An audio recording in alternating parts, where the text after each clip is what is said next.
stuff to share with you guys this morning. We're going to start with this. Jessica Alba made her relationship with Danny Ramirez Instagram official, sharing photos from her Australian trip with the caption, Byron Bay, and then a little heart. Good day. The post featured, among a bunch of beautiful vacay shots, a final photo of her holding hands with Ramirez. So Byron Bay is one of the supposedly must-go-to locations. I guess Bondi Beach is the other one. Okay. But it's such a sprawling country. I don't know how close these places are. Fans flooded the comments with support, with one writing, "The last pic, love this for you." Ramirez has been linked to Alba since July after the pair were spotted kissing in London without him being identified at the time in May. The romance follows Alba's split from her husband of 16 years, Cash Warren, with whom she shares 3 children. So she's got a beau. They're doing all right, I guess. And they're Insta-official. They are Insta-official. It's a major step forward in a relationship. Now, Hugh Jackman and Sutton Foster are red carpet official. The Music Man on Broadway co-stars turned couple lit up the premiere at Jackman's new film, Song Sung Blue, at AFI Fest in Hollywood. Case, I wanted to ask a question. You mentioned this thing that had happened. It was a couple of years ago. Yeah. And he was on stage, Hugh Jackman, and the understudy had stepped in to fill in the role, and he was giving her tons of praise on stage. Was he talking about Sutton Foster? No. She was the star. If there was an understudy, it would have been Sutton's understudy. Okay. What I didn't know when I saw that on Broadway is I didn't know what a huge Broadway star Sutton Foster was. Yeah. How revered she is on Broadway. I had no idea what I was witnessing. Now, as I was witnessing, I was like, man, she's really, really good. And they're like, you don't know who Sutton Foster is? I'm like, no. You've never heard of Sutton Foster? Yeah, I'm not a Broadway nerd, you know? So the two first sparked dating rumors back in January after being spotted holding hands and later kissing in Los Angeles. While the pair have been keeping it low-key, Sutton previously showed her support for Hugh's work after attending the opening night of his Radio City Music Hall residency. A source later told Us Weekly that the two are madly in love, and they are relieved and happy to finally be public with their relationship. Every day is a romance novel. Of course, Hugh split from his wife, Deborah Lee Furness, in 2023 after 27 years of marriage. She's not so thrilled about this. While Foster filed for divorce from Ted Griffin in late last year. So Jackman and Furness's divorce wouldn't be finalized until last June. But these guys are out and about on the red carpet, and they're open with everything as well. It's all the rage these days. It is absolutely. I love this story. Joe Keery gave his friend's California wedding a fun twist this weekend by officiating the ceremony dressed as his Stranger Things character, Steve Harrington. A fan video shows Steve in full Scoops Ahoy sailor uniform officiating this. That's It's great. But it wasn't all goofs. Joe was ready and prepared for his role as an officiant. After the groom placed the ring on his bride's finger, Keery announced, "And by the power vested in me by the state of California yesterday, I now pronounce you husband and wife." So he's clearly he just Universal Life Church. Yep. So fans online are loving his commitment to the bit because he was wearing the full outfit. And I am all about Stranger Things right now. I found an Instagram account yesterday, an official Instagram account that they've recorded all these teasers leading up to and I'm just getting so psyched for this. There is a sort of a split feeling. I'm super thrilled and excited and already sad that it's wrapping up. Yeah, I'll be sad to let it go. But, like I said, we keep rewatching it, so I keep reliving it and loving it. Well, I told you I watched the first episode of Welcome to Derry last night, and it's a nice little replacement. If it keeps going. Yeah, I'll be happy with that as long as it's solid. Yeah. Dakota Fanning is keeping it real about single life, and her younger sister, Elle Fanning, is always keeping an eye out for red flags. The Perfect Couple star told the Sunday Times about one run-in that went south fast. She said it was even worse. Dakota laughed, noting that, quote, she accidentally spat her drink out on the man, meaning Elle did this with some guy that Dakota may have been trying to meet up with. I don't know.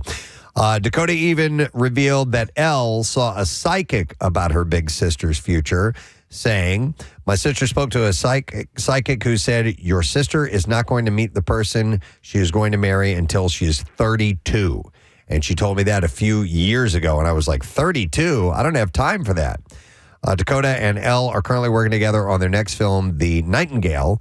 And the eldest sister admitted it's tough to turn off her older sister behavior on set. She said, I can't say stop talking. If I wouldn't say it to another actor, I can't say it to her, she had joked around. I didn't meet the person I was going to marry until I was 35, 36. Yeah. By the way, Elle Fanning's in that new Predator movie. Yeah, looks good. Actually looks really good. So we'll see how that plays out. So do you remember when plastic surgery was kind of hush-hush for people? Yes. Celebrity, when they were hit with allegations, they were going under the knife or whatever, they would deny it. Not as much all the time anymore. Jennifer Lawrence has revealed that she is about to undergo a boob job. In a new interview with The New Yorker, the actor not only copped to getting occasional Botox injections, adding that she was cautious with her approach as she needs to be expressive with her face for work. She also said that she was getting the girls worked on and talking about the changes her body underwent with her each childbirth. She said everything bounced back pretty much after the first one. The second one, nothing bounced back. She also shot down rumors that she's had a facelift, but she said she's more than open to the procedure in the future. She says, believe me, I'm gonna. Listen, that your body generates another human. The wear and tear on your body. If you want to do something to make yourself feel a little bit more presentable, have at it. Also, keep in mind, like, she was a huge Kardashians fan. Yeah. So I think that she, she's in that world. She's in that world, and that's what they do. I was watching footage of her reacting to a interview from like 18 years ago, and she was like, it looked much different, but she was like going off about something, and now she's the more mature actress and mother, and she's like, oh my God, I'm a lunatic. Yeah. I do like her. Yeah. Sydney Sweeney says that the press was to blame for all those rumors about her and Glenn Powell. Talking to Variety, she discussed how the world seemed to ship the Anyone But You co-stars. And honestly, she said the press did it themselves. There was no leaning in per se. Yeah. She said, truly, the tabloids and journalists just created it and kept going, even if we were just standing next to each other. It was always like they're standing 2 inches apart. Now, Sydney and I were very, very tight. I'll just say that. I think there was a lot of manipulation on their part to do that, to sort of play into that. It seemed to be, they were being coy, and it helped the movie. This runs counter to what the actors have said in the past. Last year, Powell explained that fun and chemistry are necessary to sell rom-coms. Yeah. That's people wanting what's on screen, off screen. And sometimes you just have to lean into it a little bit, and it worked wonderfully, he said. And he added before he gave credit to his co-star, he said, Sydney is very smart. By the way, there are rumors of Sydney possibly being in a Bond film down the road. When Variety asked about it, Sweeney hesitated. She said, I can't. And then she had a 7-second pause. And then she said, I don't know. And then there was a 10-second pause. And she said, to be honest, I don't know all the Bond rumors, but I've always been a huge fan of the franchise. After collecting herself, she added with a smile, depends on the script. I think I'd have more fun as James Bond. Sweeney's been killing it in the action genre after starring in flicks like Madam Web and boxing biopic Christie, of course, which we just had Christie in the studio. Well, the rumor is she is going to debut a lingerie line for Amazon. And Amazon owns the James Bond franchise. Oh, okay. Yeah, that could work. All right, so I mentioned the Kardashians, and I got to dive into a little bit. If you have a vagina, you might be able to benefit from Kourtney Kardashian's new line of lollipops. Stop it. You put them in your mouth, though. Okay. Kourtney's. God damn, I can't get the right angle. Kourtney's. What do you mean? With the lollipop. Yeah. I've been to a gentleman's club where they sell lollipops. Oh, really? That really haven't been in mouths. Oh, God. Oh, wow. Oh, and you buy them after they haven't been in mouths? I'm sorry. That's unsanitary. Wow. Grody, right? Kourtney's new line of well, then stay away from the butt pops. Lemmy Purr lollies are infused with probiotics and vitamin C designed to keep vaginas healthy. Is that the best way to deliver that kind of stuff? I don't know. In a lollipop? They're also said to be able to help with nasty inconveniences like UTIs and other infections. A deal has been signed that'll see them placed in Target stores in packs of 5. So we'll see if that comes to fruition. Congratulations to Love is Blind stars Amber A.D. Smith and Ollie Sutherland, who announced on Instagram that they have gotten married. That's wonderful. Is your wife still watching? I don't know. Yeah. I don't think she is. Although neither of them found love during their respective seasons on the show, they fell for each other after they were brought together on Perfect Match. Smith appeared in season 6 of the U.S. version of the dating show. So Love is Blind and Perfect Match, 2 separate shows? Yeah, and while Sutherland starred in the first season of Love is Blind UK, and they were ultimately paired on season 3 of Perfect Match. Come on! And have been together ever since. So Do we know this the is that conceit? incestuous thing. It is. Like we said with The Bachelor. No, I have no idea what Perfect Match is Yeah, about. I don't- Not a clue. The Love is Blind thing is that they literally meet, for the first time after conducting this relationship, right? Yeah, they communicate like through a wall for a long Yeah. time. They don't see each other. Right. And they're expected to get married? yeah. Yeah. So, but this worked this way. Well, yes, of course. All right, so I'm sure here's it's forever. Here's the concept for Perfect Match. It's quite literally the people that were on other reality shows show up on this TV show, and then they try to match them up. So if they're alumni from The Bachelor or any of the Love is Blind, any of them, they end up on Perfect Match. Dude. And I guess it worked for these two. So Yeah. who knows? Yeah, okay. All right. Here's an interesting story. George Clooney has offered up his own take on the recent Louvre Museum heist just days after confirming his heist movie sequel, Ocean's 14, is in the works. So speaking at a recent premiere of Jay Kelly in Los Angeles, he told Variety, "I wonder if they're going to catch these guys," referring to the thieves who stole over $100 million in jewelry. Clooney added that as a professional thief himself, he was very proud of those guys, though he quickly added that the crime is really terrible. So he's just saying, look, they got away with this thing, or at least they did initially. At that They've gotten point, two yeah, people yeah. at this point. But the actor previously confirmed to E! News that Ocean's 14 will reunite Julia Roberts, Brad Pitt, Matt Damon, and Don Cheadle, with filming planned for next year. What's your favorite heist movie? Is the Ocean's movie, or there've been a number of heist movies? Wow, that's a really good question. Because I do enjoy them. Yeah. Yeah. There's one called Heist Yeah. with Gene Hackman and Danny DeVito, and it's really, really good.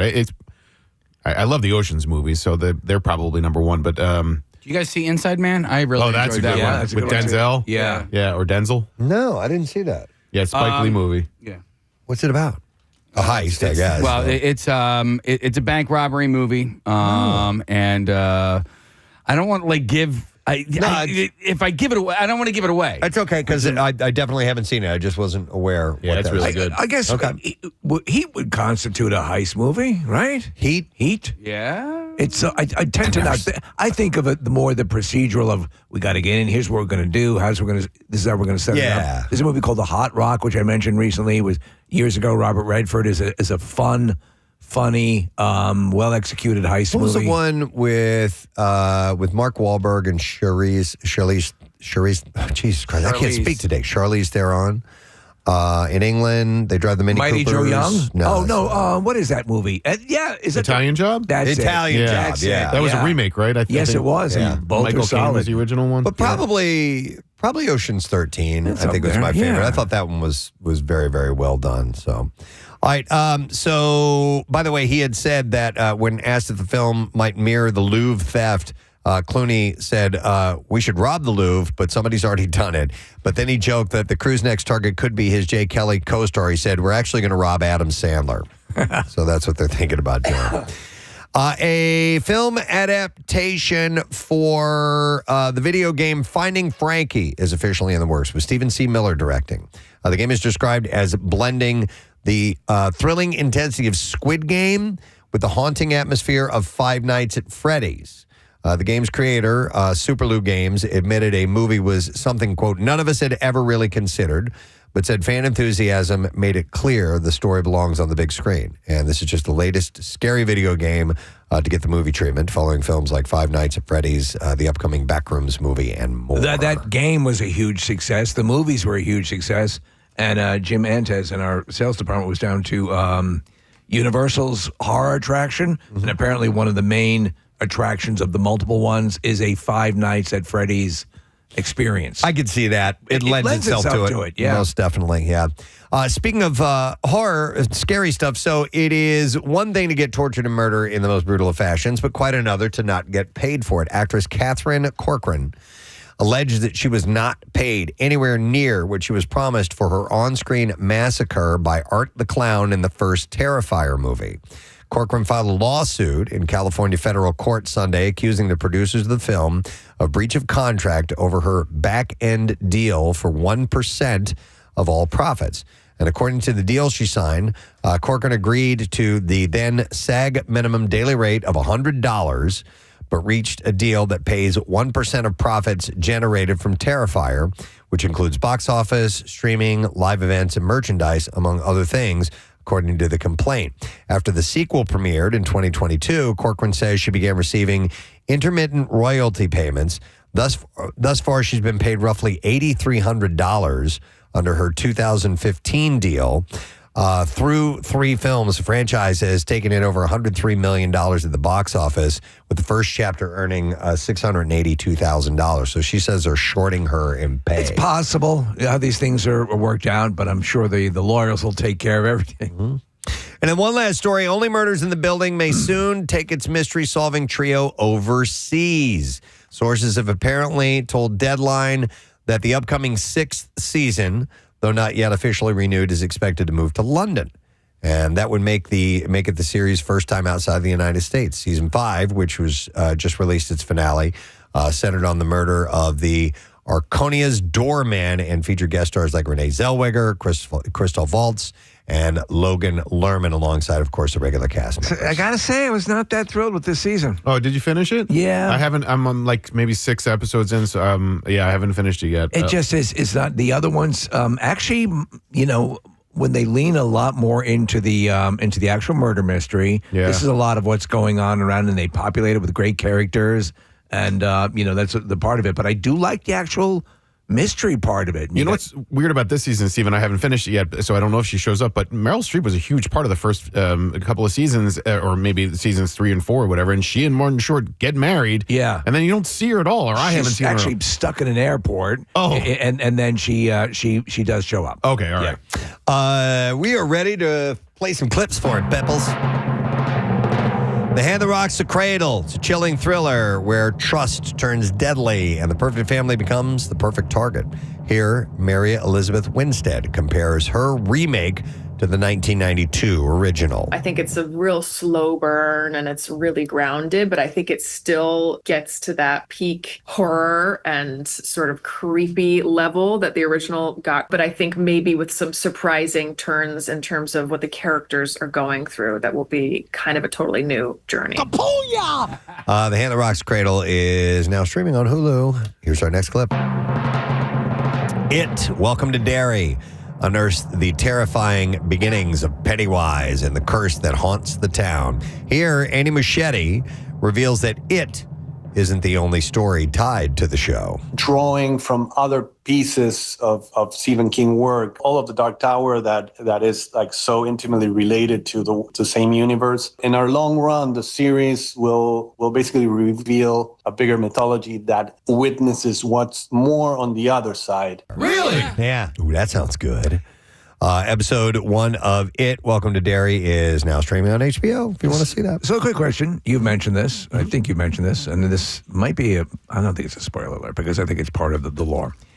Are we to believe in any way that Pennywise might have extraterrestrial origins? Oh, definitely. Okay. Yeah. Because that figures into this. In the book, and they don't really cover it in the films that you've seen.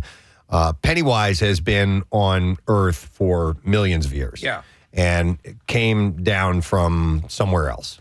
They do go back to an origin of that. There's a scene where the kids essentially like hallucinate. They create this like sweat lodge thing. Right. They go back and they see the past and the origin of it. It's pretty wild. Well, they're leaning into it in this one. All right, cool. Looking forward to it.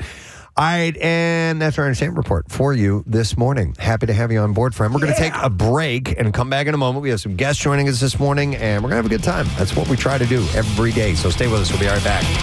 Okay. They were pretty durable. Do you have a compactor and a food in the sink? Garbage disposal. Yeah. Have one of those, yeah. Yep, absolutely.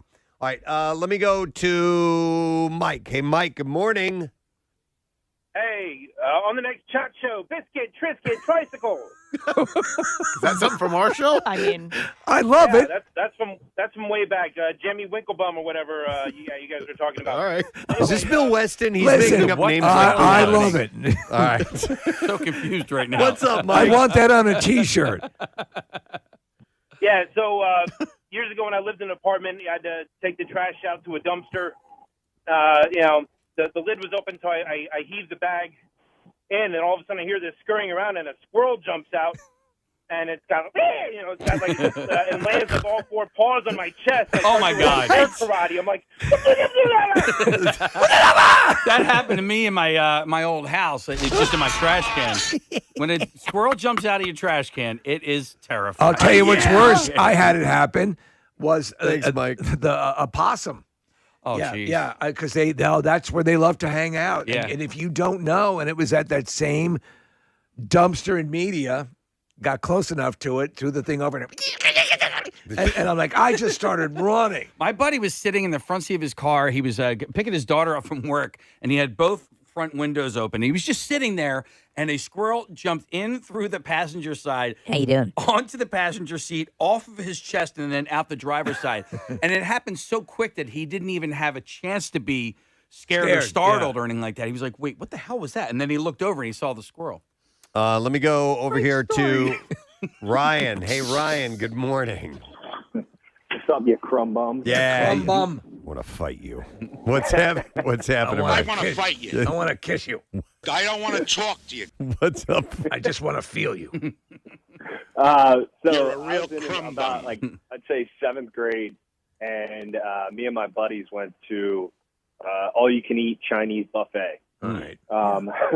I had a retainer at that time, Yeah, the retainer story. and I forgot it on the table, and I guess they didn't think that it was worth saving. So me and my buddies had to crawl through the waste of a Chinese buffet dumpster for That's got to be the worst. 2 hours. Oh. Literally 2 hours. It was.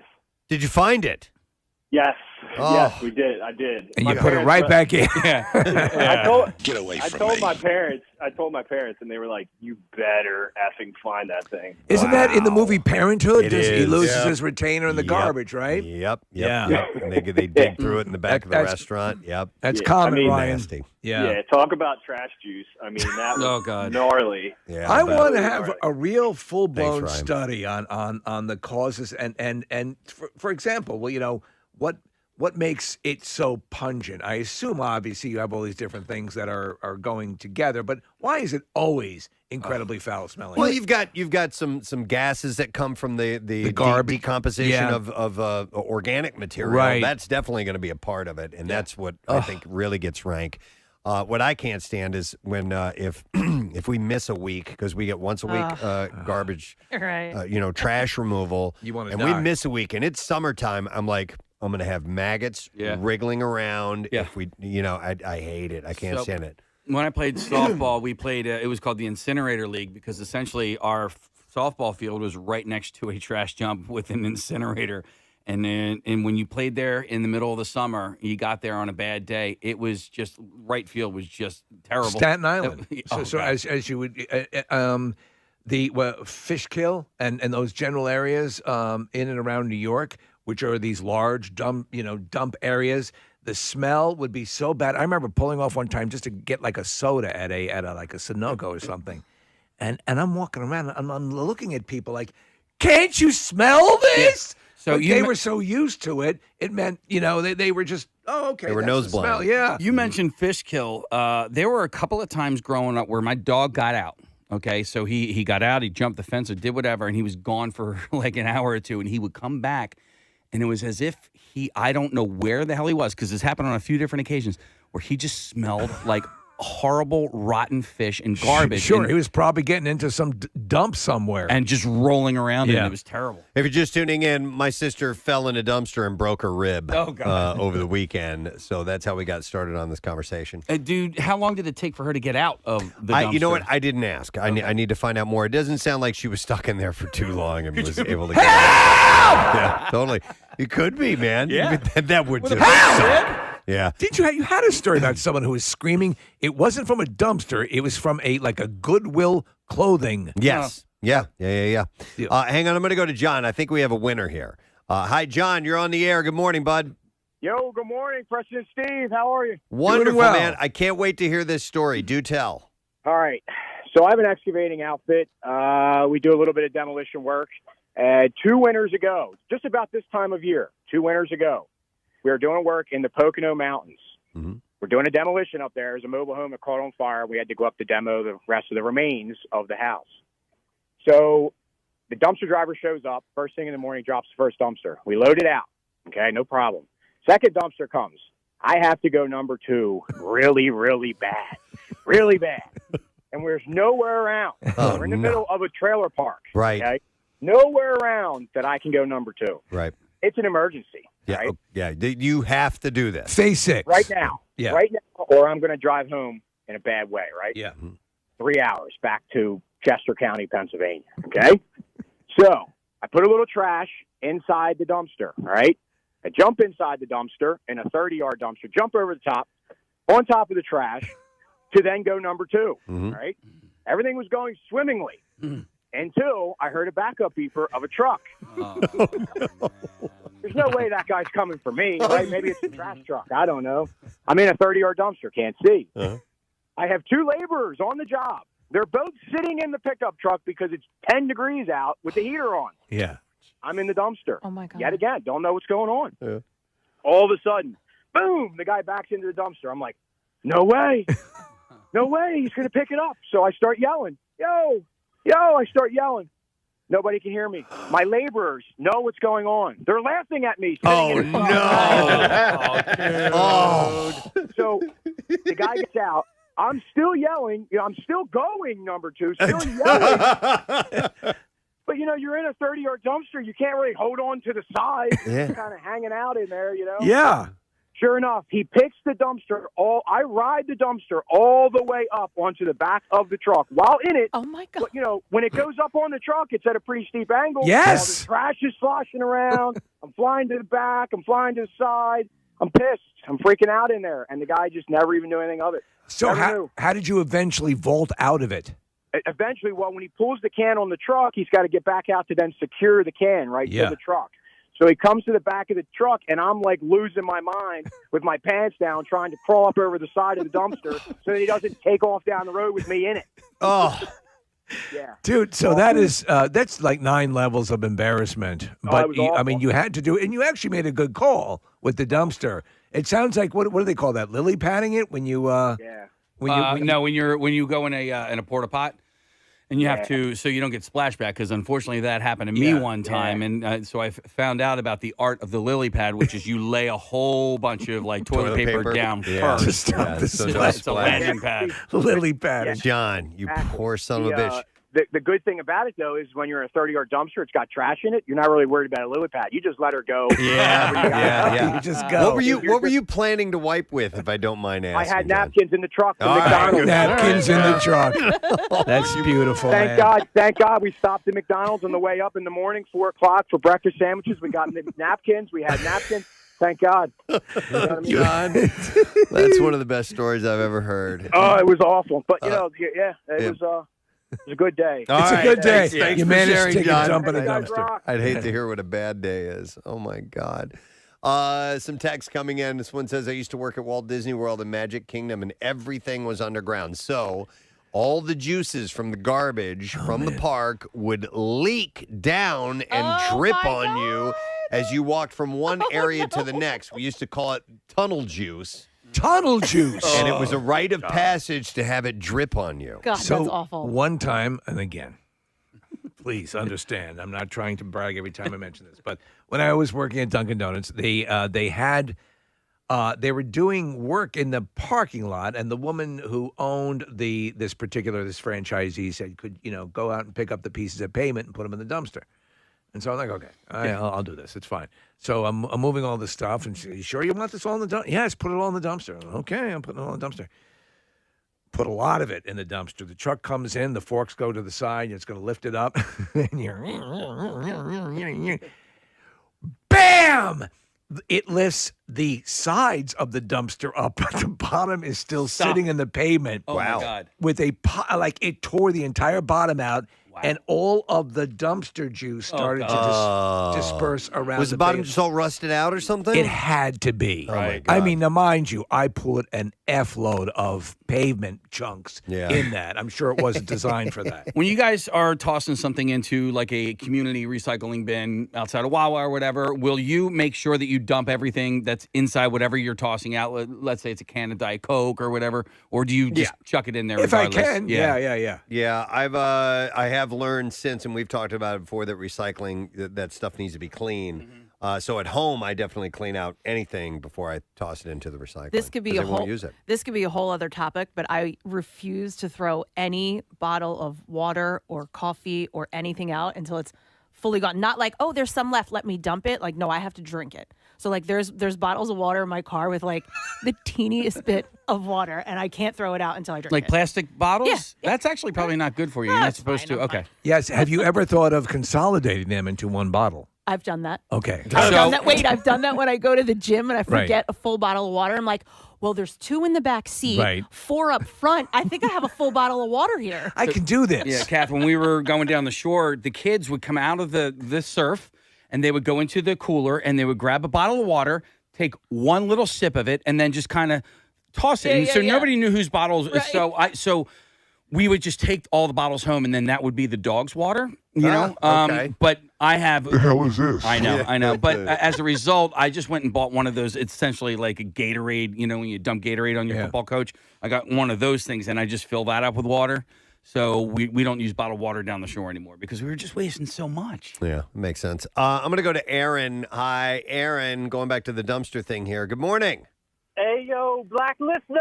Hey! What's up, Aaron? How you doing, man? So when I was a kid, I got bullied. And walking home from school, this kid comes up, grabs my book bag off of me, throws it into the dumpster of a butcher shop. Oh, no. Absolutely disgusting. Dude. I had to go in there. That's I assume blood and entrails and all that, right? Like, some stuff was in bags, but as soon as your foot hit it, boop, right through. And there was definitely like a rat in there or something. So, yeah, it's absolutely disgusting. But afterwards, joined the Marines, got really big, saw the kid in the bar, and went, hey, remember when you threw me in that dumpster? So the look of fear on his face. That was worth it. great. Good for Awesome, you. man. Way to go back and get that done. All right, thanks, Aaron.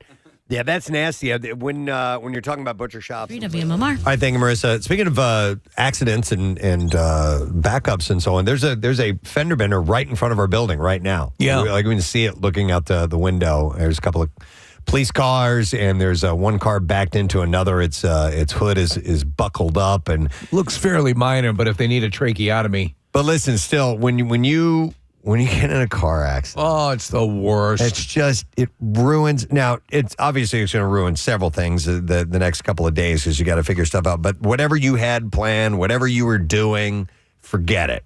It's like it's over. The rest of the day Absolutely. is just absolutely ruined after that. I just, knock on wood, it hasn't happened to me in a long, long time, but it's just, I hate it. You know what's weird about it? How jarring it is, and like it kind of lives in your body for a long time. But it's also really loud. Like the volume attached to being in a car accident is just it's awful. It's a terrible, terrible feeling. It was a number of years ago, but I was coming up, to pass onto City Line Avenue from Manayunk. Oh yeah. There was I remember that vehicle with its lights off in the left lane.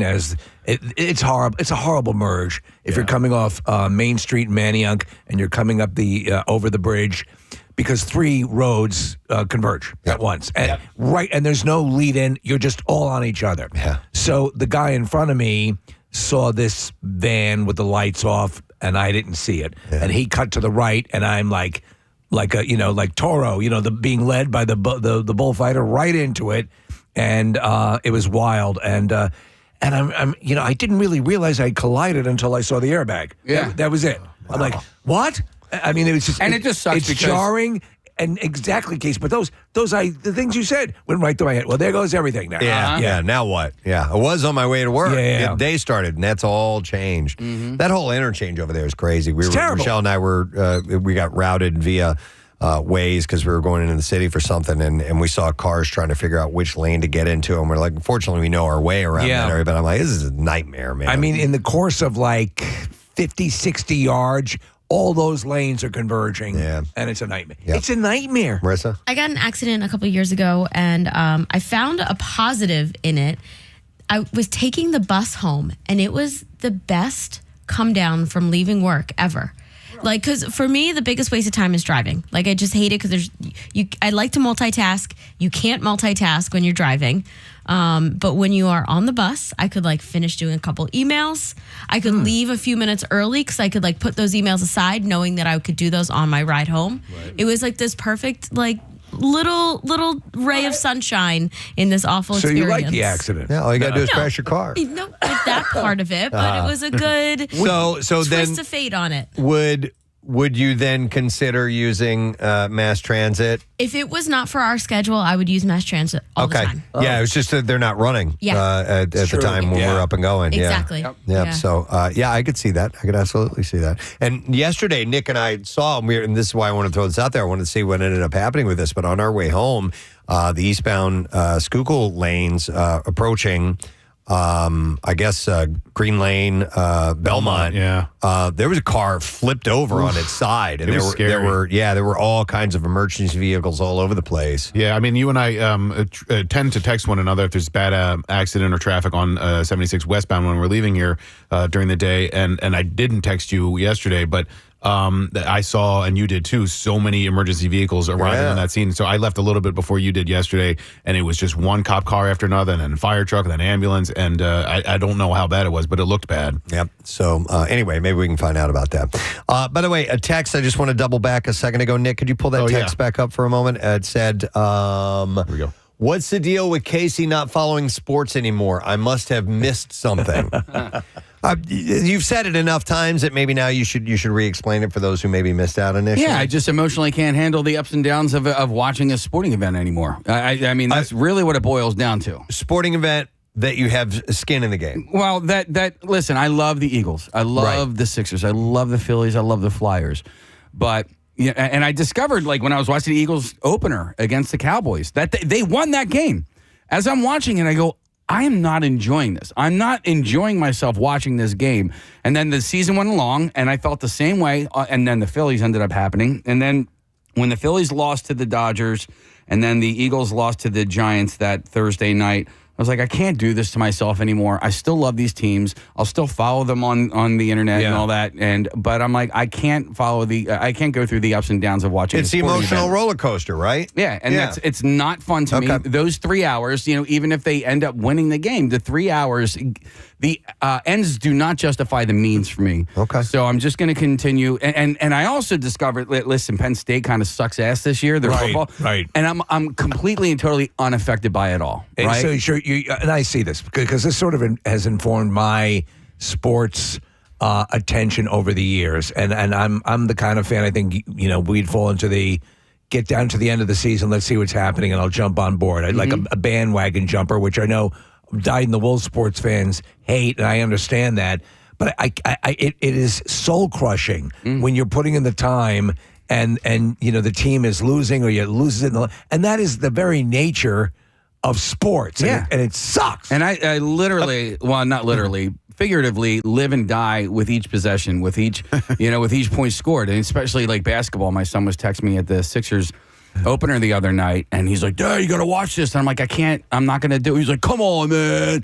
And then I saw what happened in the third quarter. They got outscored by like 20 points in the third quarter. I go, shame. Like, this is exactly why I can't watch this anymore. I cannot do this to myself anymore. Casey, that Thursday night where the Philly season ended and the Eagles lost, I was in an event. I had a Bud Light Thursday night thing that night, and I was a nervous wreck the whole night. I felt like I was doing a bad job at my job at hosting this thing, and I felt awful afterwards as a result. And Steve, real quick, I'm a sports fan still, but I love bandwagon fans. When they jump on board, whatever point of the season, aboard. Yeah, bring them on. That then I always felt like I was sort of a. It packed the stadium. The more people that show up, the more people that dress dressing the colors. Like, I understand that argument. I've been a diehard since they were terrible.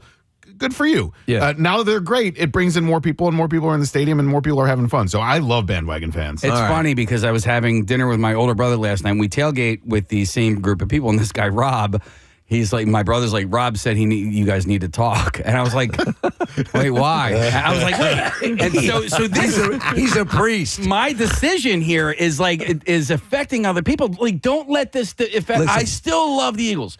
You're a beacon for many sports fans. When people say to me, who's Eagles? Well, Casey. That's what comes to mind. You have had your lawn blessed, because you had the Eagles symbol in your lawn. You've done as much as one can possibly do.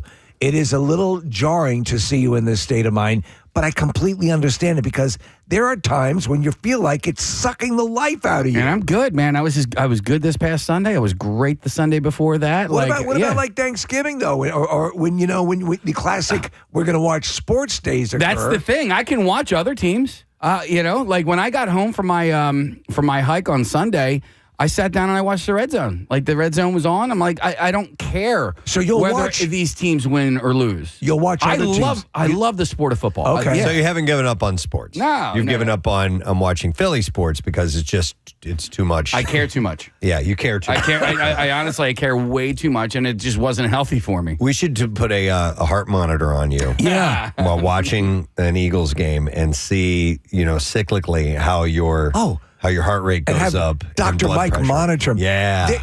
Preston, the either it was a footage or a still case.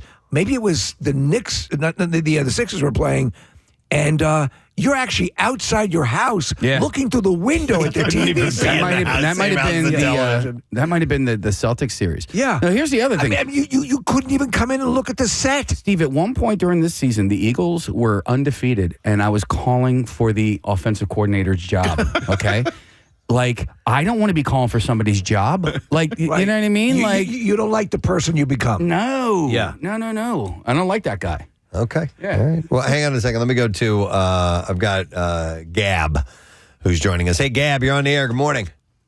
Hey, guys. Good morning. Hey, what's up? I can really relate to what Casey's going through. After the Phillies lost, I lost a lot of faith in Philly sports and realized I was spending a lot of time, especially with that game. I mean, what was that, like 5-6 hours it felt like watching that game? Mm-hmm. And I just kind of lost interest. And a couple Sundays ago when the Eagles were on, my husband went and watched it with some friends at a bar. And instead of doing that, I took a free mushroom foraging class. And I was like, my time is so much better spent not watching the television. You're out frolicking in the woods and foraging for mushrooms now. Yeah. Gorgeous autumn day. I was like, and I genuinely mean this, I'm like so much happier not spending my time planning around 3-4 hour games of Philly sports. I believe so it. Unpredictable. And it's funny though, because for other people that'll be the thing that for the guy whose profession is to forage for mushrooms, he looks forward to the sports and might find that same release. But I hear exactly what you're saying. In a way, I think it mirrors people taking digital vacations from like social media and stuff like that. So I'm done, and to take the break and walk away, because I think like you talk about, Preston, about doom scrolling or whatever, or even like Casey, you're sitting there watching, why am I doing this to myself? Yeah. And you take the break. It's hard to do it sometimes. Now, to defend Casey here, though, against kind of what you said, Gab, you've kind of given up on Philly sports. Casey still is a lover of the teams and what they do. Is just the moments, the hours of going through that and the ups and downs and the hand wringing and the getting mad. We used to, so maybe a little bit different than you, Gab, I'm not sure. But maybe he can join you for mushroom foraging. You know, it's funny. On my hike on Sunday, these people, they were foraging for mushrooms, and I was like, "Are you sure you're going to eat?" Because I saw them bending over and picking up a mushroom. I was like, "Are you going to eat that?" They're like, "We don't know yet." Yeah. And then at the end of the day, you taste it. They had a bag of mushrooms, but I waited. So the game started at 1:00. I didn't check the score until after 3. Just like, okay, let's see what's going on with the score. All right, they're winning 24-10. Great. We used to swear that my dad was going to have a heart attack watching UK basketball, because we would sit there and we'd watch him, and his face would turn beet red, and he would be getting up on like on the edge of his seat a little bit. You would just hear him say stuff through gritted teeth. Yeah. God damn it. God damn it. It was like saying that over and over again. So my dad for the I thought it was hilarious. Which doesn't help. It was the Green Bay, the Green Bay Packers for my dad, similar. Preston, and you're like, your dad was a Packers fan? Well, yeah, because he grew up in that. Yeah. I don't think I knew that. Yeah. And I'm a Packers fan. Yeah, and so, so he'd be that way, and to your. I hate to tell you guys, but to your sons a lot of time, it's pretty funny to watch you have the meltdown. It is. It actually is. This is probably about 2 playoffs ago. My wife, she was like in the other room, and I was screaming. I was like effing this, and and she's like, "What is like? What is happening in there?" She's like, "Do you have money on this game or something?" I go, "No, they were up by 20 points in the third quarter, and now they're losing by 2. Why can't you understand this? They had a 20-point lead 5 minutes ago." I mean, it is, dude. And it's funny because we all can connect on that level where it literally is hurting your organs. Yeah. It's like, why? Yeah. Why am I so invested? Some people, I guess, actually love that part of it, though. I know. I mean, that not just the victory part of it, but the ups and downs are kind of exciting to them. And no judging. Know. Because there are things that people say, why are you into that stuff? But I mean, it is. I think it is in a class by itself. But when you step back and take a look at it, to tie your happiness to a whole bunch of strangers playing a game is an odd thing, and I love it. I mean, I am definitely hypocritical when I make these analysis, but like it's stupid. I don't know why I do it to myself, but I still do it to myself. Hang on a second. There's somebody texted and said, I've done that heart monitor thing, and it is scary how high my heart rate and blood pressure got. Oh, man. Wow. Okay. I don't know who that is, but I guess they tried that out at some point. But Ron, who checked in from Evansville, Indiana, says, I go mushroom hunting all the time. Oh, there you go, with the gun. So with a gun, he's just blowing them out of the ground. Hang on a second. I'm going to go to Joe. Joe, you're on the air. Good morning, buddy. Hey, Gadzooks. Hey, what's up, my man? When Casey started this, I actually was like, you know what? That's a good idea. I'm a Raiders and Yankees fan. So my seasons have been, I didn't watch the Kansas City Raiders game, which was a blowout. And I thank God, because my 8-year-old was in the other room and she was flipping out. And I'm like, you know what? I'm glad I'm not watching this right now. So are you from Oakland, New York or something? What's going on here? I'm from Jersey, and I grew up all in New York, but my pop's a Raiders fan. Well, there you when go. the Raiders came into the league, he just became, so I just like everything he liked. Yeah, by osmosis, you took that on. And that's legit. Yeah, but you decided you'd let your kid have the aneurysm while you're now since adopting this, do you feel more at peace? Yeah, so this past week, I mean, the Raiders were on a bye, but the Yankees not being in, I was like, you know what? This is good. You know, I don't have to flip out. I don't have to worry about it. And, you know, that's the thing. It's like next week, I already made plans when the Raiders are playing on purpose so that I don't have to deal with it. So I just, you know, my kids are yelling at me because, you know, they grew up. They're like, well, we got to watch the game. I'm like, you can watch the game. I'm not. So, Joe, will you come in? So, will you come in at the end of the season if you see a glimmer of hope? Will you rejoin, or are you going to completely check out? Problem is, I'm a Raiders fan. There's no hope for this team this year. But yeah, you're taking this out for a spin. If it works for you, stick with it. If not, you can always go back. The games will be there. You know. Yeah. I mean, I got to the point, like Casey was saying. I got to the point. I felt like. Just like while I'm watching the game, I'm like sitting there. My head is like with the blood's in my head. I feel like I'm just so mad. And even when the Raiders were winning the week before, I was so like hot just on little things. And I'm sitting there. I'm like, fire Pete Carroll. That's it. The owner needs to sell the team. Mark Davis, screw him. Yeah. You know. Yeah. Do you know it got me hot. One of the most inspiring things I saw is for years, there would be, when we were living in Massapequa, Long Island, there would be lived near a parking lot right adjacent to where our apartment building was. And buses would pull up and Jets fans would gather to go to the game. And they seemed to be the most at peace. They had no expectation of victory. Yeah. They were just going because it was better when hey, listen, the Sixers sucked for a long time. And that was great. Yeah. It was, I mean, it sucked, but like it was great. It was, I mean, the most heart-wrenching it has been the last few years, especially when we lost to the Raptors in the playoffs, when we lost to whoever, whether it be the Raptors, the Knicks, the Celtics, or whatever. I mean, those are all years that or the Hawks. Oh my God, don't even get me started about that series. But like, those were a series that we were poised to at least make it to the finals. If not win it. Right. And we didn't. And and that is more infuriating and more frustrating. But when we're going through a season where we're only winning 8 or 9 games, it's like, let's just go watch some basketball. Go watch, yeah. There's a couple texts coming in. This one says, morning, I can't wear my Apple Watch during Eagles games because the heart rate monitor goes off the entire time. Will it call an ambulance for you? Oh, that's funny. Yeah. Here's another one that says, I like this one. I quit watching sports when I started realizing it was scaring my dogs. If my dogs were shaking in the corner of the room or had to go upstairs, it was time to change the channel because they were flipping out so much, Let me see here. You want to watch a frustrating sport, watch rugby.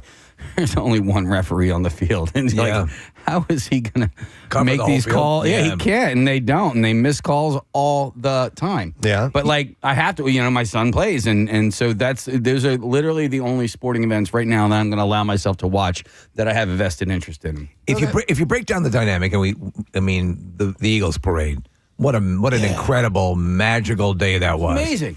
And so, but that won't change.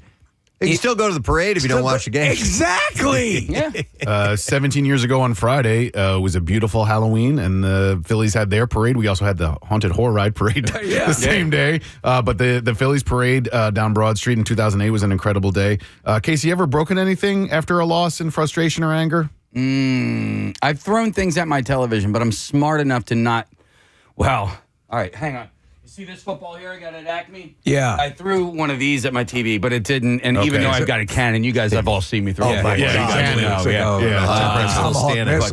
for a building. over that mountain. But I won't throw something at my television that I think will actually have a chance of I'll tell you breaking it. what for me, and Preston, perhaps you can echo this. When I've broken things, it's playing video games. Oh my God! Yeah. I haven't had that happen in a long time. Yeah. But yes. All right. Controllers and disc. Yeah. Nick, What's worse, video games or sports? well, I don't know. For your mental health. For me, it would have to be. I was doing a boss fight. It was a Batman Arkham game. It was Deathstroke, and I just smashed the controller, smashed the disc. Said, "This is going to purge it from my life." Done. About an hour later, I was driving to GameStop, bought the game again. I mean, it's like, Because you thought of something different you could do. Maybe I can do this. Yeah. So what I don't understand about this, so Rob, who I tailgate with, like, why my decision to do this it doesn't affect you. It shouldn't bother you. The only thing it'll affect is I'm not going to games anymore. But like, it's kind of like when you're having a conversation with somebody about food and you're like, yeah, I don't really like whatever food. And you're like, you don't like why are you getting upset about that? It just means that's more for you. Yeah, you know what I mean? Like, I hear you. It's interesting to hear the concept of you, Nick, expressing about being okay with bandwagon jumpers or whatever, because that stress has always been a thing. That's why I've told you for the longest time I will wait the last Super Bowl victory for the Eagles. I was watching it on delay because I every time I've watched, they've lost. Yeah. And so I couldn't take it. By the way, the Eagles and the Sixers are undefeated since I've made this decision. So you guys should all champion this. Thank you. So you're welcome, Philadelphia. If you're going to be superstitious. Yeah. By the way, here's a text from somebody going back to getting so pissed off when you're watching games. Says, my anger was so bad when they lose, it almost got me killed. I was so mad when they lost to the Packers in the playoffs in 2010 or 11. They didn't want me to drive home, and the person who drove almost got us into an accident on 95 at the 322 exit. That's from Moran and Lancaster, so I don't know how.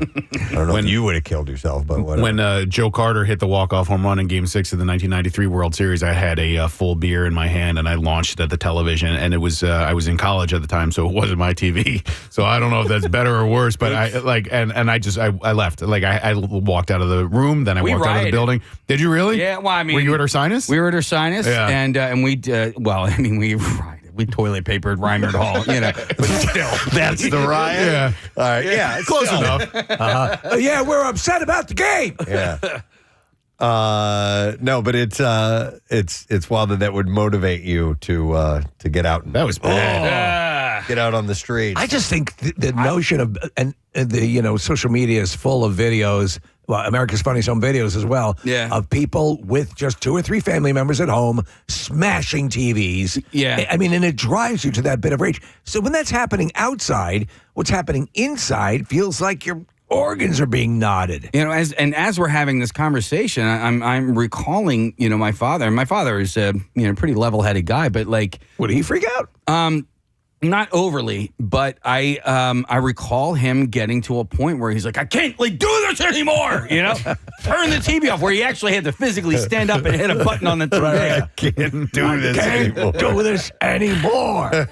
You're killing me. My dad would get a second team to root for every year because of the Eagles. So Yeah. it was never an NFC East team, but. It's funny, like I can associate that, especially the video game thing, and I can't do this anymore because your dad probably turned right back around and next week flipped the TV back on. It's like me with the game of golf. I mean, like, F this. Screw this. I can't do this anymore. And then you spend another day or two, and then you think about, well, maybe if I move my right foot back a little bit, and I rotate my shoulder this way, I'm like, all right, I think I got to figure it. Baby! Yeah. And you know what happens is when people ask, I love golf. Yeah. I have so much fun playing these games, and you always omit the nightmarish experience that you have Yeah. from the torch. So it's like a bad relationship, Steve. Yes. If you were to break it into percentages, how much of the time you're engaged in the world of golf, playing, reading, watching videos, what's the split between joy and anger and terror? Well, up until 2 years ago, it was 80% joy. Yeah. Right now, not that. It's not that. And so a bad round of golf, let's say you have a bad round of golf on a Saturday morning. Yeah. How long does that affect you? Oh, the whole week. The whole week, right? Yeah. And so that's what an Eagles loss does to me. Yeah. And oh God, if the Eagles lose, let's say on a Thursday night, the same night that the Phillies get ousted from the playoffs. Yeah. Right?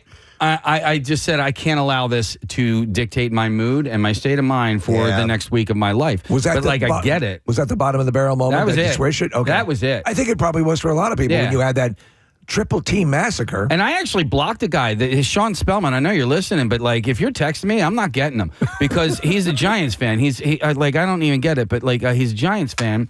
And he, texted me immediately after the game. I was like, first of all, I don't talk trash to you.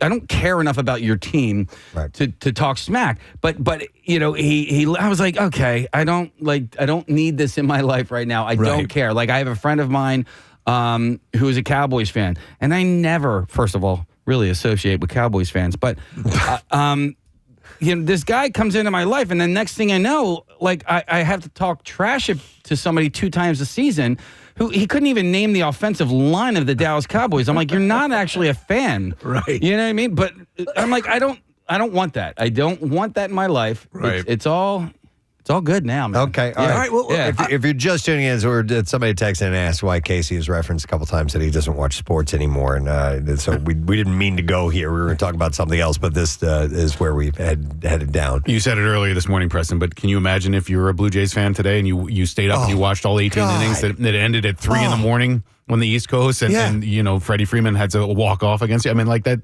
it ruins your day, but then they're playing tonight. There have to be medical ramifications. Yeah. There has to be some sort of bad element to your physicality that occurs after putting in that kind of stress and that kind of effort. But had they won, Nick, for a Jays fan, it would have been so worth it that they stayed up all night to watch it. You know what I mean? Absolutely. I saw a funny quote from the Blue Jays starter last night named Max Scherzer, and he was talking about, because I didn't know this until yesterday, Dodger Stadium has the largest capacity of any ballpark in the majors. Really? And so a reporter asked him, it's 56,000. A reporter asked him, are you intimidated at all about playing in Los Angeles? And he says, no. I don't care about Dodgers fans. Dodgers fans don't care about baseball. Dodgers fans care about watching themselves watch baseball on television. And like that observation was so keen. There were a whole bunch of empty seats in Game 3 of the World Series last night at Dodger Stadium because the Dodgers fans just don't care as much. Hang on, I want to go back to the getting fired up when you're watching a game line of questioning. We'll go to Joe, who's joining us. Joe, morning, my man. Good morning, guys. How are you? Good. All right. So I understand your family has a nickname for you. Dr. Jekyll, Philly Hyde. Dr. Jekyll, Philly Hyde. Jekyll, Philly Hyde. That's Dr. great. Jekyll, Philly Hyde. I turned into a monster. I'm ashamed to say when the Phillies lost that game Thursday night, I almost broke my hand punching a wall. Oh, wow. And I was saying some ungodly, awful things about Kirkring. I'm ashamed to admit it. So bad that I had to, my daughter's 15. I had to tell her the next day, listen, I'm sorry. Things that were coming out of my mouth, I don't know if I can even say it on the air. Just involving a lot of unfaithful things. It was just ungodly. So then the Eagles lost. Joe, with this embarrassment that you have, well, they know how I get with sports, right? Especially the Phillies. I'm a diehard Phillies fan.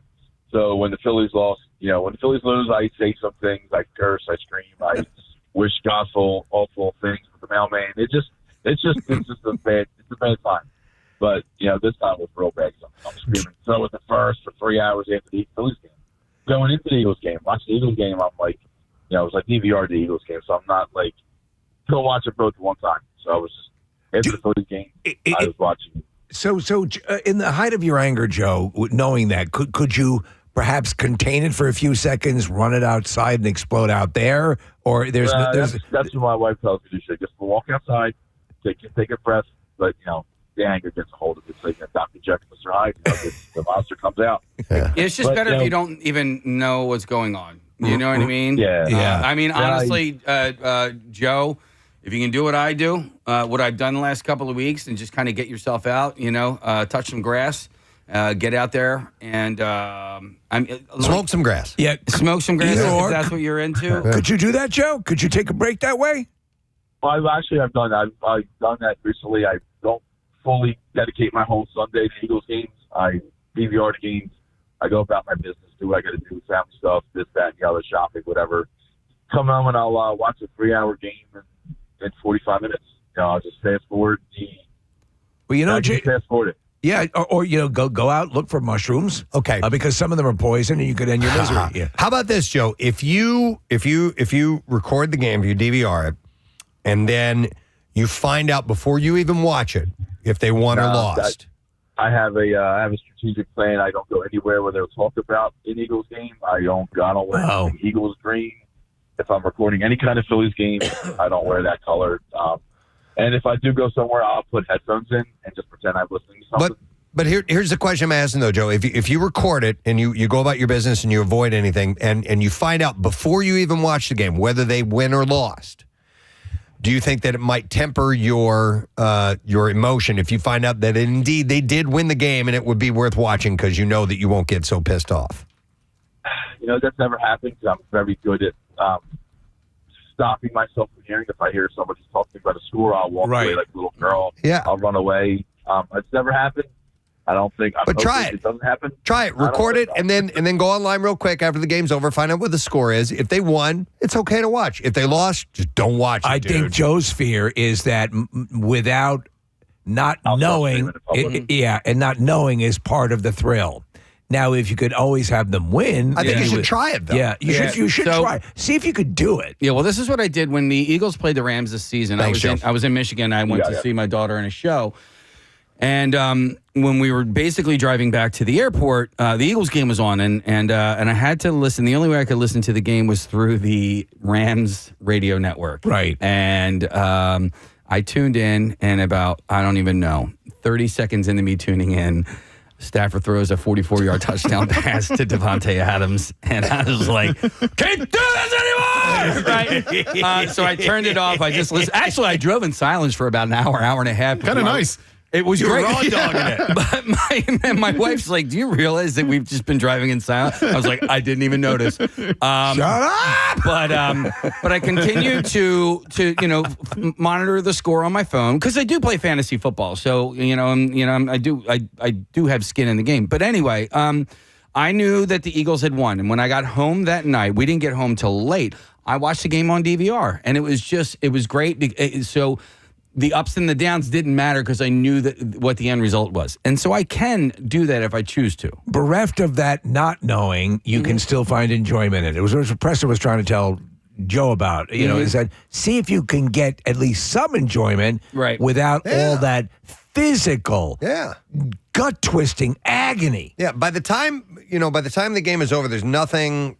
It's over. It's done. The results are in. There's nothing that can change it. and maybe if it's going to be a heartbreak to you, it's not even worth watching. Yeah. Right. But if you do find out that it is, that they win, and I know it's a spoiler, clearly, you still want to see maybe how the game, played out. And that might be okay. I'm not saying that's for you. I'm saying for, Philly Hyde, Joe over there. For instance, the first play of the game this past week, did Saquon run a 65-yard touchdown run? Was that the very, very first play of the game? It was his first rush. It was his first rush of the game. I mean, that's pretty great. But I only saw it on Instagram. Yeah. So which is fun. Yeah. You can enjoy it. Yeah. Well, I didn't mean to go down this path, but somebody had texted in and they were curious what the story was on Casey, because he said it a few times. He's done with sports. He's not watching anymore. I'm good. But we now know the nuance is that you're just not going to tear your guts out watching Philly the sports. teams that you love, but you'll watch other teams and then you'll pick your moments with. And the other thing is, I can't. I'm like, let's say the Sixers tip off at 7:00. I'm not going to check the score until at least an hour and a half, 2 hours in, just to kind of see where they're at. I can't monitor the entire time. Right. So with the Eagles, I didn't check the score on Sunday until after 3:00. I was like, okay, they're up by 2 or 2 scores. But just keep us abreast of your mushroom foraging hobby. Yeah, we're going to get into after that suggestion earlier. All right. Well, Monday Night Football party, first night at Campout for Hunger. That's right. We are going to. That's right. We're going to have a viewing party. We haven't announced that yet. But we're going to be doing that at Stateside Live. We are getting ready for Camp Out for Hunger. And we do have some things planned. Obviously, food trucks and fireworks is going to be the Thursday night of that. And then we're working on some other evening things. When they come together, we will let you know. We're less than 2 weeks out, man. It's unbelievable. Yeah. So we'll take a quick break. We'll come back in a second. We got B-File on the way. Maybe we have a little announcement about some suggestions for what we are going to do with the Camp Out for Hunger. In fact, Marissa's giving me a thumbs up, so maybe when we get back, I'll reveal what that is. Stay with us. We'll be right back. I assume there's a protocol they need to follow for throwing away that. They're throwing away like biomatter. Yeah. That's you have to do something. This would be the worst, according to this text. Says, when I was in high school, I worked at a seafood market. Oh, gross. The trash naturally smelled in our dumpster. Every Thursday morning was clean out day, and it would soak me with fishy garbage juice. I would be inclined to whatever, you get a high-powered pressure washer or something and clean those suckers out because the stink is unbelievable. There's a great blooper outtake from that episode of It's Always Sunny where Charlie and Danny DeVito, they're living in a dumpster to save on costs, and Danny DeVito's he's eating the like a bagel, and Charlie goes, "Where'd you get that?" And he goes, "Who's down there?" Rotting seafood. I can listen. Even fresh seafood. I've been walked by fish markets, and I'm like, ugh, nasty. I can't imagine what it's like once you throw it away and it sits out there and festers. Oh yeah, it gives me that in the throat sort of gag where like I could go puke in Yeah. Well, thank you for sharing the stories. I appreciate it. Yeah, my sister fell in a dumpster over the weekend and broke her rib. She's all right, other than the broken rib, but it was a story worth relaying. Absolutely. And all right, I want to take a break because we got bizarre. Man, was the weekend rife with bizarre file stories. Yes. I'm telling you, I have like a week's worth of bizarre file stories that I've held on to, and I cannot wait to share some of these with you. So a lot of people send them to me too. Oh yeah. We'll come back in a moment with those. Make sure you stay close because we'll be right back. All right, thanks, Kath. So the other day we got on a discussion of colognes and scents and things like that. I forgot how that even kicked off, but we were reminiscing a little bit. Story directly pertained to it, and it was some development.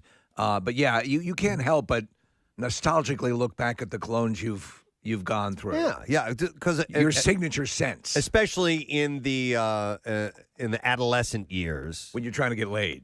When you're first starting to I remember when even before quote unquote getting laid. Yeah. Like I mean, when I was a early teenager, I'm like I started to do those things that might attract to be attractive, or what I thought would be attractive. And when you saw your the dad, opposite sex, your dad just go. You know what? Yeah, the cologne and the after. But I would get to those little sample kits of various cheap colognes and try them on, and the whole thing. I remember, and Steve, I think this will appeal to you. Like in high school, all of a sudden, girls would start to smell my neck, and I was like, "Oh, I like this." Yeah. Their nose is close to where I breathe. Right. That's cool. Right. I should put some on my navy. Maybe. I couldn't help notice that your taint smells enchanting. So anyhow, we thought that it was might the be best tea bag I ever had. I had stated that I think that I could identify some of those older scents, and Is it because you tried a lot of them, or you just think you Yeah. know? Okay. yeah. Yeah. Oh, I did as well. And the ones that were in the dad's bathroom that, like you said, we would, smack the face after shaving Yeah. stuff, and the whole room would smell like that. And I just remember all those scents. And as you said, Steve, your olfactory senses are the strongest at triggering memories. Yes. I mean, you can have vivid memories from a very specific scent. Scents are very complex. And it's astonishing how you, you'll catch a whiff of something, whether it be a food or a fragrance or something like that, and you almost, it's almost like You're jarring. transported. It's like, oh yes, You're transported. It's like that scene in Ratatouille where he takes a bite of the ratatouille and boom, immediately goes back to being a little kid. Yeah. I remember one time I was driving down the road, and it was in the summertime, and this overwhelming wafting scent of honeysuckles. I had driven by some honeysuckles, came in the car, and I was transported immediately to a time in my life. it's Just so wild the way that it automatically. works. Yeah. So in the collection of colognes, like I remember, I had. You would wear if you were seeing a girl what she wanted you to wear because you wanted to make her happy. Yeah. Uh-huh. I remember getting a starter cologne from my mom years ago, and then so I wear now the two scents that Claire likes me to wear. So Steve, I texted. So my ex-boyfriend from college, he would wear Jupe, and I loved it. And so now that you're saying this, I'm guessing he continued to wear it because I liked it. But I sent him a picture yesterday, and he was like, "Oh my god!" Wow. well, let me ask. So what's your nasal capability right now, because you lost your sense of smell with the COVID? And Where taste, do you stand right now? Yeah, so the scent is definitely coming back. It's pretty good, and my taste is starting to come back as well. All I right, actually went good. out to dinner last night and could taste what I was eating. That's a wonderful thing. You know what, Jupe? I probably won't be able to identify that one. I'm not familiar. So with. there's no way you guys tried all of these. Right. So we actually have 10 colognes. Yeah. So we're gonna do a test here. Yes, Kathy. Yeah, well, so I just wanted to thank the person that helped us out with this. So it's a guy named Ali, and he. Did you smell Marissa? I when smell you walked Marissa. In here? She smells I'm like all sorry. of them. Marissa came in and brought us Yeah. coffee grounds. I'm sorry to interrupt, but She smells like she cologne. smells like all of the cologne that Cologne. just came in here. I'm sorry. Go ahead. No, and thank you, Marissa, for doing this, because if I were to have to spray those, I would have to go home. I'd have like a migraine headache. Okay. But anyway, I want to thank Ali from Perfume Island. It's a kiosk in the Plymouth Meeting Mall. He used to be in King of Prussia and Exton malls.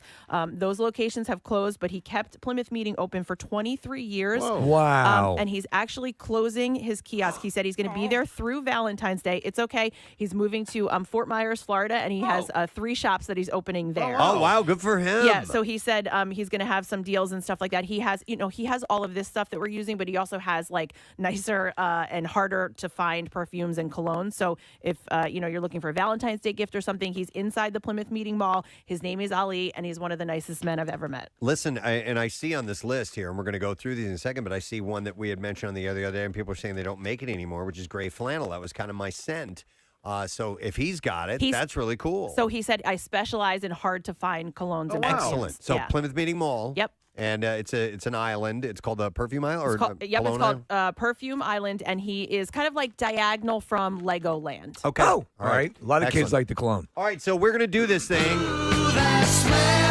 We're going to do a sniff off. Sniff off. And Marissa brought in coffee grounds for You know us. what though? I'm telling you, the shot glass is not going to do enough for cleansing your nasal palate. I have bags of cologne. I have bags of coffee here. I got What, like you mean like stick your nose put in the your, bag? like a feed bag. I don't so know. I'm getting a pretty strong scent off of this. Nick, how are you? Will that get it done for you? Yeah, that's enough. Okay, so Nick, so yeah. Casey, you use the Okay. bag, All right, and they'll so- use the little cups. Yep. All right, so anyhow. That's sort of that'll cleanse your nasal palate.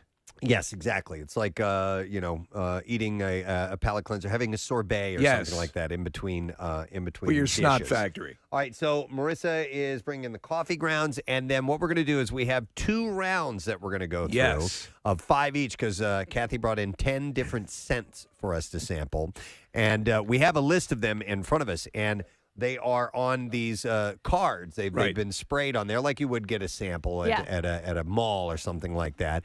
And we're going to sniff each one of them and write down what we think it is and go through the 5, and then we'll reveal what they actually are. So, oh my God, the whole room. Oh my God. That's why it was almost. I we already figured- smell Old Spice, man. Do you? Yeah. Okay, Oh, so wow. anyhow, Look at so we go through one at a time and then write down, and we're not going to say what we think they are, right? No, you Until just the write end. down, and then we'll do it at the end, and we'll see who is the. Now I'm going to hand Dear you. God, what is this one? Are you doing? Is that number one? Go Yeah. through the various I know numbers. what that one is. Everyone, Casey. Yeah, I got you. What was your cologne of choice, Case, when you were a kid? Your main one, your teenager. And I hate it now. I Yeah. can't. The Polo. And Polo. I wore Polo and like Drakkar Noir. Yeah. I actually still like the smell of Drakkar, and Craig Legans wears Drakkar. Okay. Noir. All right. And you and I are the same age, Case, and Yeah. for us, I think Drakkar was like the cool one. They marketed Yeah. it really well. And so I wore that at the end of high school and definitely at the beginning of college. But I So- have friends that wore Polo, and I think might even still wear Polo. Yeah, I went from Drakkar to Polo, and then my dad always had obsessions, so I would throw that on. Then I went to Eternity for men. So you made the rounds. I think you're going to be good at this, Preston. You were the first one to claim you're really good. Nick, you said you were not so sure about your capabilities. I know one, Okay. and I think it's Is it the one you wore? the one do you that think? I wore. Okay, yeah. all right. Because that's like we've said many times. It just evokes the most and triggers the most powerful memories. Wow. All right, the guys are sniffing away. Preston, any good memories coming back? Oh, yeah. 2 for sure. Because I think, Yeah. I got 2 if for your scent was Old Spice, No, it was Great Flannel. Gray flannel. Okay. Yeah. All right, And- so and I have Old Spice at home because on Sundays when I shave, I'll slap a little bit of that Okay. on. I have a question about one. Yeah. Do you think, Preston and Casey, do you think you note any sense of like cinnamon in spice number 1, or am I way off? No, Nothing? because I know immediately what it is. Yeah. So I don't even All right. associate it with a certain scent. Let me know when you're done with your smelling and your number tabulation. Let's open the doors and Kathy's air this That's we place tried to out. do this while you had no sense of smell. Turn the fans on. But damn you got your smell back. And she didn't. And Marissa didn't even spray them in here. She sprayed them out in the green room, and just those cards. In You know what here. this smells like? It smells like after the track team leaves the locker room. Number 3 does. Yeah. That smell. And when you always, for the most part, did you base it on what you liked, or did you base it on what a girl you liked? A little bit of both. Yeah. I mean, like whatever was considered the scent du jour, the Yeah. hot one, like Drakkar. I mean, that for a while that was like the thing to get. It was like the nightclub scent. Yeah. By the way, none of these colognes, and some of them are like $9. Yeah. And I think the most expensive one is $20 bucks. Maybe. Okay. There's Well, only one that I am absolutely positive about, and then the rest of them I have no clue. I'm the same as you, Case. Yeah. All right, you guys done? Kathy, did you Yeah. have something? No. Go ahead. Go ahead. All right, I got 2 for sure. Okay. I do know that, and I'm pretty certain I got 3. So we'll have to find out what they are. So we can reveal what we wrote down. Okay, so we're going to go through the list here, and we'll start at the top. All right. All right. With number 1. Right. What did you think? All right. I have number 1 as the Old Spice. Casey? Yeah. My number 1 I have is, well, I guess I'm wrong. It's gray flannel. All right. What do you think, Nick? Number 1 is Stetson for me. All right. What is it? Number 1 is Old Spice, There you go. Preston. I told you. I knew that. All right, Ding, so ding, ding. let me tell you a little bit about Old Spice. We have facts Yes. about Yes. this. Oh, Okay. yes. Excellent. All right. It is an exemplary specimen of nautical fragrances. Its spicy amber provides a deep, nostalgic foundation to its invigoratingly fresh and citrus notes. Fun fact, Preston. Yes. Old Spice was originally marketed as a scent for women in 1937, but it was the men's version that struck success the following year. Wow. Okay. All right. There's a great reference to Old Spice in it was Hannibal, I think, was the movie, and Hannibal goes to Jack Crawford. He goes, "That's the same atrocious aftershave you wore in court. One with a little ship on the bottle, I believe. Something a child might buy someone for a birthday." That's great. I told you I'd nail that one, no problem. All right. That's by far the easiest one for me. Me and my older brother tricked my younger brother into drinking Old Spice one time. Casey. By the way, Yeah. I told Kathy, and she was not aware of this. Aquavelva and some of the really cheap colognes. Oh, yeah.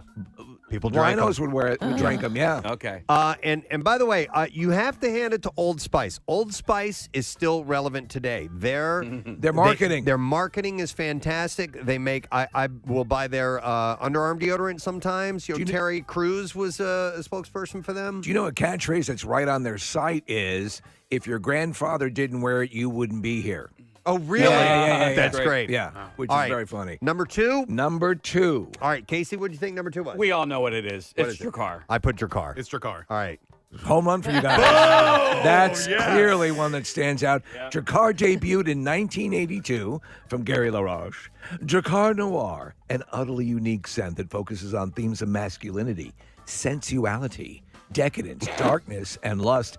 Interesting fact, Preston. And lust. The name Drakkar is derived from the word Drekkar, a type of Viking longship involving the virile charm associated with Viking warriors. It sounds like something out of Game of Thrones, like a dragon, Drakkar. Yes. You know, something like I that. wore Drakkar Noir Yeah.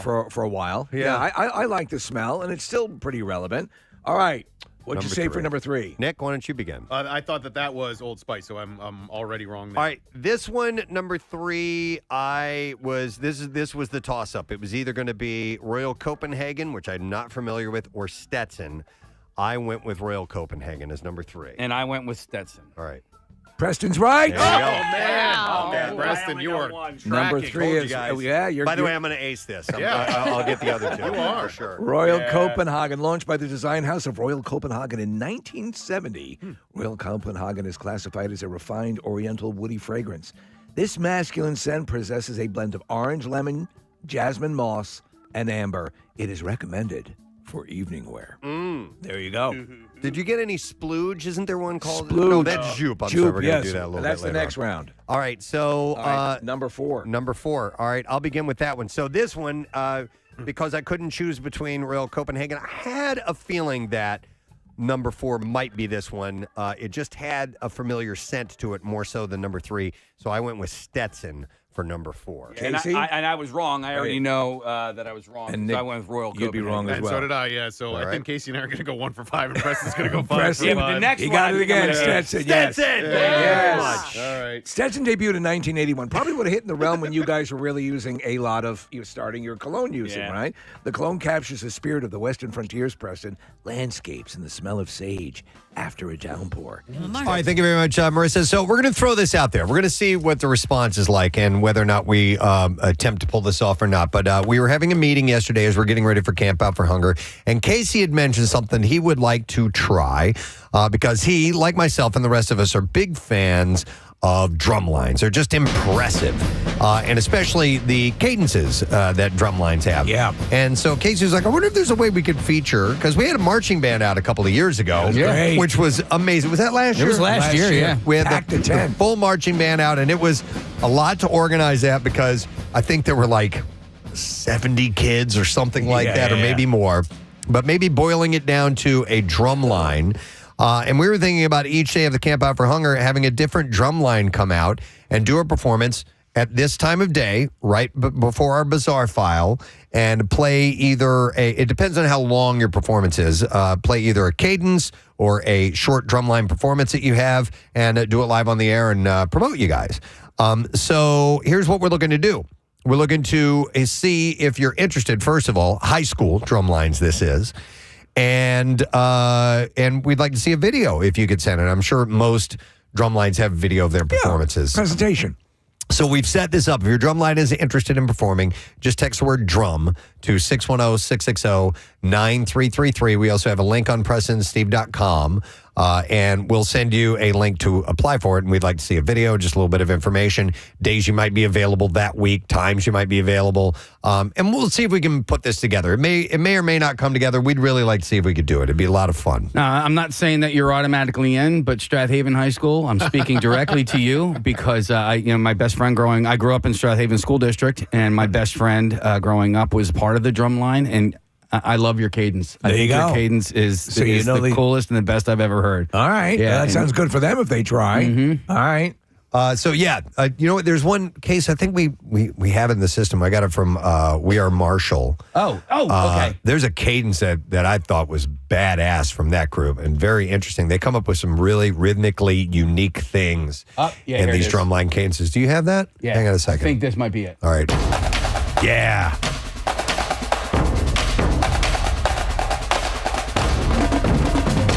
Really unique. I love it. I love it, man. So something like this is what we're looking to do. What is that drum? Those are either the quads or quints. They're, it's like where they have a whole rack of them in front of them. And what do they call that when they go? I don't know. That's like a splash or a... No. It's like a run or something along those lines. But so anyhow, if your drumline is interested, if you know somebody who is in charge of or a member of a drumline, high school drumline, tell them about this. Text word drum to 610-660-9333, and you will get the link to apply. So we'll see if we get some responses and if we can pull that together. All right, let's get into the Bizarre File. Here we go. WMMR presents Preston and Steve's Bizarre File. Brought to you this morning by No Sad Brew, our friends at Two Stones Pub. You can lift your spirits with a No Sad Brew. Our collaboration with 2SP Brewing and Two Stones Pub benefiting the Campout for Hunger. Head to WMMR.com/campout. You can find out where you can pick some up today. We were talking about Casey not watching sports anymore. Right. I'm leading with a sports story. A fan in last night's game between the Penguins and the Blues was taken to a hospital after falling from the upper concourse at PPG Paints Arena in Pittsburgh. Oh, no. The incident happened early in the first period. Emergency personnel treated the fan, a man who was not identified, before taking him to Mercy Hospital, flew a few blocks from the arena. Play was not halted at any time while the man was being treated. Police said the man is in critical condition. Jeez. They don't stop the game for that stuff. There's a lucky fan. The Penguins said in a statement, our concerns remain with the individual and his family at this time. And Penguins captain Sidney Crosby said the team found out about the fall after the game. He said, it doesn't feel right to be talking about points right now when you hear something like that. Obviously, our thoughts and prayers are with the person and the family, and hopefully they're okay. Penguins coach Dan Muse echoed Crosby's sentiments. The fall was actually the third such incident at a Pittsburgh sporting event this year alone. They may want to consider some changes. Well, these are at three different arenas. So in May, Kevin Markwood fell over the railing atop the 21-foot high Clement Wall. Oh man! And onto the field at PNC Park. And then on Saturday night, a worker at Acrisure Stadium, home of the Steelers, suffered injuries to his legs when he fell approximately 50 feet while doing work near the stadium's scoreboard. So three different venues, three different situations. Yeah. So it's a tough time to be a Pittsburgh sports fan in that regard. So, wow, hopefully the guy's okay. All right, moving on to another story.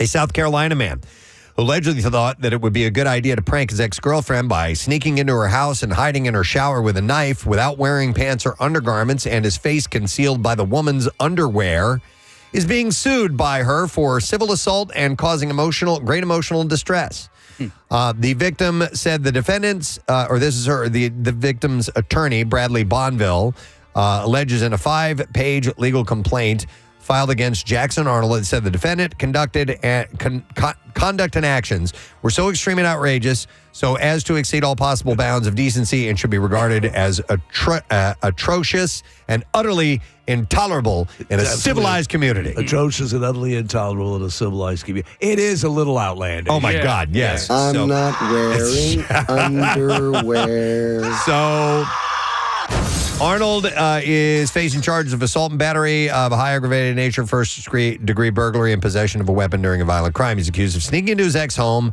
in Charleston through a detached garage apartment while she was not home. They were involved in a romantic relationship, and it had come to an end. And I'm reading through the legalese, so pardon me, I'm going to try to translate this. See, yeah. So after they broke up, he became hyper-obsessed with the whereabouts of her. The defendant began to stalk her at her job as a nanny for children, and he had traveled to her home in downtown Charleston while she was out with several of her friends for dinner and drinks. He allegedly entered her residence, hid in the shower with a pair of underwear concealing his face. That's creepy. And no pants or undergarments on while in possession of a large knife. The woman had gotten home, changed clothes, was about to leave her residence to walk to an adjoining house. And without warning, he appeared in her bathroom or from the bathroom and was not wearing any clothing. And the woman said that Arnold began to approach her at a rapid pace while wielding the knife. She was able to successfully parry the knife from his grasp, and they started a scuffle. And he ended up pressing her hands against her throat, forced her to the ground, choked her. And she was able to remove her underwear from his face, exposing him. And upon removal of the underwear, Arnold allegedly stopped choking her and began muttering uncontrollably. The woman rushed over to her parents' house, called the police. He allegedly tried telling the woman that he was just playing a prank. And we really should be together. And he was just trying to, quote, lighten the mood and talk. Yeah. According to the arrest I thought that'd give report. us something to talk about if I attempted to kill you. Remember that time I had your underwear on my face and a knife? I was strangling you? Yeah. Oh, God. Good memories. times. Hey, let's go look for mushrooms. Online court records show that his case is still pending as of Sunday. So I don't know what I did. We'll see where that goes. Hey, a UFO tracking app, which is called Enigma, has logged more than 9,000 reports of strange underwater objects near U.S. coastlines, and the numbers are raising eyebrows among both scientists and military experts and conspiracy theorists. These unidentified submersible objects, or USOs, are described as mysterious craft that dive into or rise out of the ocean without making a splash or leaving any trace. Since Enigma launched in late 2022, it has collected over 30,000 UFO and underwater sightings total. About 500 of the underwater reports happened within 5 miles of the coast, and more than 150 described objects either hovering above the water or moving between air and sea. California leads the country with 389 underwater sightings, followed by Florida with 306. One report even includes video of glowing green lights moving under the ocean's surface. Retired Navy Rear Admiral Tim Gallaudet warns that these mysterious objects could pose national security risks. I saw this documentary with Jason Momoa, and there is an entire, at least by my reckoning, an entire futuristic city. A civilization. Yeah. And multiple species, and I would look into that. I wonder if they've considered that at all. All right, and then we'll do one more story, then we'll wrap it up. Delta Airlines flight attendant made a $70,000 mistake on Saturday after they accidentally deployed an emergency evacuation slide on an Airbus A220 aircraft at Pittsburgh just as the plane was preparing for departure. I never realized how expensive it was to deploy those things. Yeah, the flustered flight attendant with more than 26 years of flying experience was so embarrassed by his mistake that he felt that there was no other option but to publicly apologize to all the passengers whose journeys had been majorly disrupted. I apologize. It appears that as the aircraft was just about to push back from the gate, the flight attendant armed the doors for departure, and then somehow the crew member responsible for the forward left-hand door mistakenly lifted the door handle.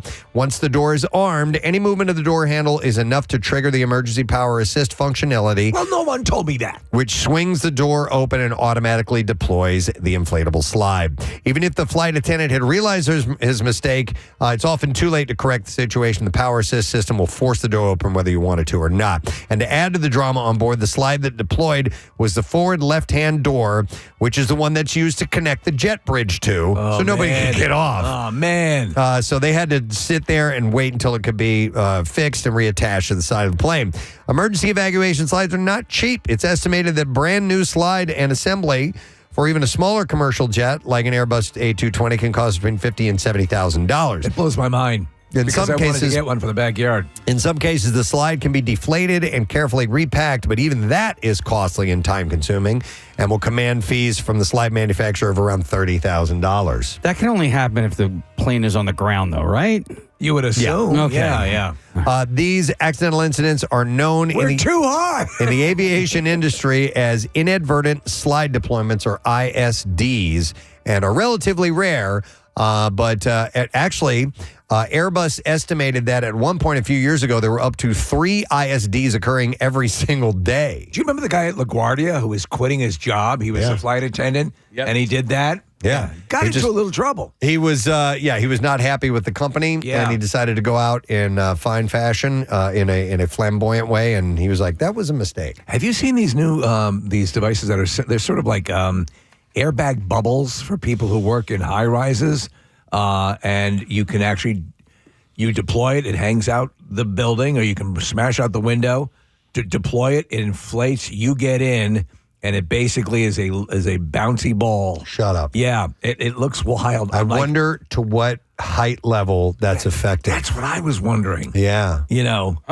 But it's pretty wild. Yeah. Yeah. That's a good idea. Yeah. Because I wonder, because obviously, 9/11 was where we saw all those people jumping out. Could you take it from the top of the World Trade Center? I got to believe that can't be, but way. I don't know. I've never heard of that. That's wild. All right, well, there you go. That's your Bizarre File for you this morning. We will take a break. We'll come back in a moment. A little later on this morning, actor John Slattery is going to be joining us. The movie Nuremberg is coming out. Looks pretty intense. And you may know him from the MCU. And what was the show he was on? It was on Mad Men, right? Mad Men. Yeah, Mad Men. And also, Gene and Bill Baretta will be joining us, too. We'll be back in a moment. Stay with us.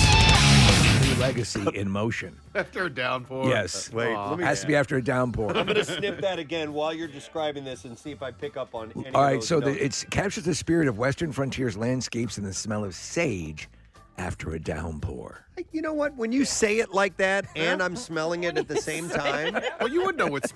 I know what sage smells like. I'm picking By up the way, a tiny would bit you of do, that. and I didn't put all of them in, but they all have basically it's like a 3-tier scent combination, like almost like a major, a middle, and a minor, and it's amazing. That By the way, they put that amount of work into it. there are people that it is their job to determine what these combinations are, and they'll test them regularly, and they get paid handsomely. I mean, a lot of money to be able to pick up on certain notes of scent. Absolutely. And they're Like- tested to make sure that they are indeed, they have that sharp of a note. You had a story about, I think, one of the world's premier fragrance experts who worked. I forget what it was more for women's perfumes, but they were making lots of money. Do you remember the ad campaign for Stetson?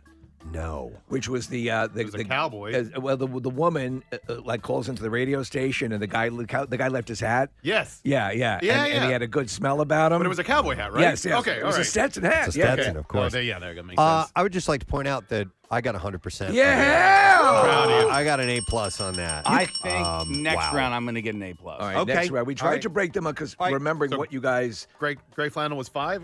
Oh, I'm sorry. Oh, yeah, we didn't get to go to that. I'm sorry. So sorry. number 5 out of by default. All right, Default yeah. is number 5. was gray flannel. That was my scent. I loved gray flannel. Would you like to hear the history of gray And flannel? I hope that I get to keep this bottle when we're done. I think we'll work something out. Okay. All right. Launched in 1975 by Jeffrey Bean. Okay. Gray flannel is classified as a luxurious woody fragrance. This masculine scent possesses a blend of lemon, orange, violet, cinnamon, Nick, you were bringing up okay. cinnamon, and rose, accompanied by woody notes of oak and sandalwood. Oh, by the way, somebody texted in and said Captain Blackfingers just used all these heavily to cover up that skunk and burnt rubber smell. Oh, they know you so well. One of the things I loved about gray flannel was it came in a little flannel little bag, bag. yeah. A little gray Yeah. flannel bag. Good marketing. Yeah, and I dug that. So we're looking at 2 different pictures. I used the one on the left here in that darker bottle. Yeah, I think that's what we have. Oh, okay. Yeah, you know Well what? done, Preston. I You- like this. Yeah, I there's- like that scent. And usually, like when you're going to the fragrance department, you can get the same cologne in 2 different types. And one is an eau de toilette, and the other one is a Parfum. Parfum. So there are and one these of them is distinctions. Stronger. Yes, Yeah, so you're one exactly is a more right. concentrated smell that will stay on you longer. So- and I don't know which one that is. Well, I was talking with Preston. They used to call them like splash-ons or Yeah. you know, like Axe body spray is more. It's not a cologne technically, right? It's, No. it's But the it is a body spray. It's, yeah, that's there's- different. Right. Casey's yeah. right. There's different levels, and so I think parfum, Casey, or parfume is the strongest of the three. Okay. And then what's toilet water? That is water that you poop and pee in. Great flannel is a toilet water. Yeah, It says eau de toilette, Yeah. toilette spray, vaporizer. So, by the way, I'm so happy. I'm going to start wearing this again. I kid you not. It's going to bring back some memories. By the way, I got a text that says, being in that studio right now would be my nightmare. I'm extremely allergic to fragrance like anaphylactic, EpiPen, go to the Oh ER. my God. Allergic. Well, they'd be dead. Yeah. They'd be dead. Kathy's barely hanging Yeah, I was on. going to say it is Yeah. my nightmare, but I'm not like that. I'm not All as right. bad as that. All right, so Preston got 5 out of 5. 5 out of 5 for Preston. Casey Well and I were done. 2 out of 5. During this intermission, which, by the way, we can all smell our coffee grounds here. Okay, good. Kathy wanted to, we'll take this time to mention a winter activity or something that you participated in, correct? Yes. So last night, I wanted to get the picture ready. We will put it up on social media. But so this weekend is Chestnut Hill on Ice. It's an event that's taking place. It's on Friday and Saturday. Friday night tonight and all day tomorrow. And they have live ice carvings. There's ice sculptures all down Germantown. At Laurel Gardens, they have little they'll have some little huts where some of the businesses are selling things. But I went last night for a preview, and they did a WMMR ice sculpture. No way. Yeah. So I got a picture of it. It's really cool. It's You have going it to be right there? Yeah, it's gonna. No, I'll pull it up, Steve. Yeah, so it'll be out there this weekend. And then we went to a brand new restaurant. It just opened. It's called Adelina's. It's right on Germantown. It's a beautiful restaurant. The owner did such a nice job renovating it. The food was delicious. The drinks were great. But Steve, you have a little connection to this person. I don't know if you'll remember him because he was a kid, but his family owned Bella Trattoria. Oh, yes. In Yeah, Manioc, he goes, I remember Steve coming in all the time. Steve and Claire. Yeah. They would come in. He's like, they would get takeout. They'd sit and eat. Yeah, we love that restaurant. I would go So there it's- all the time too. When my wife lived in So Manioc. did- Oh my so God! did we. Yeah. So he's I was so sad when they went away. It was a great Italian when they restaurant. closed. So Yeah. the son is the owner, and he's also married to our friend Andrea from the Flyers. No way. Yeah. What the hell? So so he I'm telling you, this restaurant was. It was awesome. Like it looked like it. I'm so happy that it's in Chestnut Hill. It's such a I'm great. thrilled now too. Yeah, because great. I live I'm 2 miles away. Yeah. Yeah, so such a great little neighborhood. But this Chestnut Hill on Ice, again, like I said, it's tonight and tomorrow. They're doing live ice carvings. There's like one of the synthetic ice skating rinks. Everybody, there's warming stations all down Germantown in front of all is the it going to shopping. be open? I mean, if the weather's inclement, will they still keep going? Because it's ice, it's snow stuff Yeah, anyway. So they're I mean, hoping, they're hoping they can get it in tonight. It starts at 5 All right. tonight. So they're hoping they can get a little bit of the event in tonight. And then by tomorrow, that's what they were saying. They were worried about the snow, but they're going to try to clear everything out so people can come out. That's Very awesome. cool. That's awesome. I love Yeah. that stuff. There's some impressive things when you see those ice sculptures. The ice sculptures, yeah, I and love they also did Jen Fred's face yesterday. I got a picture of that. Wow. Yeah. So the guy apparently is amazing and has been he goes all over the place carving these big ice sculptures. So, Excellent. yeah. Well, we got sniffing to do. Yeah, And we the do. WMMR. Round We do. two. We're gonna continue the sniff test. By the way, here's a text that explains perfume. Not and- quite right. No, No. Okay. Eau de parfum and perfume. I'm sorry. Eau de toilette and parfum are different, but they're based in the same thing. Eau de toilette is just more diluted, so it's more. Okay. It's with toilet water they dilute it, right? Well, Yeah. essentially, they just parfum is stronger. Sure, that than makes eau de sense. toilette. Yeah. Okay. We just scooped this out of the toilet. Yes. And put it in there. Smell Is it. there such a thing as prison cologne, Preston? If they're making prison wine, right? There's got to be. All right, you ready for round two? Yeah, all right, guys. All Start right, so sniffing. the cards have been brought in, and Casey and Nick and I are going to go through these and see if we can identify. Just to let everyone know, Preston, what this round entails, the scents they are smelling will include Brut, Jupe, Jovan Musk, English Leather, and Aqua de Selva. Now, Kathy, is that Aqua Velva? Okay, I don't know, but so that's what he gave me. So I searched to see if it was Aqua Velva Yeah. or not. I don't think it is. I think it's something different. Okay, because it does fall. When I did a check of these, what we'll call lower level colognes, this popped up a lot. There's no Aqua Velva in here. I smelled all 5 of these. There's no Aqua Velva. Okay. Okay. I All right. could identify that. All right. This is hard. I'm not going to get Casey correct. thinks this is his John here. And why, Case? You think you know several of these? I'm having a hard time.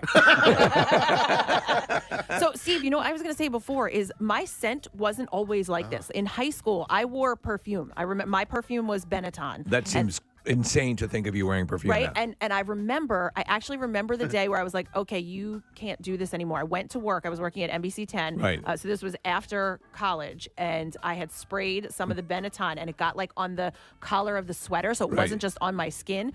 I had the worst day. It gave me such a migraine headache. It was awful. And after that, I'm like, that's it. I certainly can't wear perfume. And then I moved to like the Bath and Body, just the sprays, which are much lighter. Couldn't do those. You should do patchouli. That's always wonderful. No, and so now obviously I don't That's wear interesting. anything. Yeah. Yeah. I can't even use like scented lotions. Do you smell my cologne that I have 2 colognes that I wear? No. Yeah. And I had this conversation with somebody last night. The way you guys wear cologne, if anybody wears it, for me, you do it the right way. You don't overdo it. All right. I could smell it if I get close to you, like when we're taking pictures, but not at the distance that All we're right. at in the studio. I think that's the way it should be. So you get your neck sniffed, right, Nick? I love getting my neck sniffed to this day. I mean, I probably started in high school. I'm sure that it's a Pavlovian thing at this point, but yeah. The lunch lady just sniffed my neck. I wonder, honestly, like if she was into it, bring it over. It feels good. Yeah. I wonder though if because I'm looking at the Brute bottle, and that's not the Brute bottle that I'm used to You think it seeing. changed? Well, I don't know because you remember the Brute bottle was Green. It was a green, a Yeah. dark green, and almost I feel like you couldn't even see through the green. But Why are you looking at the bottle? it doesn't. It's It not doesn't doing do- anything. Oh, No. all right. Okay. But I just looked over. I'm like, oh, that's not the Brute bottle. I'm used to looking at. Preston has definitely got his nose buried in the card. these are hard. He's working it though. Preston looks like a professional. I want to smell yours, Nick. Oh man. Yeah, smell my neck first. Yeah. Though. No, because I want to see if I can get the. Okay. But could you just smell my neck anyway? No, All right. that's disgusting. All right, you guys. Getting close. I'm I got analyzing. 2 more to narrow down. I only know one for sure. Preston's now. Case, your cologne of choice is in this collection as a younger man, Yeah, Jovan. or you're still young. I'm the old So bastard. Jovan Musk. There was a young lady that it was on my diving team. Her name is Carrie. Okay. That I was I liked her. Yeah. I was smitten, and I'll never forget. she said that she loved the smell of Jovan Musk. And so Kathy, I sprayed Jovan Musk on my Sammy. Sammy is it's a chamois. Chamois, the little but towel. Sammy was the brand name of the chamois, and so I did that because she said she liked the smell of Jovan Musk. Wow. Of these And, 5, which do you guys like the least? Because I have a least Jupe. favorite. Well, I mean the number wise case. What? Number wise? Yeah. My least favorite is 3. Yeah, me too. Okay. Yeah. Oh, okay. Yep. Interesting. As a result, I think I have a guess for that. Okay, me But too. believe it or not, I'm having a hard time locating Jovan Musk. Okay. All right. And I actually switched it. I had Jovan and Brute kind of mixed make up. your decision. Casey's Yeah. got them all entered, except right. he's I'm good. faltering on one. Final answer. All right, final answer. All right. It's So let's start the process here. I think Preston nailed the first round, and Nick, you got 2, right? Yeah, Casey and I both got 2. No, Okay. we both got 1. Oh, No, we got 2. No, we didn't. We got gray flannel right. We got 5. What did you say gray flannel was? 5. Oh, I did not get that right. Oh. I got that wrong. all right. all right. So I only got 1.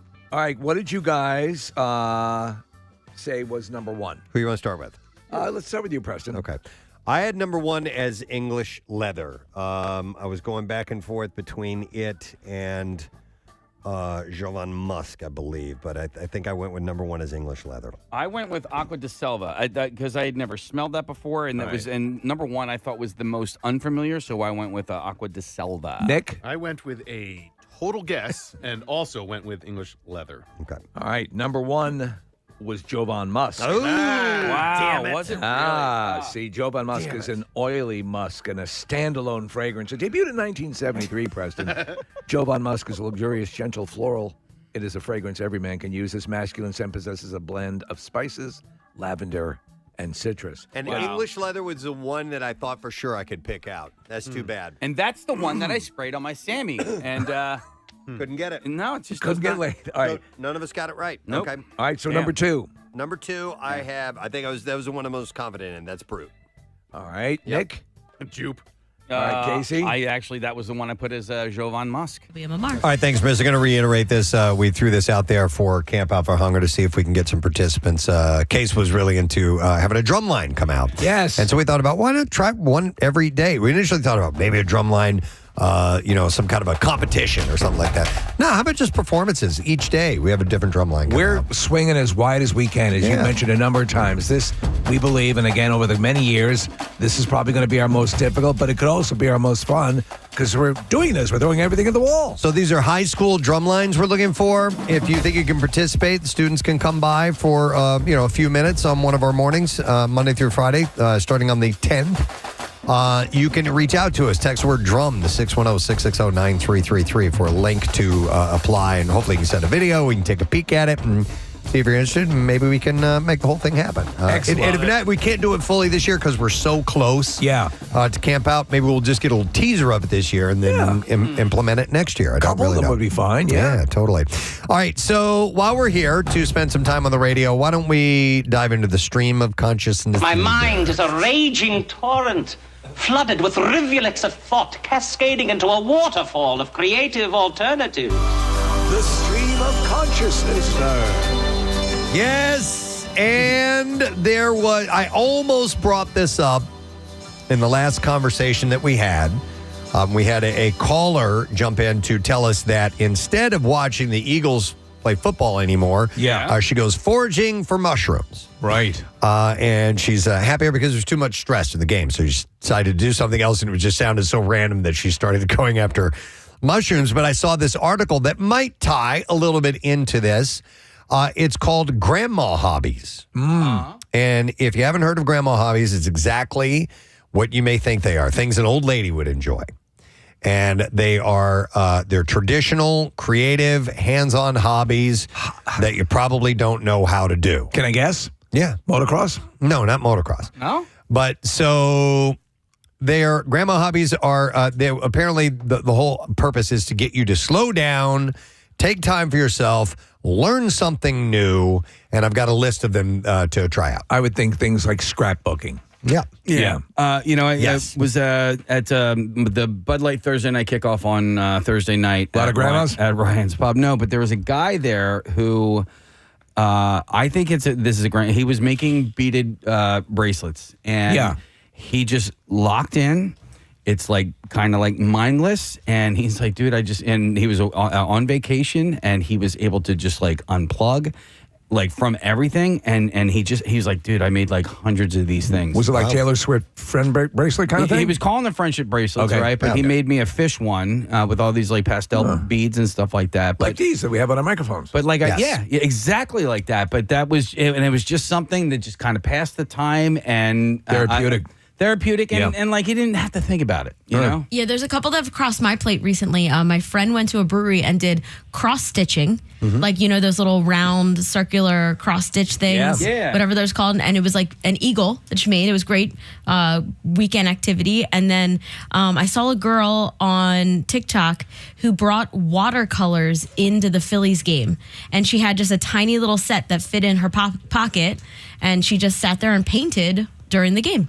During the game? Yeah, so she Why would you pay money for a ticket if you're going to sit there and do your little hobby? She was painting the game. Oh. She was painting the scene in front of her. Okay, I did not know that. She was actually serving his instant replay, Preston. So here are Let's check the watercolor artist. Here are listing them try out. Crocheting. Yeah. Okay. Coloring books. So that was all the rage. Our friend Doogie Horner, who is a comedian, has done a number of adult coloring books based on things like Die Hard. I have two, and I use colored pencils because I'm not good with watercolors, and it's a really nice Zen moment. Just gets you out of your head, and you're just concentrating on staying in the lines. Yeah. Let me ask you, because I haven't colored in a long, long time, but when I do color, for some reason, and I've always done it this way, I outline the line with the color, and then I color it in. I don't, it's a good way to do it. We could be color buddies. We could? Yeah, All right, yeah. nice. Another one on this list is knitting. Knitting? Yes. Knitting? Yep. Knitting? Yes. Knitting? Of course. Knitting? Right? Knitting? Okay. Yeah, I've never tried knitting. I knit a fleshlight one time. I do not. You knit a fleshlight. A little hard. Yeah. Okay. My wife knits, and it same thing. Gets her out of her head. She's really good at it. She's also good at like picking up new hobbies or whatever, but she'll just sit on the couch when we're watching a Phil's game or watching Flyers or whatever, and she knits. All right, so my daughter crochets. What's the difference between crocheting and knitting? I think it's the style in which you use the needle. Crocheting? I do not know. Nick, could you look that up? Because there are a few. I'll give you the other ones that are similar to that. Is it the stitch? Needle pointing, embroidering, crocheting, and knitting all kind of fall in that same realm, I think, but there's definitely a difference between all of them. I remember needlepoint when I was a kid. Yes, that was all the rage. That was kind of a fun thing. Knitting uses two needles to create rows of interconnected loops, and crochet uses a single hook to pull loops through one another. Okay, it's the hook thing. Yeah. Okay. What did Rosie Greer was famous for? Was that crochet? I think it was needlepoint. Needlepoint, Steve. Yeah. And so, there's a variety of those things. You go to any craft store, they got entire sections full of it. Carter, for a while, was using a weave and was making hats and scarves and things like that. It's pretty cool. Yeah, it was. He made a couple during the Cardboard Classic up at Jack Frost that year. Yep. All right, here's another grandma hobby, puzzling. Oh. I like puzzles. I like puzzles. When we from time to time get a family puzzle going on, we'll throw it out on the table. And we'll pick at it for a couple weeks. Mm-hmm. We'll get like a 1,000-piece puzzle, and it is kind of fun. And the thing about it with our family is you don't go, all right, everybody, we're going to sit down and do a puzzle. Puzzle time. You just throw it on the table, and then somebody will go over there, and then you'll see them, and you'll be like, oh, I'll go over there for a little bit. It's addictive. Meaning. Well, no, not addictive. Sodomy? Oh, no, it's sodomy. Yeah. No, it's contagious. Contagious. Yeah. You can just sit down and start a puzzle on your. You don't even have to tell anybody that you're doing a puzzle, and then someone will come over, and next thing you know, two people are doing a puzzle. Yeah, they're like, oh, here's one with some red on it here, and they'll move your piece over to you. Yeah. My wife is big time into that. I bought her that the puzzle table that rotates around and has the doors and everything. Yeah, we have that. And but what I did is I enrolled her in the Puzzle of the Month Club for Christmas. I think like 2 years, and she loves it. All right, another one is baking. And baking. I should try my hand at baking. I like to cook, but baking is it's too much chemistry for me. It's very precise, and I think that's why my wife Claire prefers baking. Yeah. I think so. She loves to do that. It is kind of cool. Yeah, with my two kids, my two oldest kids going away to college, Avery's the only one left, and I wanted to get in the habit of making like pizzas, like our own, and baking and doing stuff and baking. But she's been so busy with the play that she's in right now. Right. The play's going to be over the weekend after Campout for Hunger, and then she'll have a little bit more time, a little home time on her hands. A fun thing to do is to get one of those. We have one. I forget the name of the uni or something like that. The pizza oven. Yeah. That and you can do all sorts of stuff. And baking, and all that stuff is cool. The thing is that often you'll say you're going to do it, and you don't make the time to do it. Yeah. Here's a text from somebody who says, looking at my puzzle on my coffee table right now, feeling ancient. I'm 28. No. Nah. What's the most number of pieces you've done a puzzle, Preston? Is it normally like 500 to 1,000? Yeah. Thousands the biggest we've gone. I've never tried anything better than that. Did one that was completely just like Jackson Pollock, which, where there is no rhyme or reason to the design. You're just literally the shapes. It's the shapes. Yeah. Yeah, sometimes you get down to parts of a puzzle that's just a one color, solid color. And at that point is you just have to look at the shapes and try to make them make sense. It's hard to do that. Then we have another grandma hobby is playing a board game. My family's all about board games. Love it. Jewelry making, as you said, Casey. Yeah. That can be the necklaces. And then the rest of it is, like I said, needle pointing and embroidering and all that good stuff. So these apparently are becoming a little bit more popular right now. Well, and I think TikTok and Instagram kind of fosters that because to me, it's visual ASMR. I like watching that sort of stuff come together. You know what I mean? Yeah, I absolutely know. One of the most bizarre things is I find myself drawn. I follow a guy on YouTube. I think I probably follow him on TikTok as well. And what he does is he'll show up at people's houses where the yards are unkempt. I love that guy. And he will trim and hedge and do all that stuff. And I was just watching that guy yesterday. It's so relaxing to watch that. Yeah. Like you said, it's like visual ASMR. I love that type of stuff. All right, let's see what else we got here. The Street team of Consciousnessner. Saw this article, and essentially it is about phrases that make you sound arrogant. Mm-hmm. There's a Like I have a big wang. A fine line between showing confidence and coming across as arrogant. Dr. Ernesto Lira de la Rosa, PhD, explains why being full of yourself isn't a good look. He said it's a way of presenting yourself that signals you believe you are superior to others or that your perspective is the only one that matters. Being aware of how you sound is a big step of staying on the confidence side. And here are some of the phrases that make you sound arrogant. Okay. According to this. If you lead with no offense, but. I'd never say that because it's almost always followed by something offensive. Yeah. No offense, but you're a douchebag. Yeah. Your face looks like a smashed ass. The word obviously, if you lead with that. Obviously, your face looks like a smashed ass. Mm-hmm. So somebody who says, I already knew that. Yeah. I don't know if I'd say I already knew that or. I knew that already? And maybe I knew that already. Yeah, because if you say I already knew that better? You're like, oh, you ended your sentence with a preposition. I may say I'm aware, but that's also kind of arrogant sounding too. Oh, I know. I'm aware. I am Let me just tell you aware. right now, you're going to be hard-pressed to tell me anything I don't know already. Well, I will say something like, yeah, I saw that. I guess it depends in the context of it. And tone. Yeah. Yeah. Oh, delightful. Look who's trying to school me. I think I saw that's okay, but I already knew that. I don't know. How about Sidle and Kong Kong? Yeah. Here, I don't know. Could you imagine? Kong. Nell's so arrogant. God, I hate being around her. She's just so full of herself. 5 seconds into the conversation, she's already dropping a Kong Kong. Yeah, Kong. She's so tie-tie there. Yeah. So another phrase that might make you sound arrogant is it's common sense. Yeah, these are all things that diminish. Another one is not to brag, but followed by a brag. Yeah. So I just found out my friend's son just committed to Yale. I found this out yesterday, and he's telling me this. But he also, kind of in the same breath, he's like, I feel weird saying that. You know what I mean? I was like, no, listen. I go, thousands of people get into Yale every year. It's not that special.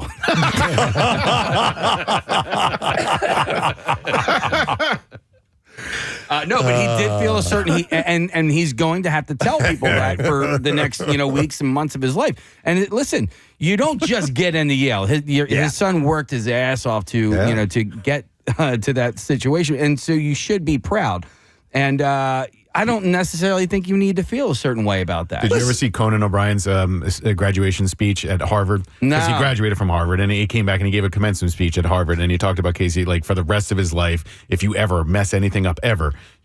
Didn't you go to Harvard? Yeah. You can't make any mistakes ever, and you can't start any sentence with, well, when I went to Harvard, right. Because it sounds like you're bragging, because it's the greatest college in the country. Preston's buddy, who was super successful, we were playing golf, and I was like, where did you go to college? And he kind of was like, well, I went to Harvard. Yeah.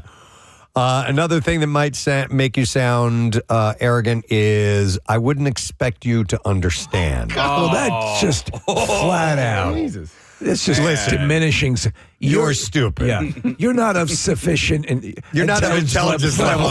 Are you of intelligence level? Listen, you're probably not of intelligence level. Mm-hmm. Another one is, I don't have time for this. Well, that's very dismissive. No, sometimes you don't have time for this. Yeah. Just say, ain't nobody got time for that. Yeah. Ain't nobody got time for that. Lord Jesus, it's a fire. And then the last one on here is, I never have a problem with that. I don't. I never have a problem with that. I never have a problem with that. Yeah. Okay. If it's said in that, the one phrase. that is not of this level, but the one that always cracks me. My first serious girlfriend, her mother was was this kind of person who would do this in conversation. We were watching maybe Brian's song or something. I'm sorry, I hate cancer. It's like, wow, taking a bold step there. I love it's the I'm sorry part. Yeah. Well, also, a lot of times, am I supposed to join in and say, yeah, I don't like cancer either? Or, I'm sorry, I have no place for. Okay, yeah, we all do. Right. I bet when people state opinion as fact, yes, and don't follow it up with like that's what I think or that's how I feel. In my opinion. Then I'm like, okay, you're speaking for me or all of us, you know. Don't like it. I find that as arrogant as well. So it's actually arrogant. Aragon. From the Latin. Yes, yeah. Mhm. Aragon. All right, so I thought I'd pass that along. Let me go to something else here. The stream of consciousnessner. We're all over the map, obviously. It's what the stream of consciousness is all about. Actually, Steve sent me this article about a group in South Philadelphia called Philly Pigeon Tours. You talk about mushroom hunting. This is right in line with that. Yeah, it's a weekly 90-minute morning stroll to several of the Italian market's most established flocks of pigeons. And it's a look at South Philly through a pigeon's eyes. All right. This is from the Inquirer. And it was founded by Hannah Michelle Brower and Aspen Simone. It's Philly Pigeon Tours, and they have quickly transformed into a hot ticket. In June, the pair's first tour, organized as a one-off, sold out all 25 slots. And they casually cover 5,000 years of pigeon history, from the rock dove's esteemed status in ancient times as symbols of love, sexuality, and war, to their more thorny present-day urban existence, dodging hungry hawks and alley cats and navigating anti-pigeon netting and spikes. They ask tour takers to challenge skewed cultural narratives about pigeons. Well, yeah, and they point out in the article, Woody Allen once called them rats with wings. But I like pigeons, and a friend of mine years ago kept pigeons. And they'd fly around the neighborhood. I don't think they were racing pigeons, but they were. Right. He had the pigeon coop, and I always thought it was really cool. Press, I don't know if I heard you incorrectly or not, but did you say rock dove? Is that what a pigeon is called? Maybe it is. That might be a nickname for it. I always thought that pigeons looked like doves and that maybe they, okay. A little bit. All right. Yeah, they have a similar look about them. They're related. Okay. Yes, we are. Rock pigeon, rock dove, yeah. Rock, paper, scissors. Rock lobster. Yeah. Yeah. Come on. Rob Lobster. So they had said, Bauer said, we teach people everything we know about pigeons. Bauer is originally from New Orleans, first moved to Philly to attend Haverford College, and then returned after earning a master's degree in epidemiology from the Harvard School of Public Health. Earlier this year, Harvard School of Pigeons. Earlier this year, Federal Cuts eliminated her job as a public health consultant. Excuse me. Pardon me. It's one of those days, isn't it? It is. In August, Simone closed Birdhouse Gelato after Doge cuts cost them their day jobs at an agency that helped improve federal digital efficiency, a gig that helped actually fund their shop. She said, we end up debunking a lot of pigeon misinformation and replace it with facts. The pair will soon start tours in West Philly with Old City Walks coming in the spring. And they also have a podcast about pigeons, too.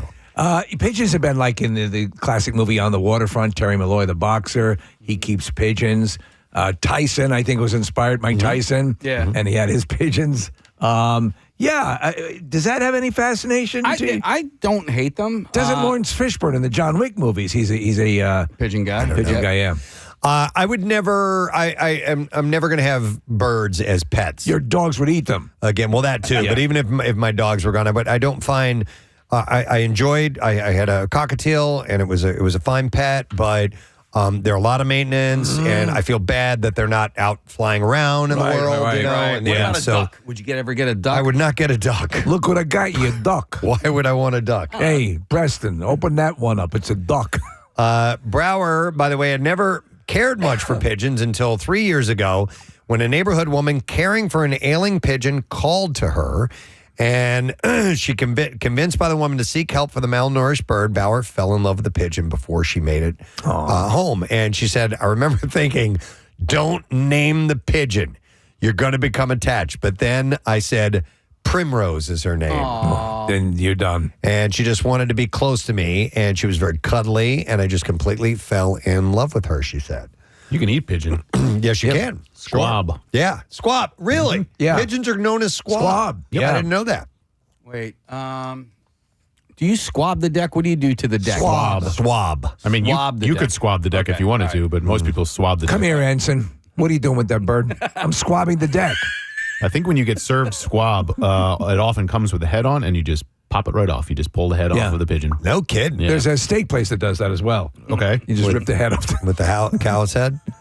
Conscientious pigeon owners Brower and Simone became keen observers of pigeon behavior, like when Primrose perches near the sink to signal bath time before luxuriating in a warm bowl of water, or when she interrupts a TV show or work call to perform a pigeon's elaborate mating dance, which is cooing, walking in circles, and running close to the ground before bowing and elegantly fanning her tail feathers. Do you remember the Bert and Ernie fame pigeon dance? Oh, yes! Doing a pigeon. Oh, my God, I forgot about that. Yeah, and I think they updated it at some point in Sesame Street lore, and they had Bert like standing up. He wasn't just a sitting down kind of a puppet, but yeah, it's a classic memory from my childhood. And also, Primrose will sit atop unfertilized pigeon eggs that she lays for weeks until she's confident they will not hatch.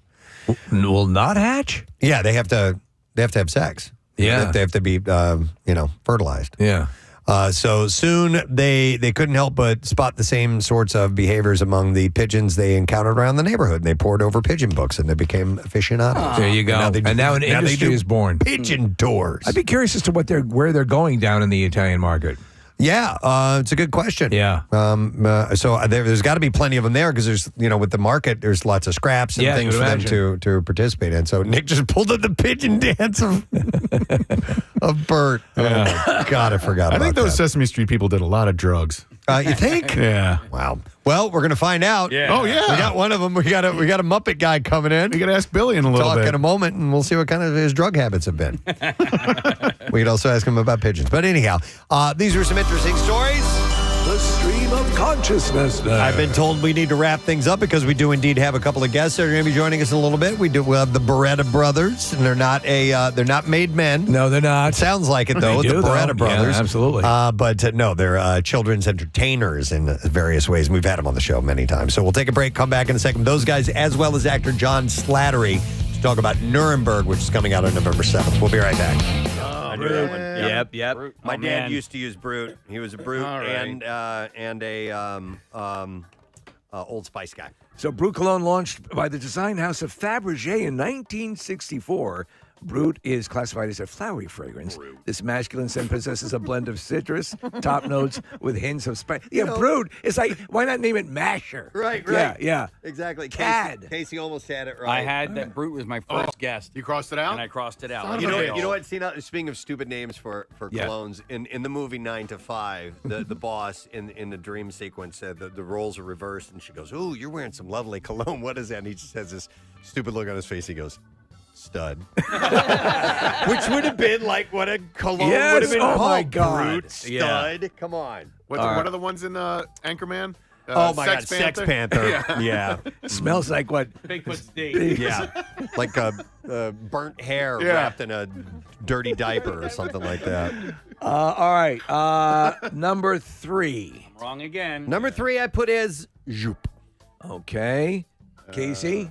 I'm wrong because I wrote it as Brute. All right. But my initial, I was wrong with that as well. So And Nick? Yeah, I had that as Jovan Musk, so I'm wrong as well. Number 3 is Aqua de Selva. Oh, damn it. Which seems to be the wild card here. It is an aromatic fougere fragrance by Aqua de Silva, launched in 1949. The top notes are lemon, basil, bergamot, lavender, rosemary, with middle notes of pine, thyme, clary sage, cloves of geranium, and the base notes are peat, vetiver, and cedar and musk. That's how complicated these scents are. That's ridiculous. What, peat, like from an Irish bog? Yeah. All right. Wait a minute. What the hell does this mean? Here's a text that says Jovan Musk was Tukey oil back in the day. Oh, for your... what the hell is Tukey oil? I guess getting laid, right? Tukey? I don't know. I've never heard the term Tukey before. That went up. Tukey oil. All right. We move on to number 4. Casey. Motor oil. Oh, is that what it is? Yeah. Oh, Tukey oil. Yeah. So I think number 4, I think that's what Joop is. Okay. That's my Oh guess. man, well, if you think that that's Jupe, then I'm wrong because that was your favorite. I put English leather. I put it as Jovan Moskin, so that's wrong, correct? Right. Nick? I said Aqua de Silva, so I'm wrong as well. Casey's right. So Number four was Jupe. No, 4 is English leather. Oh, 4 is English leather. I'm sorry. Right. Yeah. All right, English leather was originally created in the 1930s by the Vienna-based MEM company. Because the scent was similar to Russian saddlers to tan leather, it was originally called Russian leather. Fun fact. Fun fact. I'm smelling this now. Nostalgic? Yeah, I'm No? way off. I'm way off on it. No, Well, and that now one that doesn't I bring back a memory. I smell 5. That All right. All right. So number 5, Number 5 is obviously. Jupe, right? Right. I had his Jupe. I got that one right because I just remember I didn't like the way it smelled. And I wanted to because it was a very, very popular cologne at the time, but I was like, I just can't get into it. And it was right in the pocket case for you. It debuted in 1986. Created by designer Wolfgang Jupe. That's where the name comes from. In Hamburg, Jupe possesses a blend of exotic spices, florals, woods, patchouli, Kathy, and honey. It says here, very, very masculine. So what is the tabulation here on that round? By the way, some people are texting in, or somebody did that Jupe is actually pronounced Yop. Is it? Oh, is it? Yes. So whatever. Let's go with that. All right. All right. Casey, how many did you get? In that round, I got 2 right. All right. In that round, I got 1 right. 0 for 5. 0 for 5 on that Yeah. one. Nick, what's your final tally? 2. Casey? 2 out of 10. What's your final tally? 2. No, 3. 3 out of 10. All right. And I got 6. You aced the first round. Well done.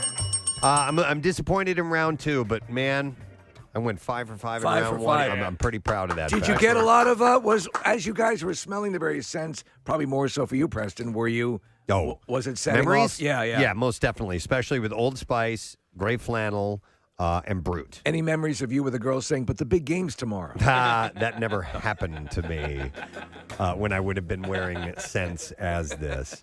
But no, I remember. Listen, I when I put on Old Spice, I do, like I said on Sundays sometimes after getting out of the shower and a shave, I'll put on Old Spice and I think about being a little kid and being in the bathroom and my dad would shave and put that stuff on, and it's just a nice memory, I remember I'd be in there, I'd be grooming my dad's pubic hair as I did on Sunday morning. Sure, Yeah, you were the right height for that. Sundays. Yeah. Wow. Okay. Well, that was fun. Yeah, there you go. Fun little walk down memory lane with this stuff. The name of the guy at the kiosk, Kathy, again? Perfume Island is what it's called, correct? Yep, and his name is Ali, and he's right in the Plymouth Meeting Mall on the first floor. Okay. Did you ever have someone tell you that your cologne was, they didn't like it, or that it was too much, or that it, No, Yeah, never yeah. anybody outright say anything like that. So going back to earlier, my South African friend Mike lived with me for a little while, and I had to tell him because he used so much cologne. I was like, it's the whole house, and you smell great, but it is giving me a headache. Could you just maybe just a little bit less? Just a little bit. Oh, he was like, oh my God, and he was so nice. He's, oh, I'm so sorry. The 1 spritz less wasn't Wow, much better now. Yeah. All right. Anyhow, thank you for joining us on our little olfactory journey. We have other things to get to, so I do want to take a break because we got to get to the Bizarre File, and we have a few guests that are going to be joining us as well, and we'll give away our Word of the Week prize today, too. And don't forget, it's a fill-in-the-block weekend at MMR. Blocks all weekend long. You don't want to miss out on that, so heads up, you get to contribute to that. We'll be back in a moment. Stay with us. It's Kat. So every now and then a news story will pop up, and I will know that people want us to talk about it because they send me the article over and over and over. And yesterday it was brawl at Golden Corral Steakhouse in Bensalem, Pennsylvania. It's a steakhouse? Well, not really. We had just been talking about It's a Golden buffet, Corral, but right? Yeah, but they're known for steaks. Okay, I didn't know that. But yes, it's one of those places you can go in and get your steaks, and it's like Sizzler or Sizzling. We were talking to somebody Sizzler, about yes, it, and I forget exactly what we were talking about. We were actually looking to see, because we said there were none in this area, Right. and then I found this one. I said, there's actually one in Bensalem. And so that, look at it. And this is the We one- might have I think we did circuitously this. caused the brawl So, and how by many getting points- people so excited for Golden Corral. Kat, how many points did you guys get awarded? Did Bucks County get awarded just for having a Golden Crown? I think it was like 10 points. Oh, they didn't get. I don't think They so. did. No, they did. No. As a Hold matter on. of fact, you Oh my spitefully, God, you that- spitefully gave them points because I was like, Oh God. whatever. I don't want to get into it, but All right. but they did get points just for having a golden corral. Marissa, do you remember? Wait, I'm pulling up the official Word document. Delco versus Bucksco. On 126, 5 points for having an old school buffet, Golden Corral. Oh, Okay. All my right. God. So I and got then a 10 brawl.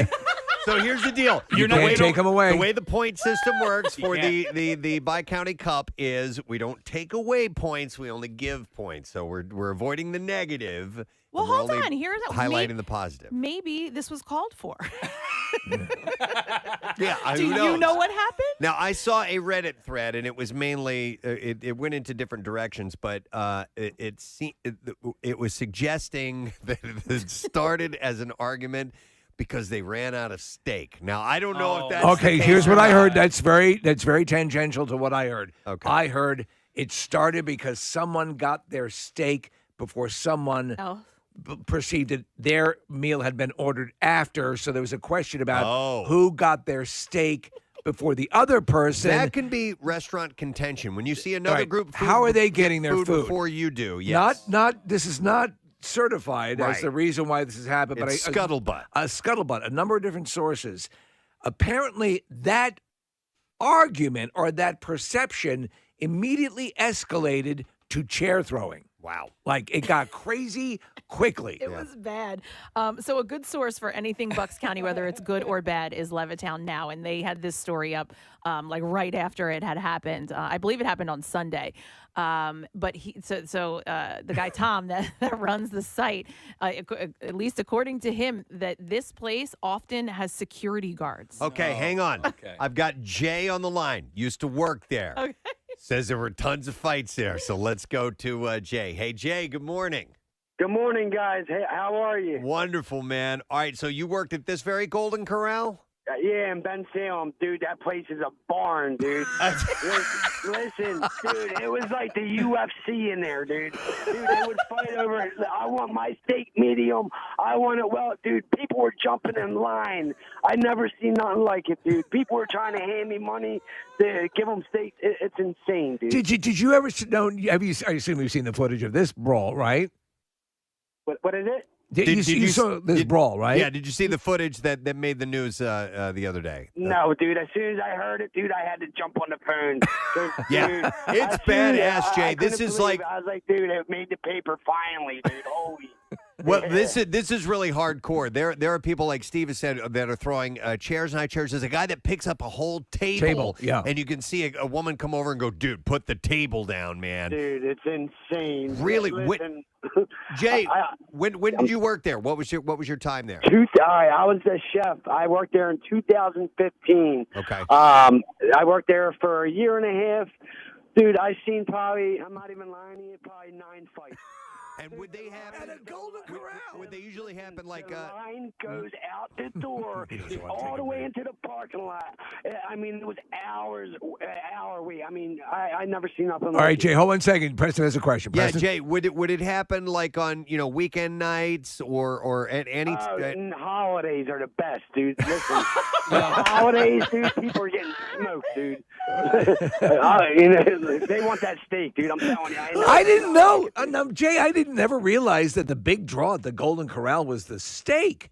Dude, it was insane, dude. I never knew it till I got a job there, dude. Wow. I mean, dude, it is insane. All right, man. You don't even need to go to UFC. Just go to Golden Corral.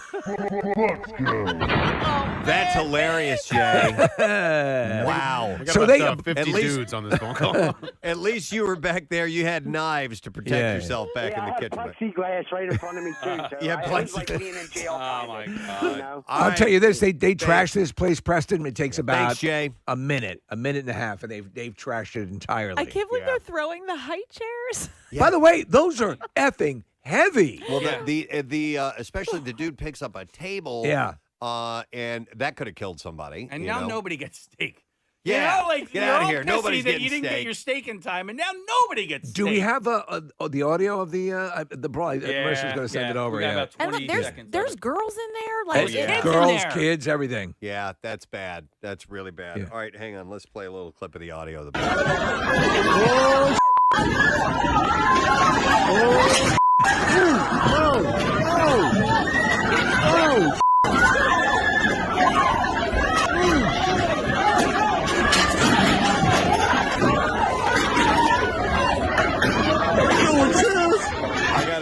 There's a text came in and said the Golden Corral owner is cool. I used to fix his equipment. He took care of us and tipped us. But that place is, well, I can't say what it says there. I can't say what it says there. Do you know what I'm tired of with the current crop of brawl videos or fight videos? The guy who's always taking it is always going, OS. Yeah. OS. Yeah. OS. Yeah, but you know what? That guy's standing back. I'd rather hear him do Although- that than jump But in on it all. give us some color commentary. Yeah. Remember the Wawa Know fight how to in report. Delaware, not in Delaware, in Florida, where the Yes. guy was commenting on? Yeah. His commentary was actually pretty good. Right. Where the dude let lose Give his us pants. some color commentary. Tell us what's going on. So reading the news report, the police report, it said that they didn't have an exact count on how many people were involved, but officers believe it was more than 40. Oh, clearly. And the fight left the dining room heavily damaged and sent people fleeing for safety. There weren't police weren't aware of any serious injuries. No arrests had been made. If I found myself in this situation, I would not be like in the mix throwing chairs. I You would leave. be the I'd be in the parking second, lot. the first person out the door. That's what you need to do. I You need to can't get say, out. though, if I were clocked in the back, if I just passively was sitting there and got clocked in the back of the head with a chair, You might that I react. might not freak the F out. Stand up and throw a high chair. Right, I mean, if you got caught up in it, it might be more. It might be more difficult to leave. You know what I mean? Absolutely. Right. Have Yeah. you ever been close to when a brawl or even a large conflagration like this kicks into effect? WMMR. All right, thank you very much, Marissa. So we have two people joining us, one in studio and one via Zoom. We'll welcome our in-studio guest first. He's a friend of the show. He's a children's book author, and his new book is called The Apprenticeship of Andrew Wyeth. We welcome our friend Gene Baretta.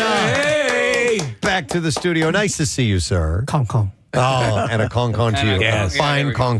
There's your next kid book. On a Tuesday morning. Yeah. And joining us via Zoom is his brother. And of course, he is talking about the apprenticeship of Andrew Wyeth, which these guys are tied in together on this. The amazing Bill Baretta.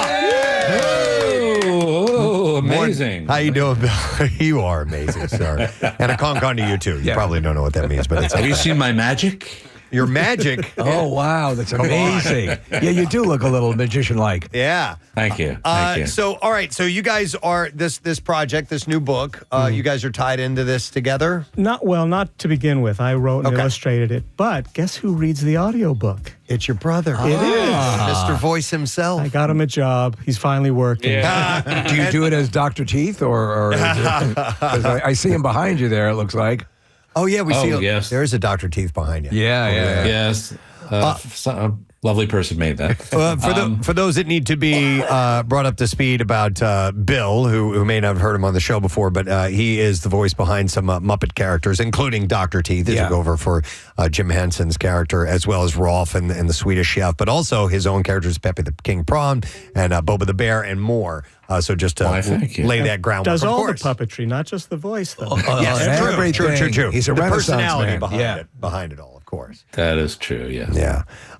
So tell us about the book. Tell us a little bit about Andrew Wyeth first and foremost. He's an iconic American painter from the 20th century, and most people have seen his work and may not know the name because lots of people have them. Like, go ahead. This one right here, He was our dad. master bedroom. This was hanging in our house. Yeah. In fact, it was my mom's favorite, and it hangs in her apartment. She lives with us now, but it's just a yellow lab laying in a bed. They're evocative. The like Christina's world is one of the probably his most famous. Yeah, I remember when I was in like 6th grade.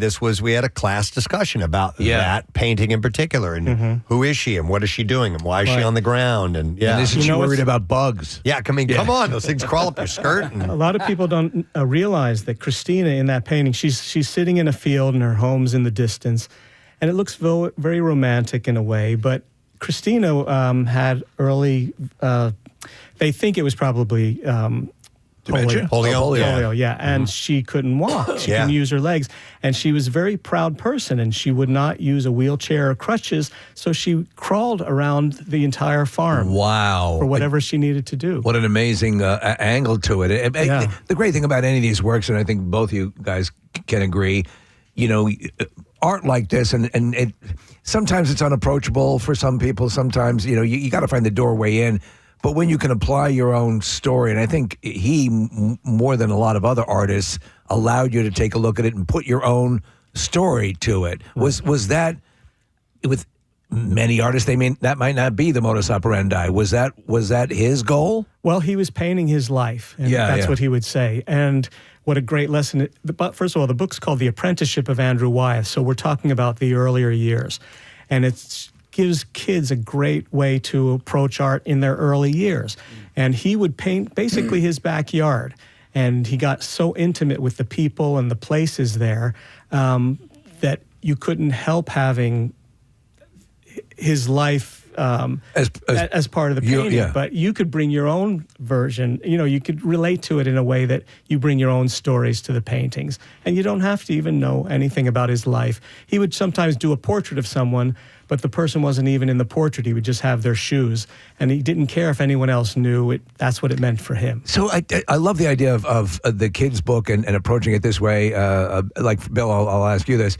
A lot of times I think if you could introduce kids and get them excited in a way, it's what both you guys do with a lot of the projects you work on, obviously, it'd be so great. I wish I had a greater appreciation for art cultivated earlier, and had a better working understanding of why these things are important. I later developed them, but is that a fulfilling notion that you're going to help young minds and young people get to that place?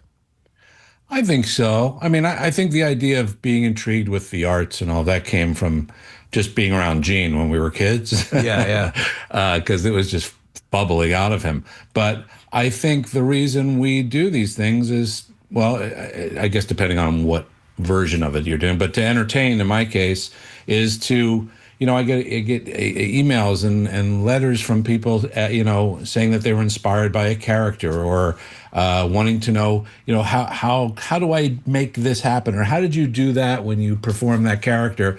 And so I think it is passing it on. I think it is. That's why we do it, is to, hopefully people are learning something from it or just getting a kick out of it. So, Gene, are you a taskmaster when he's recording? Are you, again? Do it again! They wouldn't let me into the recording. Oh, they would? No. But there's a really important lesson in the book when it comes to what you're asking.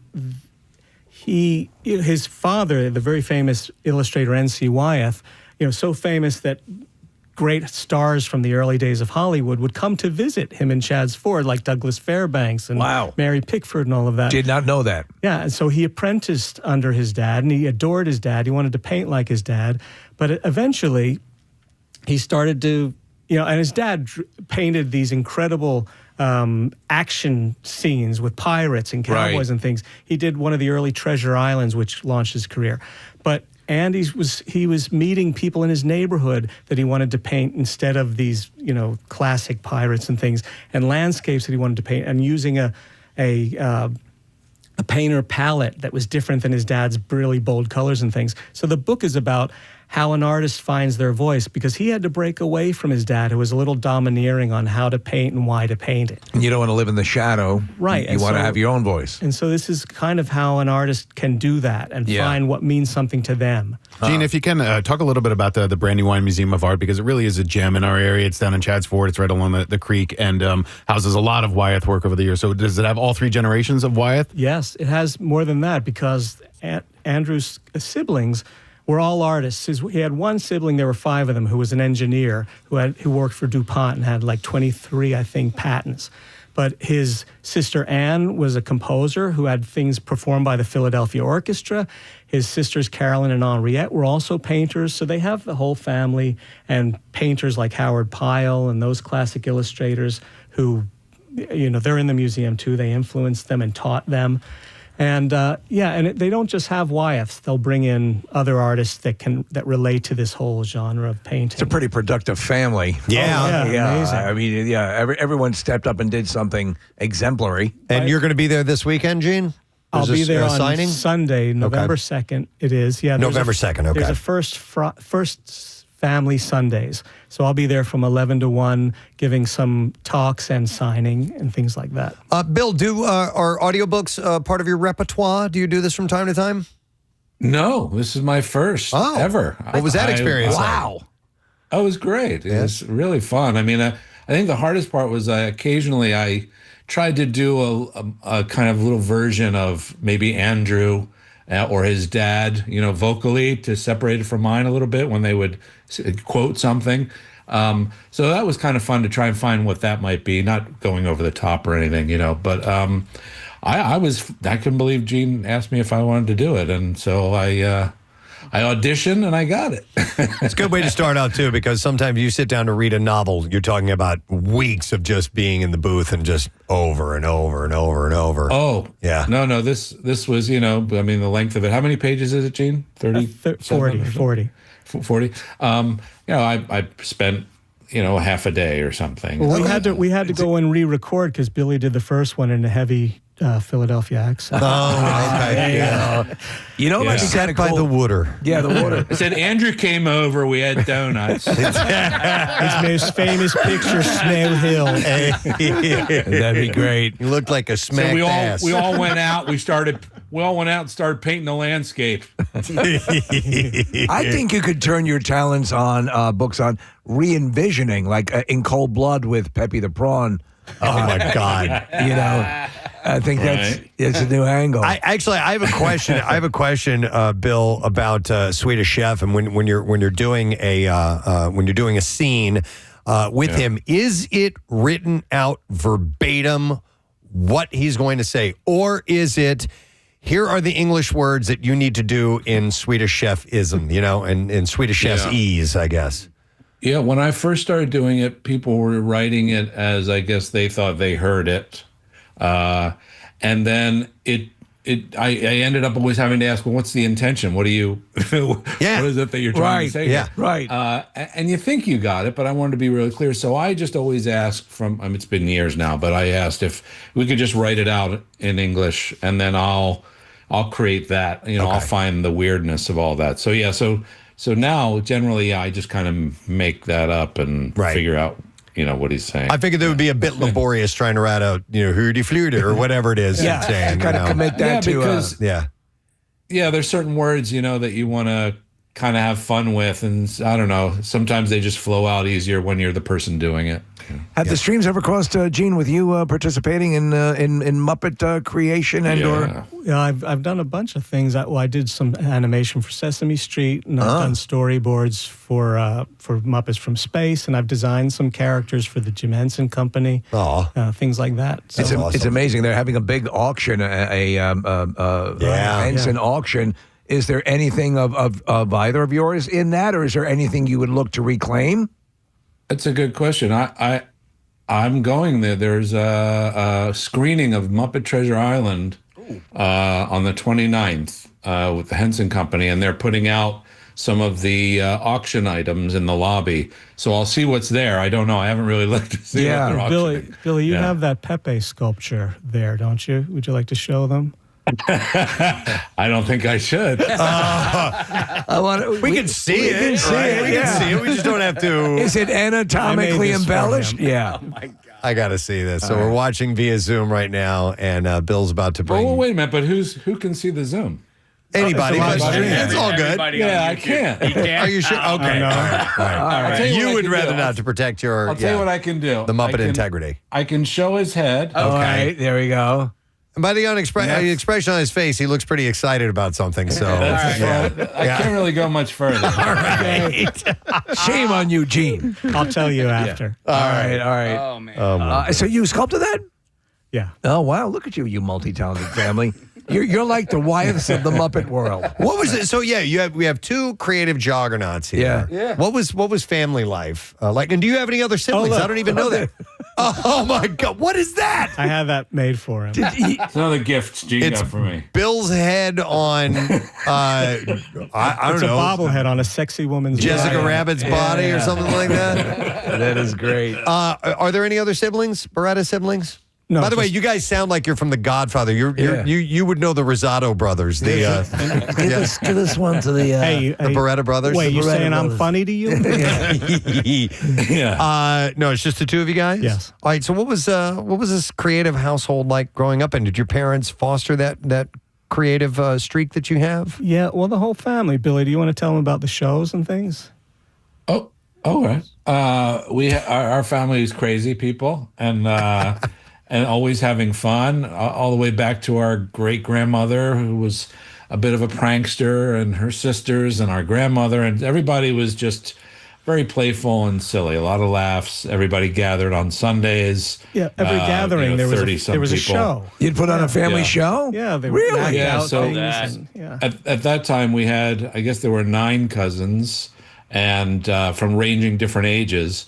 And the older ones, Gene driving it, but the older ones would kind of organize what we were going to do. So we had, there were acrobatics, because some of the cousins could do flips and things. Like a review. Yeah. Yeah. Gene would make puppets, and then there'd be a puppet section, or we would do sketches. It was like a variety show for the family every Sunday. That's pretty wild. One of my Yeah. uncles fed one of my puppets ice cream once, and I was Ruined it? Freaked out. I broke. I'm gonna kill you. Yeah. Hey, Bill, I wanted to ask you a Muppets question because my contention is that the Muppets Christmas Carol is not really a Muppets movie. It's a Michael Caine movie featuring some Muppets. And I read a quote a few years ago, which I think is really apt. It says, the reason Michael Caine and Tim Curry are so good in their respective Muppet movies is that Michael Caine treats the Muppets as fellow actors, while Tim Curry treats himself as a fellow Muppet. And I thought that was a really astute observation. Tim Curry is in on the joke and he's hanging out with the other Muppets, whereas Michael Caine is like, all right, I'm in a movie with a bunch of puppets and I'm going to treat this like as a serious role. And it's two different vibes on those movies. Do you think that makes sense? I think so. I mean, I think Tim played a lot of scenes actually very real and grounded. I mean, I think there are different types of characters. I think Scrooge is just always miserable, right? Yeah. And whereas I think Long John had some other kind of layers of trying to, fool people with being charming and all of that stuff. And that may have felt a little more over the top. But I think generally what I learned over the years from the other Muppet performers, from Frank and different people, is that the Muppets are more entertaining and crazy when people play them like they're really there, right? So they're really relating to them. Some artists, some actors can't connect right away to the puppets. They're distracted by what's going on below, because that's another crazy world below where all the monitors are and all the people are. But can I tell a real quick thing about Tony Bennett? Sure, yeah. He was a Muppet? So he was on a series we did, Muppets Tonight, back in the 90s, and it was my dream guest. And one of my characters, a guy named Johnny Fiamma, he's like a bad Italian lounge singer, thinks he's friends with all of these famous people, but they don't know who he is. And so Tony was working with Johnny. There was a scene with the two of them, and Brian came over after a few takes. He said, he's not really like connecting with Johnny. He's kind of looking around and down. And I was like, what do you want me to do? I don't know what to do. So in between takes, I left Johnny up. Yeah. And I just started having a conversation with Tony, because Tony was an artist, right, as well. And so he was fascinated with the colors and the shapes and how it's done. And then finally, we were in between takes, and I said with Johnny, I said, Tone, what's wrong with L.A.? And he goes, no, what's that, Johnny? What's wrong with L.A.? I said, it's you can't get good bread. He goes, yeah, that's right, because it's the water, Johnny. And then all of a sudden, they started talking to each other. They bonded. Yeah. Oh, that's funny. What's your favorite pasta? Oh, I love a nice marinara, Johnny. I can't tell you. and they connected finally. So, and then it got real, right? Because then he was really relating to them, and it was funnier because Tony believed that they were real. So I think generally that's the idea for actors when we're working with them. We ask that they play it, real. and just relate to the characters how you would if it were a person. Fear of puppets and ventriloquist dummies and things is a real thing. Have you ever had somebody who came in with a little bit of a fear of a puppet? Anybody? No kidding. Any name you'd care to reveal? Well, I probably shouldn't, but I could just say we did a commercial and we needed to shoot them separate from the Muppets. Wow. So we created a matte shot, where we split the screen. Yeah. And they played it not together in the scene. But that's wild. People have real stuff. Yeah. I was going to ask on the opposite side of things, Bill, when because I saw this video recently of somebody with a character encounter at Disney, and they were in tears. This person was real to them for that Oh my moment, God. and Yeah, it was yeah. very, very special. Oh. It was actually very, very touching. I'm sure those type of things probably happen as well. Yeah, well, definitely on set, and people get very emotional because it's you meet Gonzo and somebody who's taught you how to read and spell and all those things. Yes, it's a family member, and you kind of have that that very kind of deep reaction, but like sometimes. Oh geez, I just lost my train of thought. I was going to tell you something about Oh God! Connecting to the Muppets. Next question. What do you like to eat? Connecting to the Muppets. Yes, but people I've gone and I've done a few cons, little Comic-Con type things. Yeah. And the last one I did was in Atlanta, Dragon Con. I was with Dave Goles and who is Bunsen Honeydew and Gonzo and one of the originators, right? Big originators. And next to him was Bonnie Erickson, who created and built characters. She worked in the workshop. Design the Philly Fanatic. Oh, design the Philly there Fanatic. you go. That's right. Fozzie Bear, Miss Piggy, Statler and Waldorf. So anyway, but sitting there and listening to people come up to Dave and get to experience, the tears and that's got to be amazing. Really super special. It is. Yeah, I love it. Yeah. All right. Well, listen. I hate to cut this short. We do have our next guest is on the line, ready to go. I've been told. So, there you go. Yes, but I want to pass along that the fact that the book. Yeah, Gene is going to be actually doing a book signing, and you said it's on the 2nd, right? On Sunday. Sunday the 2nd. And you can go by the Brandywine Museum of Art at Chadds Ford, and you can pick up a copy of Andrew Wyeth, The Apprenticeship of Andrew Wyeth, and get an autographed. It is illustrated gorgeously, as you might imagine. Yeah, it's beautiful, and it's a wonderful story with local ties to it, and a couple of brothers that are just amazing in what they do. So, Gene, did you mention that Andrew Wyeth is actually our grandfather? Yeah, and he was part of the shows. He was he would do these impersonations. That must have been fun. He would He'd get a little blues sometimes. Wow. Wow. They told him not to do that. Well, we'll reiterate the information, but Bill, always great to talk to you. Thanks you for joining us via Zoom. We appreciate it. Thanks, guys. And we'll see Thank you you. soon. And Gene, it is great to see you. Nice Thanks to for see you being guys. here. Thank you so much. All right, there they are, the Baretta brothers on the Preston and Steve Show. Now, I got to go right over to our phones because we do have our next guest, and we're segueing from kids' books to Nazis. How about that? It's what we do on the Preston and Steve Show. It's a big jump. Nuremberg is going to be in theaters on November 7th. I am very, very interested in seeing this film. Yeah, likewise. The Nuremberg trials, but from a unique perspective. Yeah. So we are going to welcome him. You've seen him in everything from the MCU to Mad Men as we call it, Mad Men, and more. We want to welcome Mr. John Slattery joining us this morning. Hey, John, good morning. Hi, guys. Hey, Good morning. thanks for coming on. We appreciate it. Yes, we're going straight from kids' books to Nazis. Yeah, that's a nice segue there. Yeah, thank you. We do what we can. Listen, as I said at the top, John, I'm really, the Nuremberg trials are just, Steve and I have said this on many occasions, and World War II is our favorite war. And I don't say that like, what I mean is we are most fascinated by that time stamp in history. And this was the culmination of it. How intense was this? What character were you playing in the film, and how intense was this for you as an actor to portray?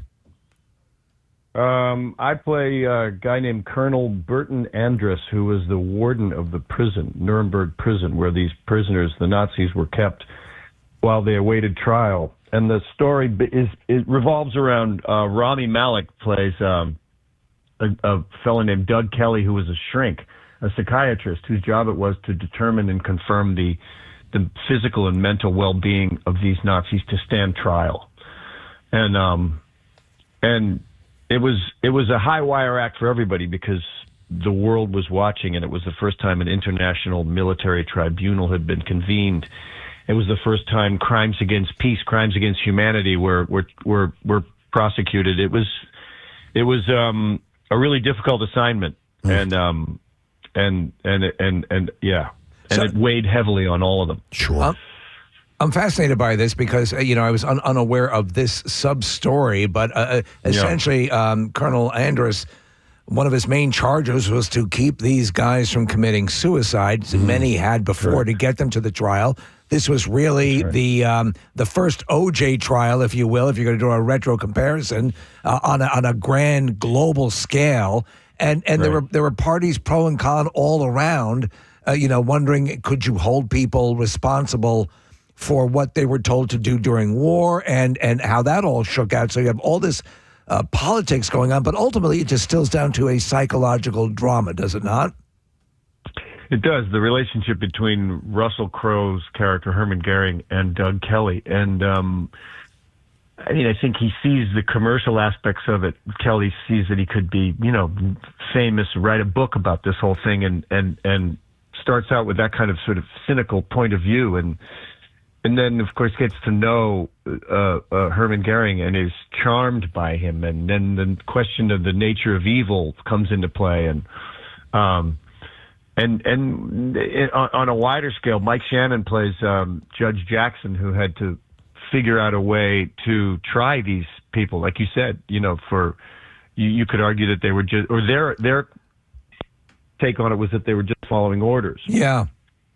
And so therein lies one of the major aspects of it. You have a wealth of material, the entire, so much YouTube footage, so much historical footage of what transpired. And then Colonel Andrus wrote a book. Is that a double-edged sword as an actor? You obviously you're depicting something that happened in reality, but you've got to find something that also makes it a compelling movie. And you have to walk that tightrope. Is that what you're presented with as an actor? That's what the movie is a thriller. I mean, it isn't it's not a history lesson. Right. But there is the aspects of the trial, and we show the trial, and Mike Shannon's, the scenes between Mike and Russell are electrifying. 200, 300 extras in a courtroom, minutely, reproduced in minute detail, the courtroom for the trial. And it's incredible. The performances are amazing. Russell's incredible. But the movie is not by any means a history lesson. It's this, like I said, this high wire act of these guys trying to figure out how to show the world what had taken place. My father, who passed a little while ago, was a veteran of World War II. He was also unrelentingly fascinated by World War II, and a large part had to do with what you said, that the nature of evil, when people can be moved to do things of this nature. And as you said, here's Goering, who's charming, the psychiatrist, and you're saying, right, on any given day, what are we all capable of? And that's what I think this whole experience in total presents to us. Is that an intriguing part of the whole thing for you? Incredibly intriguing. What are people capable of, and what's the difference between we all look the same. What's the difference between what you're capable of doing and what this regime was capable of doing, and everybody else, and it was the first time that film had been used as evidence in a trial. It was the first time anybody had seen this footage of these atrocities in these camps, and these countries were determined, the Allied powers were determined to put these people on trial and show the world what they'd done. Yeah. It looks tremendous, and I was reading interviews with some of the other actors talking about how they approach the role. This is something that you have to have approach with a deft touch, but the advanced reviews are already terrific on it. I would be remiss if I didn't bring up Mad Men, which is obviously, to me, when Mad Men came on the scene, it was sort of at the beginning of this, hey, movie actors, TV is now kind of where you can go to get the really good drama. Does it feel that way in retrospect to you now? Well, I mean, it's shifting all the time now. I mean, the movie going has changed. Streaming has changed everything. And I mean, I'm happy this movie is going to be released on the 7th by Sony Pictures Classic in 1,200 screens, which is really the way to see this movie. It's Darius Wolski shot it. It's incredibly rich and beautifully executed. Jamie Vanderbilt wrote and directed this thing incredibly well. So, I think it changes all the time. Television there's great writing, and I mean, I'm happy to do that as well. This is very cinematic, however, and it really should be seen in a theater. Yeah, agreed. Yeah, it's got that cinematic vibe to it as soon as you see any of the trailers for it.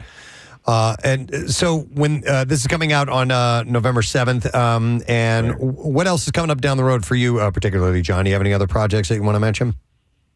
I just finished a limited series for Netflix called Vlad, which actually Leo Woodall plays the title character, who's also in Nuremberg. Rachel Weisz and myself, among others, and it's about it takes place on a college campus. Another kind of thriller. Which we just finished shooting. It'll come out in the 26th. Yes, initially I was going to ask us it was about Vlad the Impaler, but when you said college campus, I said probably not. Vladimir Vladinsky. Vladinsky. Yeah. Hey, John, real quick, I'm enjoying The Last Frontier on Apple TV Plus, and I just have to point out that it features you and Dominic Cooper, and both of you guys have played Howard Stark in the MCU. Did you get to spend any time with Dominic? I didn't see any scenes together. No, we've never met. No, I've never met. We've never met each other. It's funny because they've even. I mean, I just saw something recently where they overlapped our faces. They superimposed his over mine or mine over his to kind of come up with some middle range age or something. I don't know.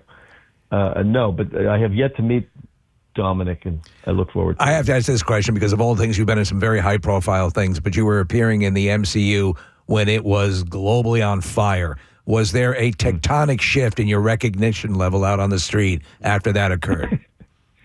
I do confess to feeling an uptick in the recognition factor. It was a long time ago, and I didn't know what to, but nobody really knew. I think it was Iron Man 2 was the first time I showed up in that world. Yeah. And it was a big deal. I mean, those movies were enormous. Yeah.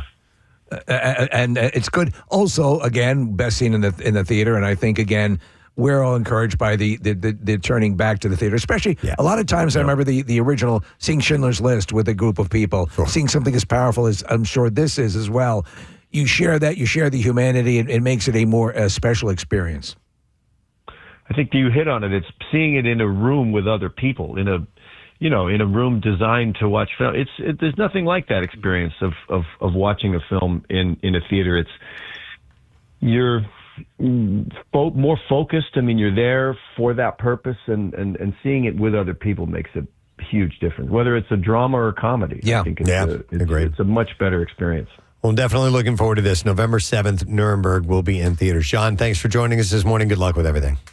Thanks for having me. All right, John Slattery, guys. Cheer for him. And it was. I was reading a little bit about it, the behind the scenes, or what took place between Rami Malek's character, this psychologist, and talking to Goering, and how he got lulled into the man. That's what they do, though. Yeah, that's what they do. This ilk, this is how they work. Did you ever see Judgment at Nuremberg, the Stanley Kramer movie with Spencer Tracy, like Monty Clift? Everyone turns in amazing performances based on actual transcripts from the trial. Judy Garland's sequence in it. Judy Garland. Really? Yeah. Like, will make you cry your eyes. I mean, it's just unbelievable. Wow. It's unbelievable. Yeah, it is amazing. What's the running time on this, Nick? Do you have that stat up there? I think it's about 2 hours and 20 minutes.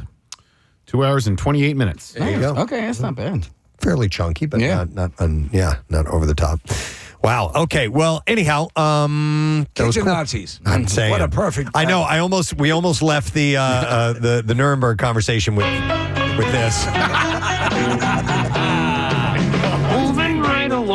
almost. Everyone loves a Muppet. With good friends you can. Kind of wish we had. I should have done it before we go into the Nazi talk. You're a very big bird. Grab it. Together we'll nab it. We'll hitchhike bus or yellow. All right. Yeah, a lot of people don't realize Big Bird was in the Muppet movie. They get to a fork in the road, right? And isn't Big Bird there? I believe so. All right. Gene is giving a hands up. Yep. Yep. Kind of looks like Big Bird. It's kind of like private parts. Stern. Oh, dear God. All right. Well, listen, we should take a break. We're going to do that. We'll come back. We have bizarre file stories that are indeed on the way. So stay right there. We'll be back in mere moments.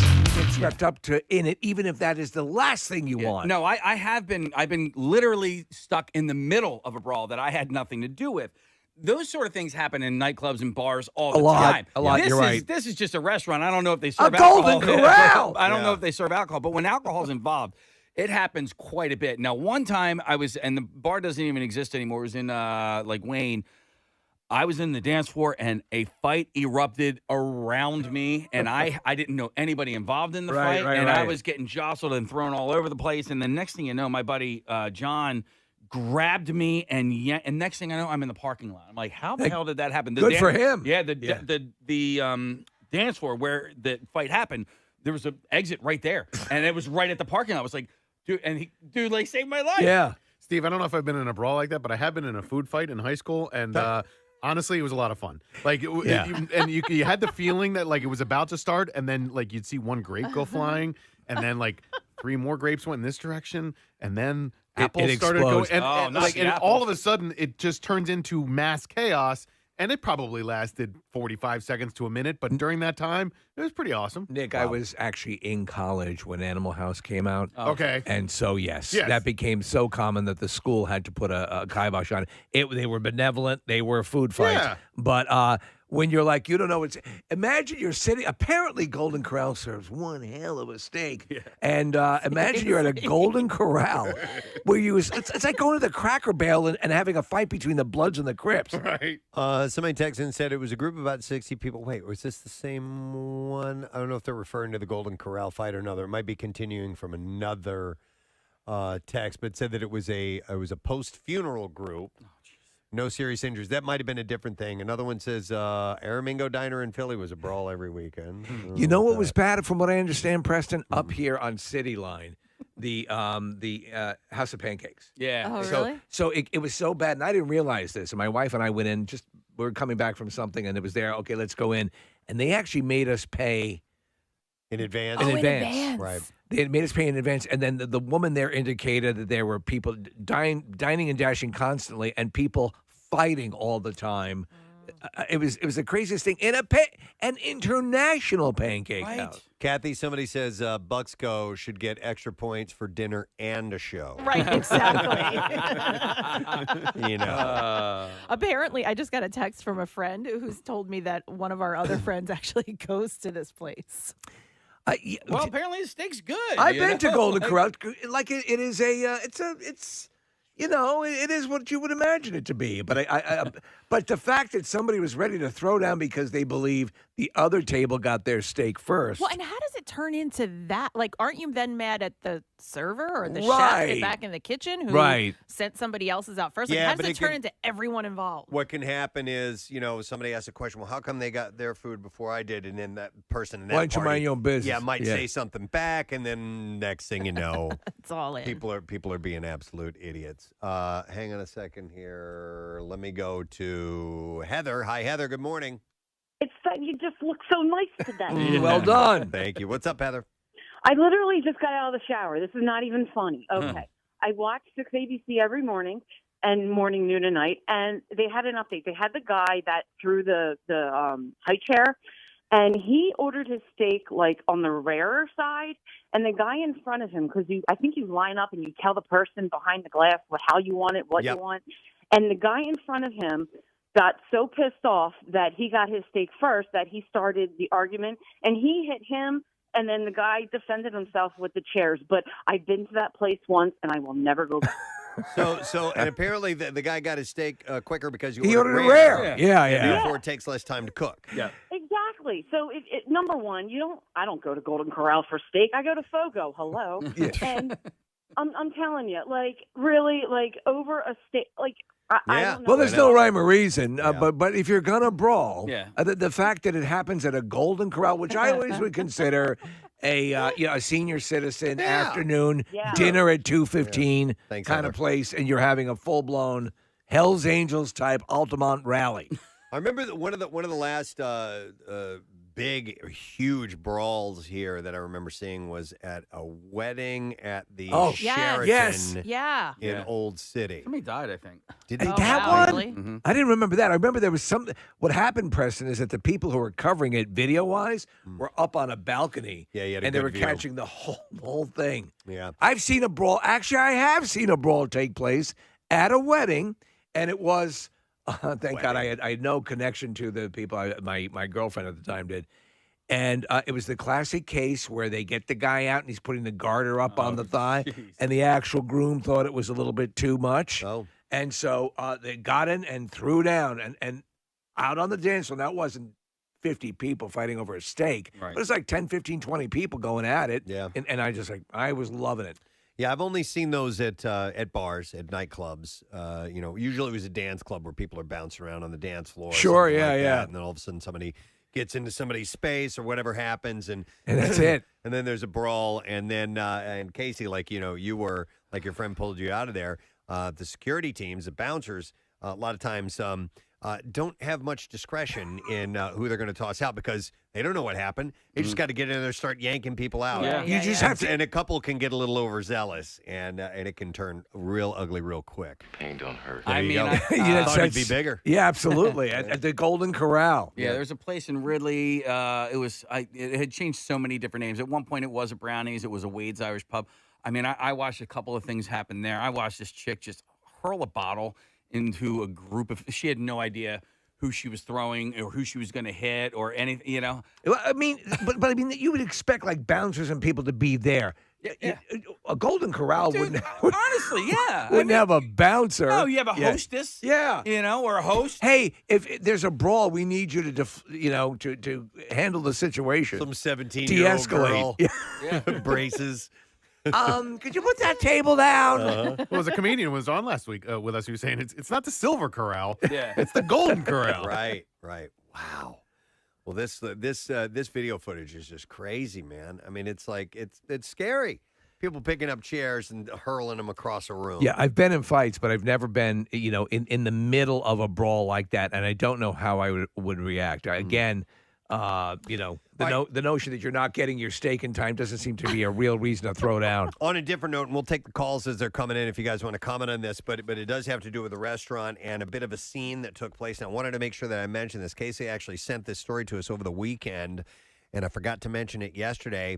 But our friend John Dornbos, yes, oh my God, played a real life hero over the weekend. He and his wife Annalise were at a restaurant, and they were actually next door to a different restaurant where the owner of a Huntington Beach restaurant caught on fire because she got too close to a space heater and her clothes caught on fire.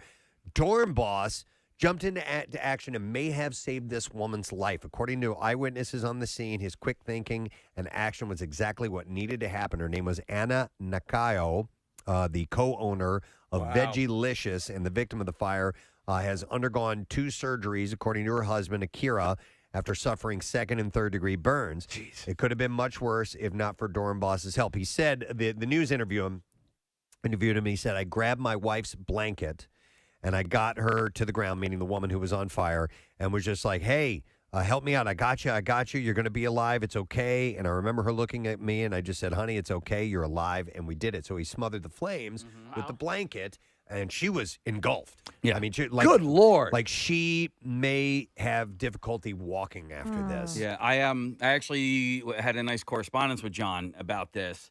Just saying, man, I'm so proud of you. Like, and I said, it's crazy to think that like all of your life's experiences and everything brought you to that point in time and to that moment in that situation with a blanket. to save that woman's life. Like, Yep. you know, it's just how insane. things played out. Yeah. Fate. Yeah, an unbelievable thing. But he was talk about a guy. You know, his own story is amazing. He steps in and saves this woman's life. It's fantastic. So he said, one of the things I'm most thankful for about playing in the NFL, I played for 14 years, was just this idea of under pressure, being able to calm down and think. Yeah. And he handled it, saved this woman's life. So very proud of John. Always have been. Man. So that's just another thing, another wonderful thing that he's done. So good for him. And We should get him on and have him do magic for us. Yeah, we should, right? Celebrate. Wow, man. All right, going back to the Golden Corral. Golden Corral. I want to go to Chris, who's got a comment on this. Hey, Chris, good morning. Hey, good morning, guys. How you guys doing today? Good. What's up, my man? So I've never been to the Ben Salem one, but I go to the one up in Lehigh County, and I know how this fight started. Okay. Okay. All right. Just like Lehigh County, there's a big line that starts, but the grill's only so big. So you walk up to the grill, the chef, and you tell him how you want it, medium. He's like, all right, here you go. The next guy might want it well done, and that's where everything starts. He wants it well done. Oh, I don't have any well done. Come back. I'll remember you. Like, okay. So you sit down. You come back 5 minutes later. Those people don't know who you are. They all just think you just cut the line. Okay. So this is obviously. But I got it for you. First off, it's against the law to have a steak well done. I mean, I agree. I'm with you, Chris. I'm a medium rare guy, so mine's always done when I get up there. And they do have very good steaks, Steve. Very good steaks. Do they? All right. So my question would be: is this why? So why don't you place your order? They give you a number like they do in other places. Yeah. You put the number on your table and they bring you your steak. Well, Steve, sometimes people lack that thing called intelligence. But they do have other good food there, too. You can go up there and get your steak, and then go up there and get spaghetti and meatballs while you're waiting for it or whatever. Like you said, take a number, get like a digital system going. Yeah, right. But to have them in line, Chris, and have you waiting or having you not understanding the timing situation, that's like that's a powder keg. It is. It can be ridiculous, and then the grill's only so big, so you might have 100 people in line, but you can only fit 20 steaks on there. All right. So when all the 20 steaks are up, and then and then the guy orders well done, and he kills it. That's how World War I started. All right. Thanks, Chris. We appreciate the perspective, man. Thank you. He does make a good point. And by the way, I had a scenario not that long ago where it was a stand-in line type of thing. I think we're at the premium outlets. And had ordered something. They weren't ready. It was like an Asian buffet, and they didn't have enough egg rolls done. So I ordered those. Like, okay, we need to make them come back in a second. And I had to do that thing where I had to walk back up and get in front of people at the register. And, they think I'm cutting in line, and I'm actually just going up to get what I had ordered previously. I hate that. It's just a moment of uncomfortability. It's like the walk of shame almost. I hate it. You should be holding your shoes, Preston, with smeared lipstick on your face. Right. You're right. Yeah. And what they should do is have a secondary line that is for people who've already placed their orders and are coming back to pick that up. Just a little bit of tinkering around could have avoided this brawl. Here's an interesting text. It says, hey, guys, I'm a wedding photographer, and there was a brawl at a wedding. And at the end of the night, the Philly cops needed to go through my camera to find out who the culprits were. Oh, that's because great. they all fought and then ran, and they were family. So I guess nobody was giving anybody up. Right. No family. And I don't know how that ended up resolving itself, but they had to use that as evidence to track people down. I love those places where there'd be no way that you'd imagine there'd be something like a brawl or a physical fight, and you get one. Hey, let's go to Lou. Good morning, Lou. Yay! All right. Lou! How you doing, bud? Doing better, President. How you guys doing? Good. Lou had a touch of the Rona. Oh, did you? Okay, good. The coronavirus. Yeah, you're doing better though, right? Right. Plus, I got busted ribs, which is always fun. I took a fall at the Poconos, so Man, Oh, poor Lou. thing. All right, well, yeah, listen. it's been a crazy month. But you're doing better. You wanted to tell us this story? Yeah. So one time I was working out in California. I had a Jack in a Box, and a buddy of mine was working the drive-through. And four guys from San Jose State football team was in the drive-through, and they were busting the kid. you know, they were busting him up, you know, picking on him. So Right. when he handed them the food, they threw a shake at him, and the kid said something, and they thought that it was just him. They didn't know that his brothers, me, and a buddy of ours, this big Samoan, was sitting in the other room. So we emptied out into the joint. Like, they came driving around thinking they're going to fight him, and when we emptied out, one kid walked around the end of the car. I opened his face right up with a left hook. Oh, my God. All right. A Jack in the Box Oh, it was a brawl. brawl. You know what? In a way, Lou, you were like an actual Jack in the Box. The door opens Yeah, up. exactly. Boom. Yeah. Oh, that's funny. Wow. Wow. That's hilarious. Was that the end of the brawl, or did everybody get out and start mixing it up? Oh, no, everybody got started mixing it up. One of the guys went and got a jack. All right, we have another run of some really good Bizarre File stories to share. So WMMR presents Preston and Steve's Bizarre File. Brought to you by Bud Light. You can join Nick Thursday night, 7 to 9, for the Bud Light Thursday night kickoff at Harrigan's Pub in Hatboro. And it's your chance to enter win a pair of Eagles tickets courtesy of Bud Light. All right, we're going to start with a pretty messed up story. Rover.com is a popular website where pet owners going on vacation can find pet sitters to watch over their animals while on vacation, away because of work or other circumstances, whatever it may be. Now, most sitters are reliable and reputable, but sometimes the worst can happen. And in Florida, Elin Jimenez hired a sitter to watch over her 3 dogs, but when she returned home, only 2 dogs remained. Barbara Paz has been entrusted to the care of the dogs and told Jimenez the horrible news that her 12-year-old Shih Tzu, Aria, had passed away during her trip. When asked for more details, Paz said Aria passed away in her sleep and that she'd even tried performing CPR on the dog. Paz had paid for an emergency cremation, she said, and presented Jimenez with Aria's ashes. Now, thinking the story didn't add up, Jimenez called the place where Aria was cremated and asked for more information. They told her the dog was brought to them with injuries consistent with her being attacked by a larger dog. Jimenez also alleged that Paz wasn't even caring for Aria at the time of her death and was competing in a jiu-jitsu tournament. Jimenez was hurt and angered that Aria was cremated without her consent, erasing and concealing what had happened, and has since demanded accountability. She turned down $1,000 in restitution from Rover.com and is asking for changes in policy and accountability, and she's filed a police report. The concept of an emergency cremation seems kind of weird. Yeah, emergency. Better watch out. Yeah. Paz has reportedly since been removed from Rover.com's platform. Now, this certainly is not the normal experience from services like this, but it does stress the importance of vetting those that you entrust your animals so that you feel comfortable with those that you hire to take care of them. And most of these services do vet people. Yes. But every now and then you might get some psycho that's out there. Yeah. And that is, of course, what happened in this particular case.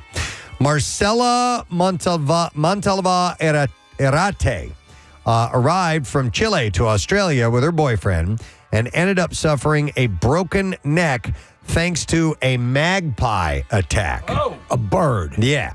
While on a day off from remote work, she decided to take a bike ride to the post office, and halfway through the 2-kilometer ride, she says she was attacked by the bird, causing her to lose control of the bike and land face first on the concrete below.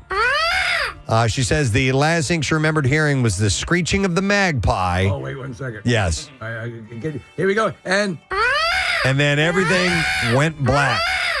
She's expected to make a full recovery, but now needs reconstructive surgery on her face, which her travel insurance company is refusing to cover. Fortunately, the GoFundMe that's been posted to benefit her has raised nearly $8,000 for the cause. What's the size of it? Even a large magpie? Like a raven. Yeah, like a crow or something along those lines. And they will dive at people. It's kind of what they do from time to time. So ended up with a broken neck over this whole thing.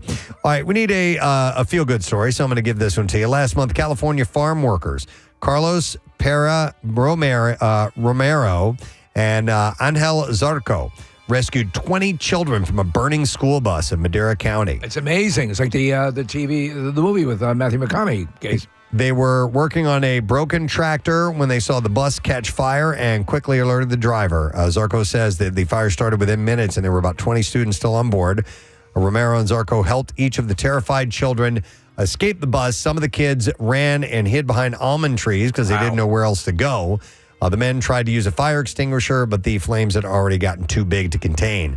Last week, they were honored by the Madera County Board of Supervisors for their bravery. County officials praised their selfless courage and bravery and said their actions saved lives. Well, that's a feel-good story. That is a good story. All right, this one not so much. A Pennsylvania bar posted a picture of one of its customers in a Ku Klux Klan costume with a noose as part of showing customer costumes at a Halloween party. Now, this one's a hoot. Yeah, and here's the name of the bar. The Redneck Bar and Grill in Middleburg, Snyder County posted the photo in a slideshow Saturday, Steve, with a caption that was kind of similar to what you said. It said, "Here are some of our customers who came to the party. Don't they look great?" It has since deleted the picture of the customer in the KKK outfit. The picture can be found in the comments of the original post posted by community members calling out the bar. What are the chances that it wasn't a costume, but they actually had a Klansman there? Yeah. So the photo I had to use the bathroom. The photo shows a man with a white sheet over his body that has eye holes cut out and is I'm a ghost. in the KKK's hood over his head. It's clear that the costume represented the Klan. The man also had a noose made out of rope draped over his shoulder in the photo. I don't think it's really a costume if it's what you wear to work. Later Saturday night, the bar posted, those who were offended by the guy in the white sheet, it was just a costume with no hate behind it. He's not a racist, nor did he intend on upsetting anyone. He was just here to have fun. We're sorry that we should not have posted this pic. Yeah. And sorry that we offended everyone. Well, then on Sunday, the bar admitted that it was an individual dressed as a member of the Klan. And in an apology post that backpedals the bar's original wording, the bar said the person who wore the costume was permanently banned, and the person who posted the photos would lose access to the bar's Facebook page. The post has more than 150 comments questioning why a man dressed in a racist outfit was even allowed inside the bar. Owner Roger Jordan said that he was working on Saturday night. He said that a patron showed up and asked if it was already put a sheet over his head. Jordan said he thought the man was going to dress as a ghost. And then he went out and got the rope, and I said, "Get the hell out." He said, "Get it the hell out." He was one blooming idiot. Jordan said the photo was posted by his wife, who also didn't know that it was a Klan costume. Jordan said he and his wife are not racist, and they wanted to open a bar and restaurant to help the community so there would be something to do in Middleburg, at the Redneck Bar and Grill. It really makes you feel for the plight of the non-racist ghost who's forever having to explain. Wow. No. All right, we need a final story. Let's see. What's one that we can end on? That's okay. How about this? In normal circumstances, a person has to physically die before being declared dead. You'd expect. Legally. But that wasn't the case when Patty Rosher, who found out she was dead after she had cancer and being told that her health insurance had been cut off because she was already deceased. The saga of her alleged demise started in May when her father passed away and she moved in with her daughter, Katina Laksamana. While trying to claim survivor benefits, the red tape first started showing up, and it was later learned that when her husband passed away, Patty had also been declared dead. Man, that's a twofer. She has since reached out to her local elected officials for some help, but has been told that it could take some time, especially with the government shutdown. So we'll see if she gets somewhere. Sometimes weird things like that can linger for a long time. I don't know why that happens. It gets stuck in the system. Yeah. There's a massive bureaucracy out there. And they'll just push it to another department. But yeah, you've actually had them in the bizarre file. Yeah. And there you go. That is what I have in the bizarre file for you this morning. All right, we will take another break. We'll come back in a second, and we'll test your knowledge of our program today. Lesson question, trash and music news are on the way next. Hang out. And he went after the Samoan. Well, the Samoan kid, he took the jack right to the forearm and started pounding this guy. Oh my God! He was a tough kid. He was a cook. I seen this kid drink a dozen and a half of raw eggs one time. Drink a dozen and a half raw eggs? All the loose stories have like tangential stories. Yeah. You know? That alone would be a hell of a story. So the Samoan, you don't want to piss off the Samoan at Jack in the Box, but you guys, I assume, prevailed and were the victors, right? Right. All right, cool. All right. All right, Lou, good to hear from you, man. Hang in there, bud. Lou? Do we lose him? Lou? Oh, there you go. There we go. All right, Lou, take care, man. We'll see you later. All right, take it easy, guys. Have a good one. All right, see ya. Oh, my God. Wow. All right, well, this one, this Golden Corral brawl, it made, national. It was viral, and how can you not be, stare at that like a deer in headlights, because it's just, you're not used to seeing that type of thing at your Golden Corrals. Golden Corral, Sizzler. What were the other? Does Sizzler even exist anymore? There was a Western Sizzlin', I remember. Western Sizzlin', yeah, we talked about a branch. Haas's was the one that we went. Yeah, we went to the Haas's in college. That was like Central PA, probably elsewhere as well. The whole thing was like $6. You go $6. You go. It's that cafeteria style. Well, Old Country Buffet was one as well, but I don't think they had steak there. No. But I worked at a place I told you guys about. It was called York Steakhouse. That was kind of like that Right. type of thing where. You just stand in line, you get it, and take it to your table. And then you head west across the country, and then you get Luby's, and you get Morrison's, and you get other cafes. Luby's, yeah. Okay, is that like Luby or Luby? It was Lubys. Okay. Yeah. Luby's. Like Ruby. Yeah. Who's All right. Well, anyhow, thank you for the stories, and keep it in mind. Be patient when people are ordering steak. Don't order it well done. You get it sooner. Yeah, exactly. All right, we're going to take a break. Don't forget, Tobias Harris is going to be on the show Yes. this morning. We're also going to have mountaineer Nims Persia on the program as well. Climbed the tallest peaks, all 14 of them in record time in the world. And our friends from Primo's are stopping by. In fact, Marissa is arranging the goodies right now, which means we'll have some goodies to give away for you as well. We'll take a break, and we'll come back in a moment. Oh, and it's National Chocolate Day. What? Is it? Yes, and I think we're going to commemorate that in a moment. I'll explain in a little National bit. Chocolate Be Day. back in a moment. Stay with us. Yeah, man. She helps me, and The she only can't. way. I know, it doesn't take much. Kids, It doesn't teenage take boys. much. So, speaking of food and things to eat, we were in the entertainment report. Had this story from David Beckham, who was saying his wife, Victoria Beckham, Posh Spice. Yes. For the last 25 years has eaten nothing but the same thing with for the most part. So Few exceptions. Yeah, she eats grilled fish and steamed vegetables for dinner every single day, night, no matter what. And I'm sure that there are people that have a regular eating habit. I want to know if anyone listening has eaten the same thing day after day for years, except maybe for the rarest of occasion of breaking that. Just a rare occasion. We're not talking. For like 3 weeks, I was having hamburgers. No. We're talking years. Yeah, I had for at least 5 years, maybe even longer. I ate the same thing on the way into work every single day.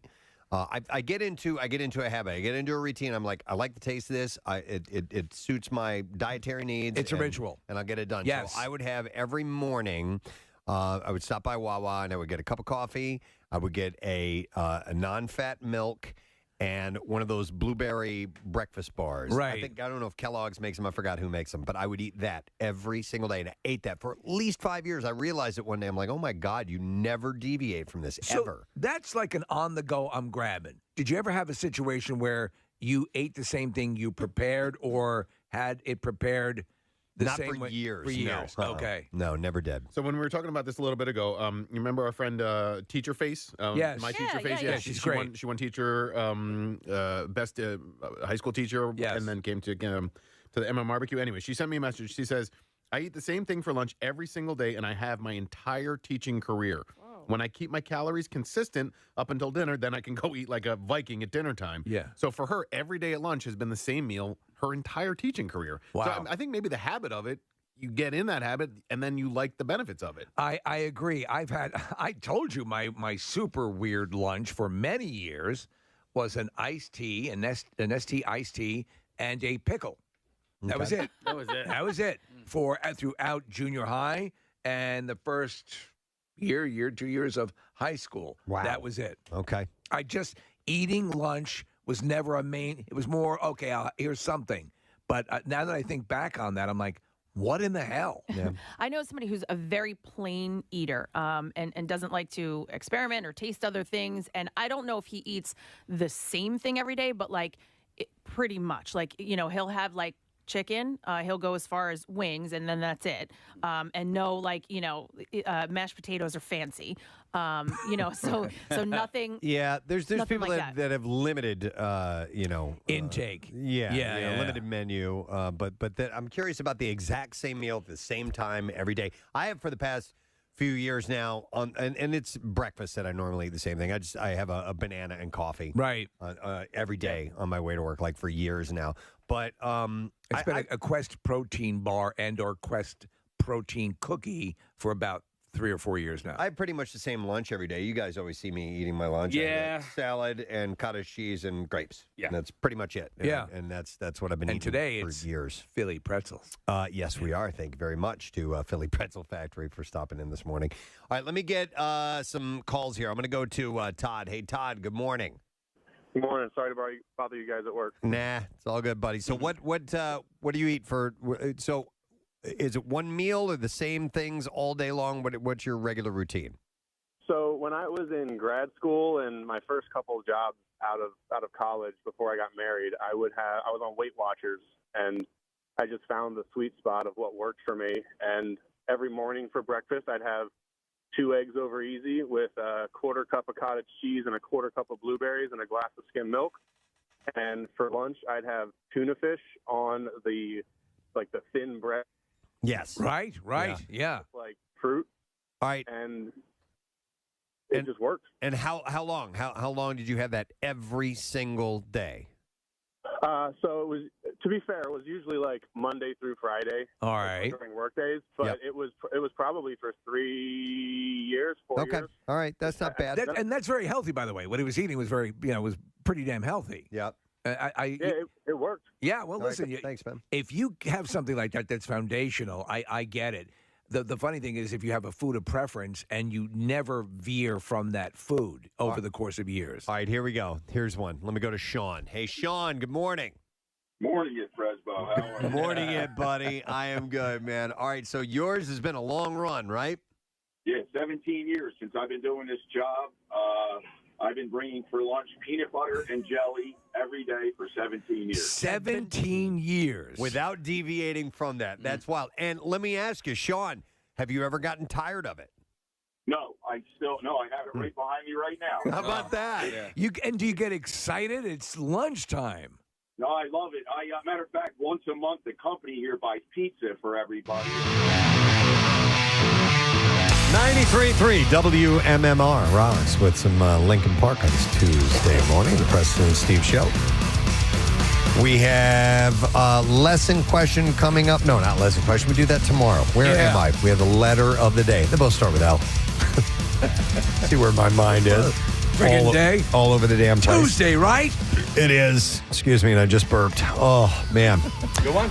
It was an okay one, but it needed to be done. I want to remind you, we made an announcement earlier this morning. We're going to try some out. We're going to see if we have some available high school drum lines to come out to Campout for Hunger.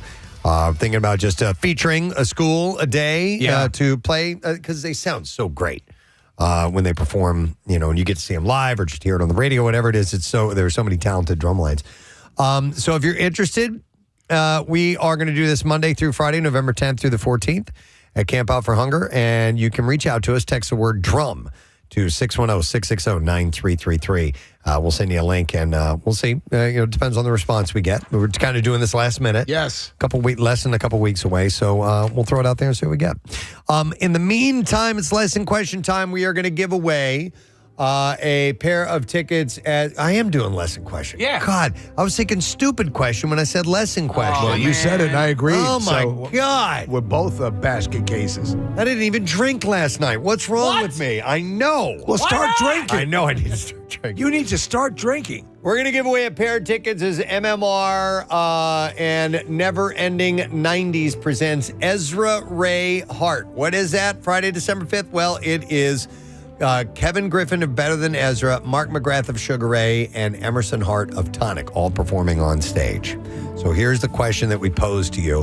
What device for home did Steve once knit? All right, 610-660-9333. Let's see if you know the answer to that. What device for home did Steve once knit? We mentioned that at about 8:36 this morning. If you know the answer, please call right now. The trash business is a gold mine. 93.3 WMMR with Preston and Steve's Hollywood Trash. Brought to you by the iconic Lorenzo and Sons Pizza. In Philadelphia, it's been a Philadelphia staple for ages, and they have locations in Westchester, Stateside Live, and in Live Casino and Hotel Philadelphia. Visit lorenzoswestchester.com. What's going on this morning, Steve? Well, Preston, David Beckham's other son, Romeo, has rekindled his romance with fashion model Kim Turnbull. Romeo admits that after the initial breakup, he panicked when a friend told him that Earth only has a limited number of models. And in light of the passing of June Lockhart, who played the beloved mothers on Lost in Space and Lassie, audio from her last interview has surfaced. During the interview, Lockhart addresses the main difference between Lost in Space and Lassie, saying, quote, one had a dog. Oh, my God. And finally, Disney World dealing with a third death inside the park over the past 10 days. The troubling trend is park officials considering opening up a new attraction called Kevorkian Land. We will see if you happen to know the answer to this question. What device for home did Steve once knit? All right, 610-660-9333. And we are going to go to Bob looking for the answer. Bob, a good morning to you, sir. Good morning to see you. Good morning, Bob. All right, what did Steve once knit at home? I don't quite understand why, but a fleshlight. A fleshlight. Yep. Hang on. We're going to Bob, we're going to set you up with a pair of tickets as MMR and Never Ending 90s present Ezra Ray Hart on Friday, December 5th at the Event Center in Rivers Casino. God, the song takes me back. Yeah. Kevin Griffin of Better Than Ezra, Mark McGrath and Sugar Ray, and Emerson Hart of Tonic together on one stage. The never-ending 90s hit and Christmas riffs. Must be 21 and older to attend. Tickets available at riverscasino.com/Philadelphia. Now, Preston and Steve's Music News on 93.3 WMMR. Brought to you by Metropolitan Veterinary Ass. No, that can't be right. Here. Yeah. Association? Yeah. Associates. All right, so that's what it literally says at the top of my copy here. Our friends at Metropolitan Veterinary Associates are helping our Campout for Hunger. You can stop by and donate on Wednesday, November 12th from 8 to 10 a.m. and get a free customized Campout for Hunger koozie while supplies last.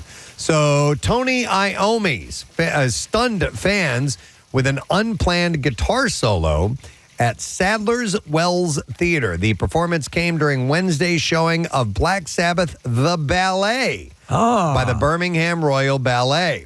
And it marked his first stage act since Black Sabbath's summer finale in July. The show premiered in 2023, by the way. From the crowd, Brian May caught the moment on film, and he posted with the comment saying, the true father of heavy metal making that beautiful axe sing like a bird tonight at Sadler's Wells. Tony Iommi plus a 40-piece orchestra and a cast of 50 dancers, putting the icing on the cake of a great production of Black Sabbath, the ballet. He said, proud to call this infinitely modest and generous genius my friend. Was Iommi wearing a tutu? I don't think so. No, we're looking at video of him. He's wearing black leather. Oh, all right. So this fresh take on metal mixes, it mixes 8 Sabbath classics with new string works. Mark Hayward plays live guitar while the Royal Ballet Symphonia brings Paranoid, Iron Man, and War Pigs to life. Christopher Austin leads music in new pieces. The performance has 3 acts. Band chats and words from Sharon Osbourne play between scenes, adding depth to the show's story. The show stems from Carlos Acosta's vision that he took charge of the Birmingham Royal Ballet since he took charge of the Royal Ballet in 2020. He said that Black Sabbath is different from ballet, and he wanted to expand his organization's reach. He's right about that. Black Sabbath is different from ballet. It is different from ballet. The show moves to the Edinburgh Festival Theatre from October 30th, November 1st for its first Scottish stop. So, yes, it is a ballet of Black Sabbath songs. And then I only have one more story. Amazon Prime has released a teaser for Man on the Run, a new documentary exploring Paul McCartney's life and career after leaving the Beatles. I watched it. I watched the trailer. I am very intrigued. Yeah, me too. In the trailer, McCartney reflects on his uncertainty post-breakup, asking, what do I do now? How could I ever do anything that was anywhere near as good as the Beatles? It was a Wings concert when you interviewed him, correct? No, it was just Paul. It was after Wings. Okay. It was just Paul McCartney solo. And he was just a rage monster. I couldn't believe how angry he was when I spoke to him. God damn you! Yes. Do we have the audio of him responding to remembering that interview with Preston? Yeah, hang on. The film uses rare footage, by the way, and unseen archival material to showcase his creative rebirth and transformation as a solo artist during this period. So the album he released, the solo album he released immediately after the breakup of the Beatles. It was just called McCartney. Yeah, I love that album. Yeah, it's beautiful. Love record. that album. Beautiful record. But then he realizes he wanted to be in a band. He wanted to have a group of people. A band. A band. Yeah. I don't. Hang on. No problem, man. It's okay. It was just that tender moment that he remembered being interviewed by then Kenny Knight with the phone. Yeah, it premieres Friday, February 25th on Prime Video after a limited theatrical run. So this will cover solo stuff and Wings, mainly Wings stuff, I think. What's your this is a dumb question to ask. I'm gonna ask your favorite Wings song. Favorite Wings? You know what song I always go back to, and I love it. And I recently saw a band covering it. Is "Good Night Tonight." Yeah, it's more of a disco-y song. Yeah. But I always love the melody of it, and I don't know. There's tons of them. A Band on the Run it's a great song. It's still one of my absolute favorites. Yeah. No, there's so many good ones. But I listened to silly love songs in headphones. I think maybe I said this on air, but the production value on it is off the charts, and I didn't realize. I just chalked it up to being a silly love song. And then I listened to it more intensely, and I was like, holy crap, this is an incredibly beautiful song with all these horns, and it's an awesome song. Another one like it's an awesome dong. That's how you describe my work. I was going to say tune and then song, and I went with dong. Dong! Another great one is With a Little Luck. That's one of my all-time favorites, too. Let's talk about the production quality, Nick. All right. It's really cool, and there's a point where you think the song ends and then it comes back, and it's got this melodic instrumental interlude and then a coda to the end. It's really, really, really cool. I love the song My Love. That's a great song. Whoa, whoa, whoa. So many good tunes. All right, so that's all we have time for. That's our music news. Nick, I called somebody Buvvy the other day. What was it? Buvvy. Yeah. It was brother and buddy at the same time. Buvvy. B-U-T-H-Y. Buvvy. Okay. You have one of my favorites. Was it Hey Gays or what was it? Hi gays. Hi, gays. Yeah. Hey, guys. Hey guys. Yeah. Hi, gays. Yeah. Steve, I don't know what this thing was labeled as. No so problem. I cannot find it. It's not important at all. It's fine. All right, we will take another break. Come back in a second, wrap up the whole thing. Letter of the day, word of the week prize. Stay put. We'll be right back. I don't get it. I stick with my peanut butter and jelly. How many sandwiches do you eat? Just the one? Mostly two. Okay, at good. lunchtime, sometimes one, but I bring other stuff. But most of the time, it's two peanut butter and jellies. It's got to be certain. I only eat strawberry preserves. That's the only jelly I'll have. Okay, so you don't even deviate from the jelly, or do you use the same brand peanut butter every single time? Skippy peanut butter. Yeah. Strawberry preserves. Yeah. Yep. All right. All right. White or whole wheat? White bread. Matter of fact, it's like a Wonder Bread. Okay. Have you ever gone crazy and toasted it one day? No, because I have it in my lunch case. No, I can't. It's always white bread, peanut butter and jelly every day. It's as basic a sandwich. If you were to set off a bomb Thanks, in a Sean. kitchen, you'd probably have a peanut butter and jelly sandwich somewhere after the in the debris. All right, let me go to here. I'll bet we have a bunch of people that do peanut butter and jelly sandwiches every day. We have Clayton. Hi, Clayton. Good morning. Good morning, you guys rock. Thank you, Clayton. All right, what's your regular and how long's it been going on? Well, it's been going on since I was in the 10th grade, and I've been eating peanut butter and jelly, of course, and it's been on potato bread, and it's been Concord grape jelly, and it's been Skippy peanut butter. And the funniest thing about it is that since I started working in the industry of trees, everybody I know that's a big kid eats peanut butter and jelly. Really? That's it. I mean, every single person I've met and run into in the industry, eats peanut butter and jelly. So and now are we talking the 3 squares a day, or how many meals are peanut butter and jelly based? Eating personally, breakfast, lunch, and sometimes dinner if we make it home by 9 o'clock if we're lucky. These guys, how many people in your crew, Clayton? We got 5 guys in the crew. So Wow, man. yeah, but it's pretty funny. You should contact Skippy and let them know your story. I want to see a picture on social media of all 5 of you guys eating your peanut butter jelly sandwiches at the same time, and then just tag us on that. We'll tag you. We'll get Jason up in the tree holding the peanut butter. Do you think there's Clayton, in the realm of comfort sandwiches? Is there really peanut butter and jelly the is one, such man. a basic? Yeah, there's something really good Yeah. about it. You know, I think I the had school grilled attachment. cheese for Yeah. dinner last night, but Yeah. that's another a one. different thing. Yeah. it's a different thing. You got to. It's more preparation. It's too much more, work. It's more of a meal. Yeah. A peanut butter and jelly sandwich is just something really, really great about Yeah. it. God, I love peanut butter, and it's the one thing that still tastes weird to me. Oh, after COVID. After COVID, Yeah. really? What is it? What do I you don't get? know. It's not. It's just not the same. It's not. I don't know what it is. I can taste it, but it's like it almost doesn't taste like great. So what's the point? You know? Yeah. Destroyed your peanut butter receptor. It's weird. And you know what? It happened to one of my friends too. She said the same thing about peanut butter. Sorry, I'm digressing. No, it's all right. I'll continue down peanut butter lane here for a moment. Nick, I finally went to the Cape May peanut butter company. Yeah. And yep. And Casey's been, yeah. And I brought back the honey peanut butter. Oh my God. It's yeah. I want to live on peanut butter lane. It's crazy. Yeah. And I feel bad eating. Yes, you should. You should feel bad. I do. We need to take a sojourn to Peanut Butter Lane. It's so good. And Get in the wagon. I haven't tried their other ones yet. So Have you tried it on like toast? You know, warm it up a yeah. little Oh bit? yeah. That's the only way I have it. The butterscotch peanut butter. He's not an animal. Butterscotch peanut butter. Yeah. I feel like I brought it in for you. I'm going to shoot. That sounds pretty good. Okay, you're going to shoot. No, we don't want that, Gandalf. All right, let me go to. I have Austin next. Hey, Austin. Good morning. Hey, good morning. Can't Hey. believe we made it on. Hi, Mom. Let's see here. So for about 10 years since school, since college, I would have a bagel and cream cheese every single morning before class, and that has continued for about 10 years now. In the working world.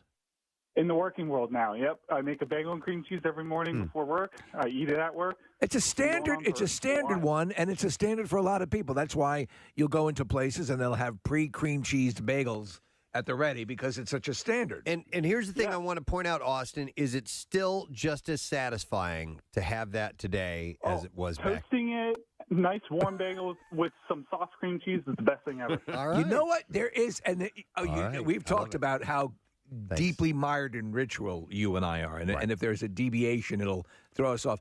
And I think that becomes a thing with your eating patterns. You know, sure. It's like, well, this is not. I can't have this on. It has to be a bagel. Yeah, for a long time there. I mean, well, Manja's not here anymore, but I would get an everything bagel toasted and buttered, and that's what I had every single day. I wonder why I'm okay having the same breakfast every day. And a lot of times the same lunch, but dinner, no. No, you got to change it up, I got to right? change it. Yeah. You know, it can't be. It's a whole different animal. And with the leftovers, I can only do like one day after. After that, it's like it's too much. Yeah. I can't go back to it. Kathy, it was excruciating. One time I went to what is the family style Italian Buca di Beppo? Buca di Beppo. Yeah. Didn't realize I had ordered family style for myself. 19 and days I ate worth the of- same thing for like 8 days in a row.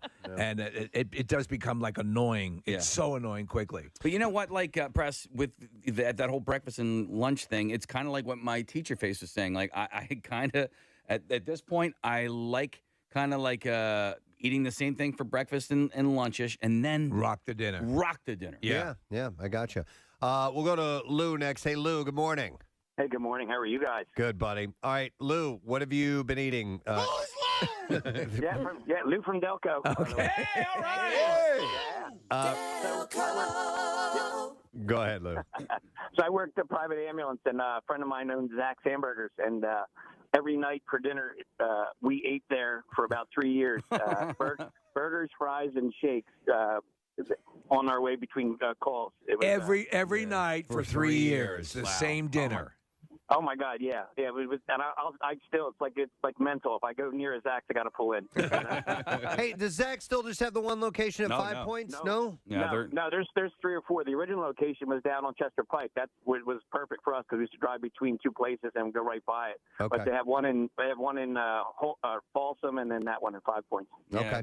My old Arby's is Thanks, now a Zach's. No kidding. I Yeah. see. I remember when it was just very small and that little spot at that one 5 place. Points. And then remember, I saw the cup on Mayor of Easttown. They were That's holding right. a Zach's Hamburgers cup. All right. Anyway, I digress. We digress. Let's go to Eleanor. Hi, Eleanor. Good morning. Good morning. I like turtles. Don't we all? So, Eleanor, we're talking about, for those of you just tuning in, we got started with this. David Beckham's wife, Victoria, eats the exact same thing and has for 25 years for dinner. What's your regular thing, and how long has it been going on? So it was my parents, and my mom took wheat toasted bread with tuna fish and an apple for 22 years when she was working. Wow. My dad took white bread with butter and cheese with an orange every day, and he worked for another 10 years after her. A butter and cheese sandwich? Butter and cheese sandwich, and which I've never really heard of before, Yeah. and an orange, but that's it every day for decades. Decades. Wow. And they were from the old country. They were from Scotland, and they came here with nothing but a bag of oranges and a car and 2 kids. Wow. So they were so cheap. It was unreal. 311 and Amber on 93.3 WMMR. It's 10:31. Coming to the end of our program for today. Tuesday in the books. A couple of reminders about some things, though, that we mentioned earlier. New big freaking deal this week, and this is for Sahara Sands Water Park. And once again, it's a buy one, get one free deal. So you buy one ticket for the water park in West Berlin, New Jersey, and you get one for free. And this is great because it's one of those indoor water parks that you can go to year round. And when it's freezing cold, it's so awesome to be walking around in your bathing suit, and the kids will love this. So make sure you go through WMMR.com/deals, but get it right away because it'll be done by Sunday. These things don't last for very long. So we want to make sure that you do indeed take advantage of that. And then I want to mention again, Thursday night kickoff is again this week, and I'm looking for the information. Nick, do you know where you're going to be? It's I think it's called Harrigan's. It's in Hatboro, and it's 7 p.m. to 9 p.m. I'm pretty sure I've done this one in the past, but anyway, they're so much fun. We're going to have $2.50 Bud Light drafts, $3 Bud Light bottles, and then somebody's going to win tickets to see the Eagles play the Bears on the 28th of Black November. Friday game. I'm sorry? It's a Black Friday game. Oh, yeah, cool. The day after Thanksgiving. Yeah, I forgot the Eagles played that day this year. So Harrigan's Pub, it's 1051 West County Line Road in Hatboro, PA, 7 p.m. to 9 p.m. this Thursday night, the 30th of October. Very good. And I want to thank our guests. We had Gene and Bill Baretta. Yeah. Beretta Brothers Terrific. on. Gene's got a new children's picture book. It's called The Apprenticeship of Andrew Wyeth. And the audiobook was narrated by Bill. And, of course, he's the voice of a few different Muppets characters, including the Swedish Chef and Rolf the Dog and Dr. Teeth and Pepe the Prawn and all that. And they're just great guests. They're just an entertainment juggernaut. Very informative, too, about the Wyeth history. Yeah. And I had no idea that the celebrities were coming in, at the time. And he reeled off a bunch of luminaries from, decades ago. And it was like, wow, there's a whole story I was unaware of. Gene is going to be... he's going to have a signing, and I don't have the information here, Nick. It's at the Brandywine Museum. I've mentioned this a couple times, but it's this gem. It's down in Chatsford. He's there on Sunday from 11 p.m. Sunday the 2nd. Yeah, that's this Sunday. Is it this Sunday? Yeah. Oh, my God. Thanks. Halloween's on Friday night. So Sunday the 2nd, which is this Sunday, 11 a.m. to 1 p.m., Brandywine Museum in Chatsford. And stop by, say hi to Gene. He's a great guy. And maybe if you're lucky, he'll show you a picture of Pepe the Prawn. Pepe the Prawn. Pepe the Prawn. And thank you to actor John Slattery, who joined us as well. We went straight from Muppet chat to Nuremberg Nazi chat. The Nazi trials. John is one of the stars of this movie. It's coming out November 7th, and it's a different It's an interesting take on the Nuremberg trials, which are just a fascinating point in history at the end of World War II. Yeah, nothing like it. And Russell Crowe's in it, and Michael Shannon and Rami Malek. It's going to be a big movie, so it was cool to have him on this morning. Chat a little bit about that. All right, we need to do the letter of the day. I got you. Love it. Here we go. Preston and Steve on 93.3 WMMR. Now, the Daily Letter. And the Preston and Steve show is brought to you today by the letter S, as in surreptitiously. Did I say it right? Surreptitiously. I mean surreptitiously? Sarah Lee-ish. Sarah Lee-ish. Oh, that's a good cake. Surreptitiously. All right, we're going to give away a pair of tickets as MMR rocks Rush, the 50-something tour, Friday, August 21st at Xfinity Mobile Arena. Tickets for both shows, because there's one on the 23rd as well, go on sale this Friday at noon via Ticketmaster. And for all ticket information, including pre-sales, go to WMMR.com. We will move right along and thank our sponsors. Preston and Steve Show is brought to you today by Dunkin', and the Preston and Steve Show runs on Dunkin'. Also brought to you by Acme Markets, fresh foods, local flavors, and by Worldwide Stereo's all-new Experience Center in Wayne, where luxury meets innovation, worldwidestereo.com/Wayne. Tomorrow on the program, there is a new feature on Netflix all about the Philly mob in the early 1990s. Oh, man, it's good. It's a three-parter. It's terrific. And two guys that are in it are joining us tomorrow. Dave Schrottweiser and George Anastasia will be in our studio to talk about this. It's one of the top showing the series on Netflix right now. Number 2, it's called Philadelphia versus the Mafia, Mob Wars. And you'll want to check this out in advance. Take a little peek at it, and we'll have those guys on tomorrow. We'll do Fox Good Day and more. That's it. We're done. Rage on. Have yourself a great day. We'll see you tomorrow, friend. Bye-bye.